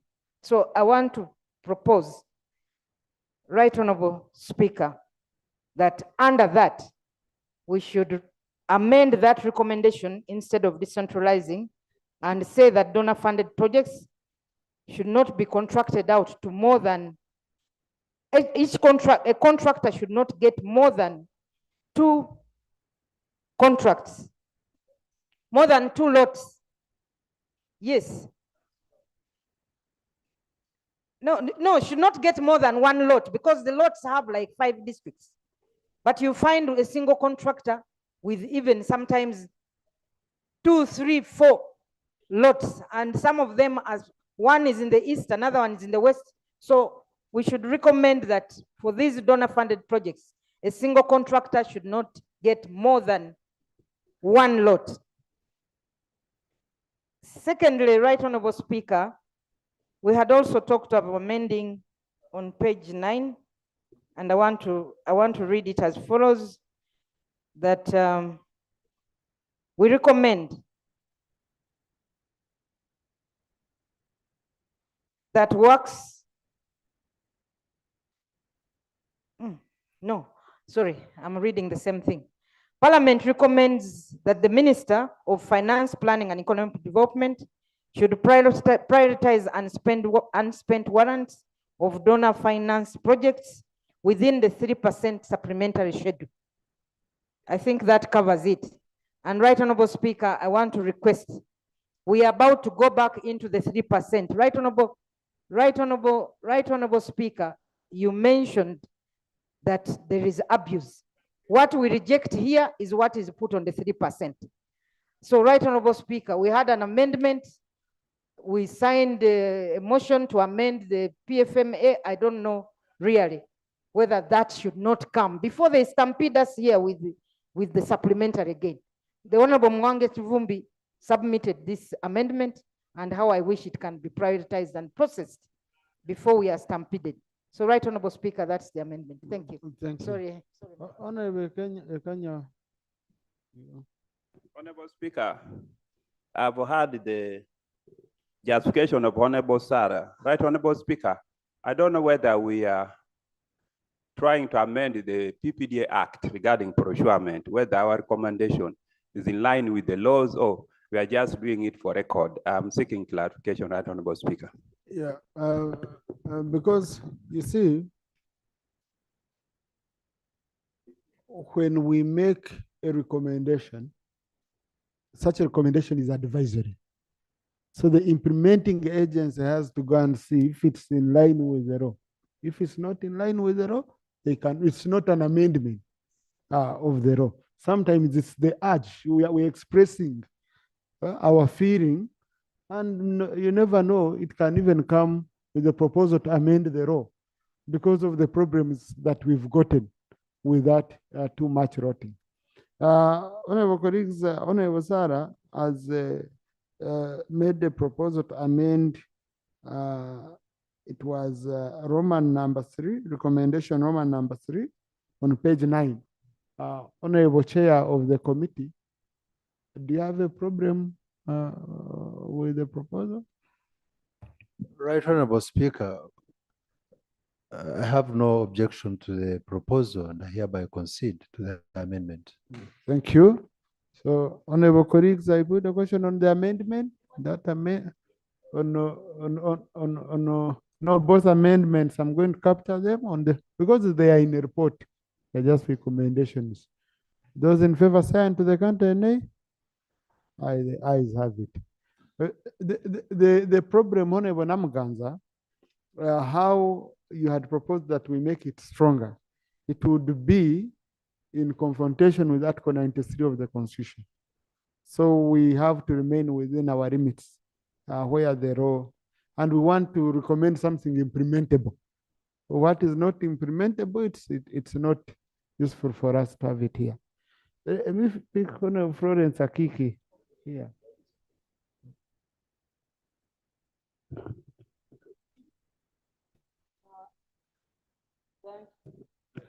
Right Honorable Speaker, thanks so much for this opportunity. And I thank the Chair Finance for the good report and the recommendation therein. I have two issues. One is on the accounting officers. Their mobility from one district to another is sometimes caused by lack of coordination or relationship between the LOC 5, that is the chairs, the speakers, and the cows. Those three have become a big problem in our districts. And therefore, once the chair is not working well with the cow, he or she tries to ensure that that cow is removed from the district. And the same with the speaker. So some of the districts, actually, even the district service commissions have failed to operate because of these three human resource persons. And for example, in Masindi, most of the money is now being returned to the Consolidated Fund because the district service commission has totally failed to operate. Number two is the ban of recruitment. It's not only the ban of recruitment, it's also a ban on promotion. As you know, we are now having graduation at Makerere University. The lecturers can now not move from one level to another because there's no wage bill. Even if you publish how many articles, you will not be promoted. As a result, Makerere is losing a number of academics to not only those universities within Uganda, but outside. So unless we change that, we are likely to lose this human resource that we have trained for such a long time because of the ban on not only recruitment, but a ban on promotion. I beg to submit.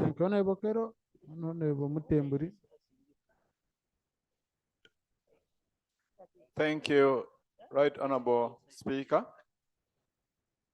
Let me also start by appreciating the chairperson of the committee for the report. Mr. Speaker, the report highlighted a number of constraints that make local governments and some MDAs to be unable to absorb. The low absorption capacity, Mr. Speaker, also comes from the fact that many critical positions in MDAs and local governments are not filled. In my district, for example, we have only 5 substantively appointed head teachers in primary schools, over 40 of them. Only 5 substantively appointed.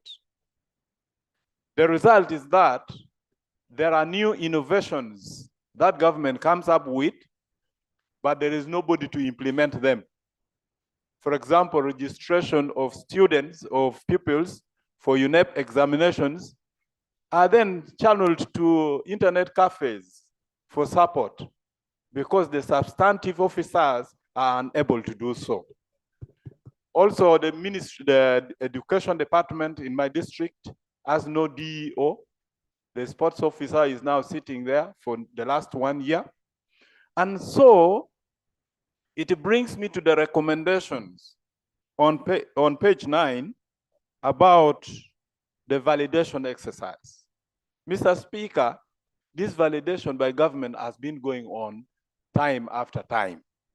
In my district, after every validation, there is outcry for those teachers, for those other workers who have been left out. And we don't know why, we don't know how. As we proceed with this validation this time, I request that government takes a little bit more care to make sure that those who are present are not excluded, because that is a gap that actually the conduit for creating ghost workers. Mr. Speaker, as I end, I would also urge that this validation exercise is broadened to include establishing vacancies in districts and MDAs so that they are concurrently dealt with, without which, even if monies are released, there will be no effect because absorption will be impossible. I thank you. Thank you, Honorable Mutemburi. Thank you very much, Mr. Speaker. Mr. Speaker, I've been attentively listening to my colleagues, particularly those who are professionals in accounts, economics, and I must say that I've learned everything and I will not forget anything. Because to be honest, the issue of unspent balances and so on has been a very serious issue, to the extent that even those who are in that area have been struggling to understand this and the other. But I'm very sure that by the time we get out of here, majority of us will now have knowledge on this particular aspect. Mr. Speaker, my colleague, Honorable Aisha, was trying to invite the Honorable Minister to come up with a statement. I want us to have a look at section 17, subsection 5 of PFMA. It mandates the minister to make a report to this house, to Parliament, telling us the resources that were not utilized and the reasons for non-utilization of such resources. May I invite the minister to invoke that particular provision and give us a report. In that particular report is going to give us all the details, what is the outstanding, what is the balance, and why was this amount not utilized. It's then that we shall be in a position to direct the minister on the way forward. So that provision must be invoked by the minister and he makes a report to this house. Mr. Speaker, in this current financial year, as my district, we're going to suffer because there was an allegation that what had been allocated to us. I took a lot of effort to ensure that at least we maintain what was allocated to us. But was that allegation? And when I asked the cow and the people at the district, they said, but you, imagine, we are supposed to construct a school and the money is released 1 month to the end of financial year. What else can we do apart from only just getting money and we take it back? And it comes back to us as leaders. They will feel we are not doing our work, we are not supervising, we are not doing what we are supposed to do, yet it is the ministry that is in one word or the other frustrating us. May I invite again the minister that you try as much as possible to issue these warrants within time that you feel the procurement process can take place. Mr. Speaker, before I... Thank you, Honorable. Rope. Thank you. Yes. Thank you, Right Honorable Speaker, and Rob for yielding the floor for me. Mr. Speaker, I will be brief. Mine is a clarification I'm seeking, but before that, I want to thank the committee and leadership for a good report. A report that hasn't generated any controversy or dissenting opinion. It's a good one. But my attention will be focused on the recommendation that you've made. It is a clarion call to the ministry to do everything possible to improve the integrated financial management system so that it ensures that there is efficient running of the treasury single account. And I must salute the ministry for migrating from the vote treasury account to this TSA. But Mr. Speaker, unlike other countries that have similar systems, this particular one of Uganda grapples with lots of challenges.